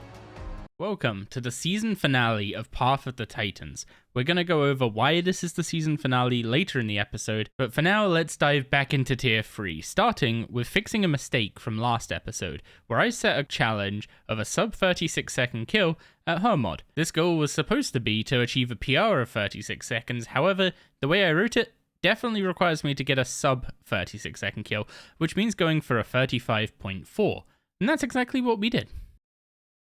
So with my mistake corrected, let's get back on track with Necromancy's absolute domination of tier 3. I used the same approach as I did at Hermod to go for the sub 48 second kill at Calfight Queen, and honestly, the results speak for themselves. What the flying?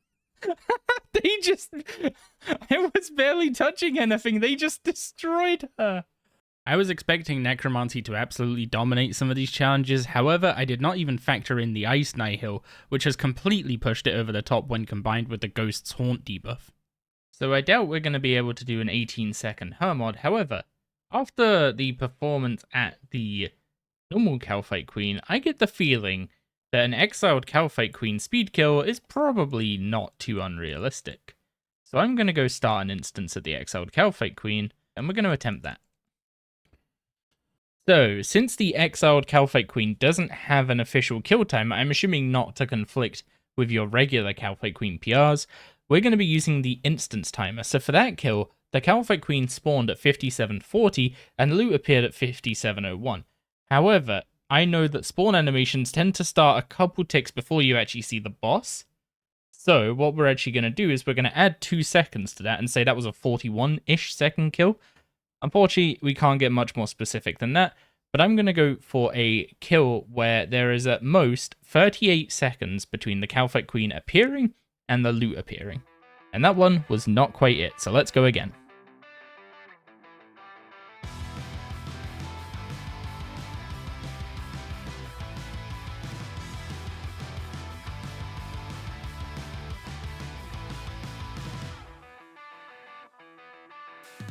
Something's wrong, I feel it circling like vultures around my brain. Couldn't see this danger in your eyes.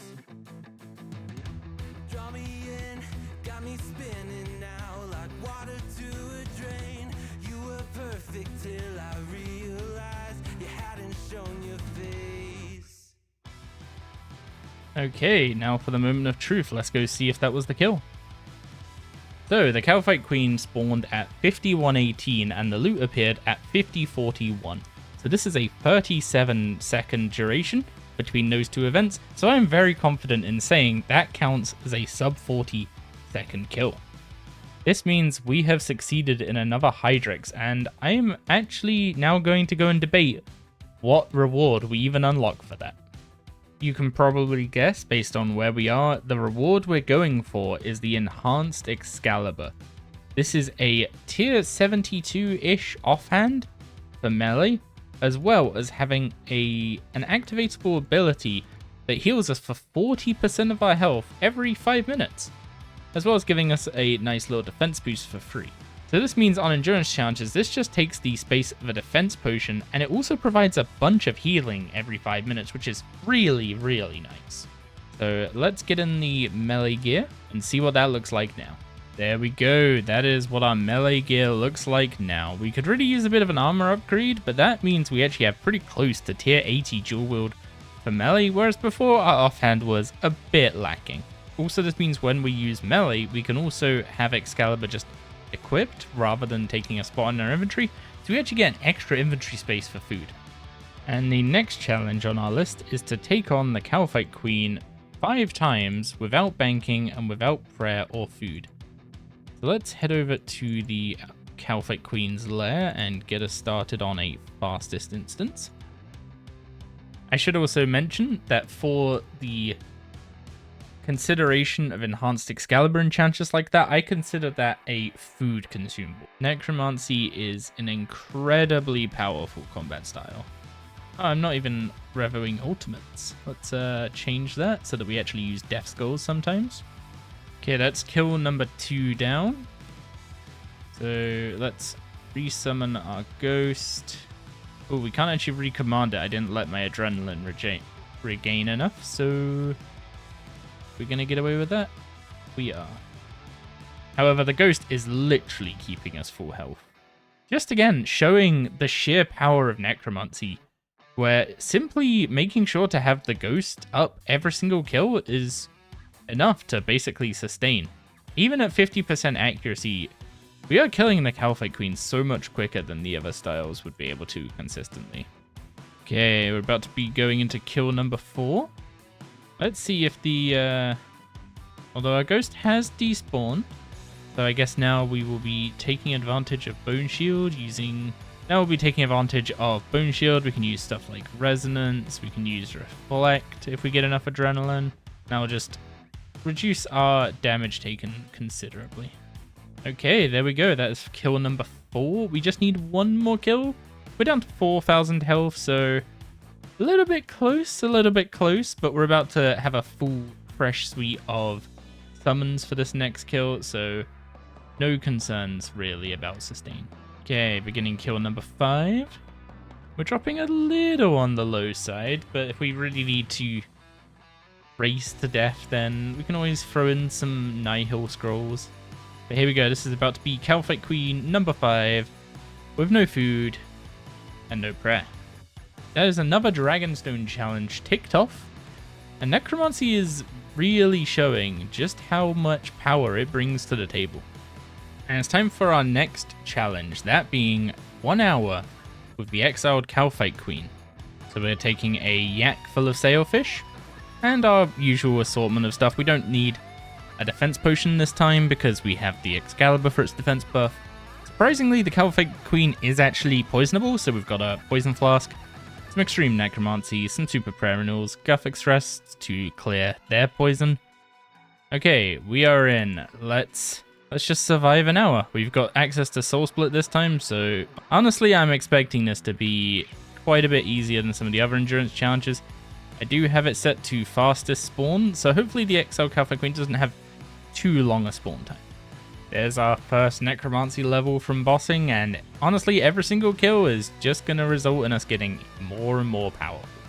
That is a lot of sharks, Jesus. Even if I was taking damage and needed to eat through these sailfish, that is 15 sharks. No, 14. The amount of bosses that just drop like a mountain of food. I think any boss that drops a mountain of food is basically impossible to do an endurance challenge at because, well, they just resupply you. It looks like it's 7 sharks at a time though, given that the first round's despawned. So there's still so many sharks. It was the same with the Chaos Elemental, just so many food drops. And we got yet another shark drop. So that would have been 21 sharks already, assuming I've not missed any. That's almost an entire yak. I'm not sure if this is a bug or if it's intentional, but the exiled Calfight Queen's minions don't seem to respawn. So once you've killed them in the first kill, that's it. I originally thought I was going to be being attacked by like 5 things at once the whole time for this, and instead it's basically just been a slightly higher defense Calfight Queen hitting me the whole time. So that's kind of unfortunate. That said, this boss doesn't even have like a kill time. It seems like a very forgotten boss again. Kind of like the Chaos Ellie. Very forgotten, missing a few features. Seems... I'm not sure if the minions thing is a bug. I would have expected the minions to spawn every time the boss respawns, like the same at God Wars Dungeon. But doesn't seem to work like that at all. Okay, yep, that's about to be our last Calfight Queen, and to be honest, between Excalibur, Soul Split, and the Ghost, I needed to eat like 6 pieces of food total. This was a little bit disappointing. I was expecting all of the like ads to be spawning all the time, being constantly poisoned. I was expecting way more damage intake, but for some reason only the queen was respawning. So that's the Onyx challenge wrapped up for the Calfight Queen, and I'll be honest, I set this at Onyx because I was expecting being constantly attacked by 4 exiled Calfights to just do a ton of damage, and they just never spawned again. So I had to fight them once, and that kind of killed the vibe of this challenge a little bit. But that is the Calfight Queen fully wrapped up, and I'll be honest, thanks to Necromancy, this boss was a bit of a disappointment. It would have been a bit more interesting if I had to actually hybrid to deal with the prez. Necromancy is specifically well suited to taking on the Calfight Queen. So now that just leaves us to go and take on Krill Sutteroth for his last challenges. So the plan for Krill is to do this without using prayer so that he doesn't use his spec. So I'm going to be using dark magic, and I'm going to extend it so it lasts the whole 2 hours. And the way we're going to do this is we're going to start 2 instances back to back to take on the 2-hour endurance challenge. And I should probably actually fill up my inventory with food before we attempt that. Okay, so if we hop in, start an instance encounter fastest for 1 hour. And then as soon as we're done with this one, we'll just teleport out and start another one. Turn on dark magic. Hopefully the enhanced excalibur and the sailfish, plus obviously the ghost. Hopefully those end up being enough for this, but we shall see. We're also looking for a Zami spear to drop at any point during this, but ultimately any pieces of subjugation will be useful to us in the long run. Also, I care a lot about War Priest's Zami Cape. That is our first Zamorak component on the account. These are going to end up being huge when we get access to Invention. So I brought Guthix Rests with me. I've got 30 doses of it, and I just plan to use them whenever I get poisoned. Hopefully it's enough doses. So this one I'm actually expecting to be a bit more challenging than the Calfight Queen. That is a lot because the minions actually respawn all the time. Because I'm doing this for 2 hours, I'm using a pretty Revo-friendly bar, and in doing so, that means I'm not summoning the ghost before each kill and commanding it. So kills are going to be a little slower, and not using Soul Split is actually intentional. Because if I pray here, then Krill will start specking. And I don't really have the damage to kill Krill consistently before he would get his specs off. So if we get about 120 Krill kills in these 2 hours, then what will end up happening is he'll spec about 120 times. 120 times half my health bar is a lot of damage to be taking. So I can't really afford to be doing that. However, I am expecting the ghost to do a lot of carrying here.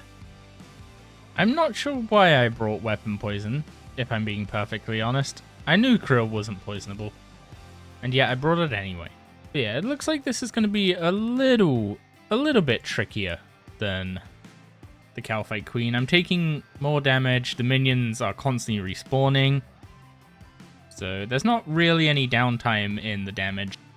So we're still getting clue scroll. I was trying to pick all these up from the Dagonoth Kings, so I'd hope to stop getting troll beams by them, but it seems no such luck.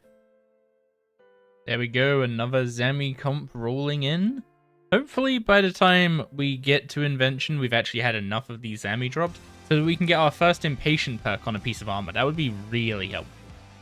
Oh, the classic Well of Souls pop-up tricks you into thinking you've got a drop. Okay, we're just hitting 40 minutes in. Honestly, this is looking pretty stable. Ghost is just pulling in so much work, it's unreal. And we just got our first shard. That is going to be pretty helpful because once we have access to Sarah, we can actually make a passive Saradomin God Sword. And while it's not the best melee weapon we have access to in terms of damage, the sustainability of the passive Sarah God Sword is insane. War Priest of Zamorak Cuirass off a minion. Not bad. That's our third Zami component. There we go. Fourth Zami component. We're definitely going to end up with enough to make some Impatience by the time we get to Invention. Another War Priest item. And Where's the actual Zemi drops? I know War Priest is good because Zemi comps, but actual Zemi drops, please. This pop-up for trying to disassemble the chest and legs of War Priest is why you just leave those in your bank whenever you farm these bosses for any period of time. But I need all the space I can for when my yak runs out to fill up my inventory with food, so... Yo! Our first subjugation piece. We got some boots of subjugation. Not bad, not bad. Not the best pieces to get for us. Nice to sell right now because they're useful for making necromancy gear, but we want to get full subjugation, so the boots are 1 out of 5. And that also wraps up our first hour. So what we're going to do is just teleport, go back to the door, instance encounter, start again, and 1 more hour to go. There we go, a garb of subjugation. Now we're talking. That's actually going to be super useful. Our first one of these is definitely not getting disassembled. Maybe if we get more, we'll augment them, level them up, disassemble them. But that is 2 out of 5 of our pieces of subjugation now. Okay, our familiar is about to vanish, so let's start clearing out the inventory of what we don't need. We don't need charms, don't need those runes really. We want these garbs and boots. We have a lot of blood runes, but they are always nice to keep hold of. I probably shouldn't have brought all these runes for Necro. I don't actually need them for Zami. Losing the Super Restore is probably worth it. And to be honest, the Infernal Ashes. Basically, I just want to make sure I have enough food to definitely survive, so I don't just get to the end of this 2-hour period and have to bail right at the end.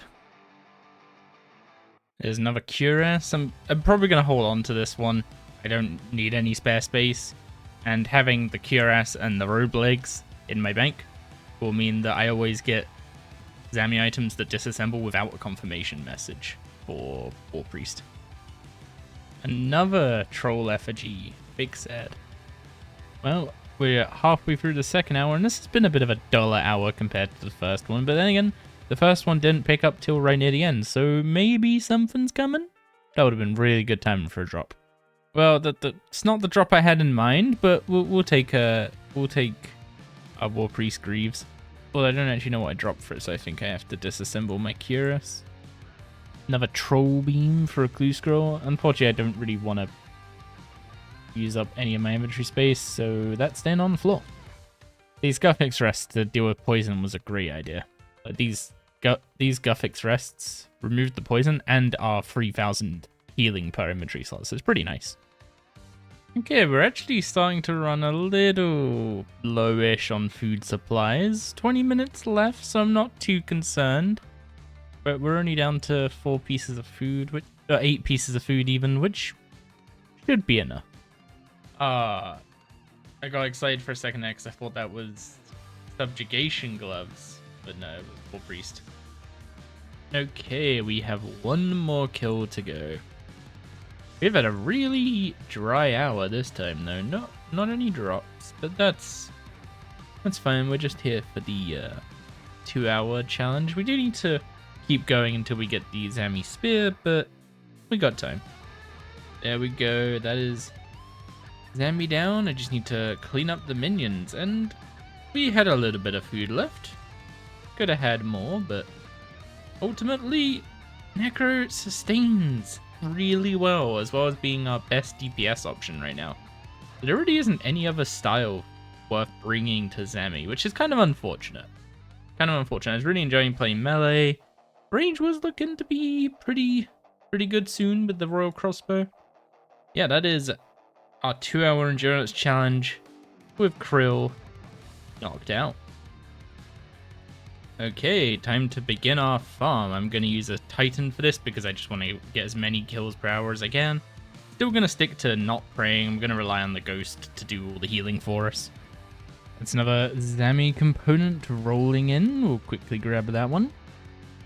Ooh, a second Godsword shard. Don't mind if I do. Ghost key tokens being gold beams is not a win. Well, there's a Ward of Subjugation. About time we saw one of those.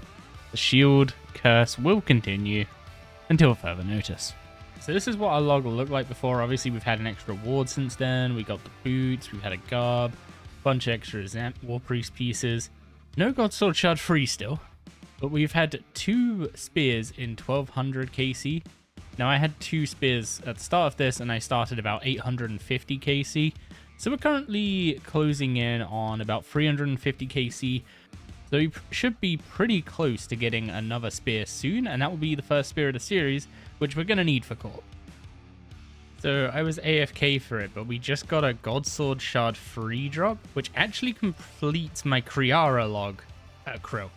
Unfortunately, I was AFK, so I didn't get to pick it up. So that does mean I'm not going to be able to actually make a God Sword blade out of this, but I'm sure we'll see another one eventually. Just got a Hood of Subjugation from a minion. Yeah, Krill's not been dropping much himself, so getting a Hood off a minion is a bit weird, but kind of par for the course. We're at hour 7 or 8 at this point, and other than the first 2 pieces of subjugation we got in the first hour, we've not really had a lot drop here. Just to show off how long we've been here, we're now up to level 94 Necromancy, most of which has come from just killing Krill over and over again. We're now up to 1413 Krill count, and we started at 850, so we've done almost 600 Krills. Still waiting on that spear. And that's our 4th piece of subjugation, not too long after the hood. We're only missing the gown now, and then we have full subjugation. We're going to get full subjugation before we even see a spear. Well, that's a Steam Battle Staff, which is one of his collection log items that doesn't broadcast, but it's the wrong one of those.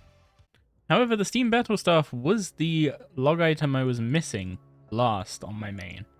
There it is, the Gown of Subjugation. That is the last piece we were missing from our full set of subjugation. This hour we've almost got the full set. But that does wrap it up, and we still haven't seen a spear. So I'm going to pick a reward for that Hydrix next episode. For now, let's just get back to working on that spear. There it is, the Zamorakian spear. That is the final challenge done at Krill Sutteroth. I'm honestly shocked that we got the entirety of the Hydrix challenge done before seeing this, but after I look at Barrows, I'm not even surprised, actually. So, we got up to 1,888 Krill kills, which means this is loot from about 1,000 Krill Sutteroth. And if we dump it in the price checker real quick, 128 mil. That's not bad. It's taken a few hours because I was basically just doing it fully AFK. But we got 2 hoods, 2 garbs, 1 gown, 3 boots, 4 gloves, a ward, 2 Steam Battle Staves, and a bunch of God Sword Shards, and our Zamorakian Spear that we need for Corp. Pretty good loot for 1,000 Krill. We'll probably be back when we need more Zami components, but for now, this should actually do us very well.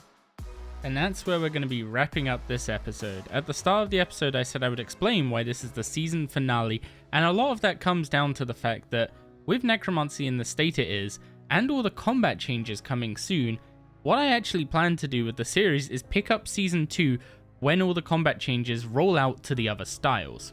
It has become very apparent that Necromancy is significantly stronger than the other styles and will remain that way for many, many tiers.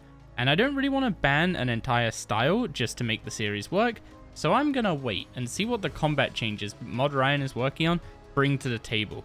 Maybe the other styles will step up and match Necromancy, maybe they won't, but I'd rather see that before making a snap decision. Next week, instead of an episode of Path, we're going to do a deep dive into the state of Path, the state of content in general on this channel, and the state of RuneScape and how I'm feeling about it.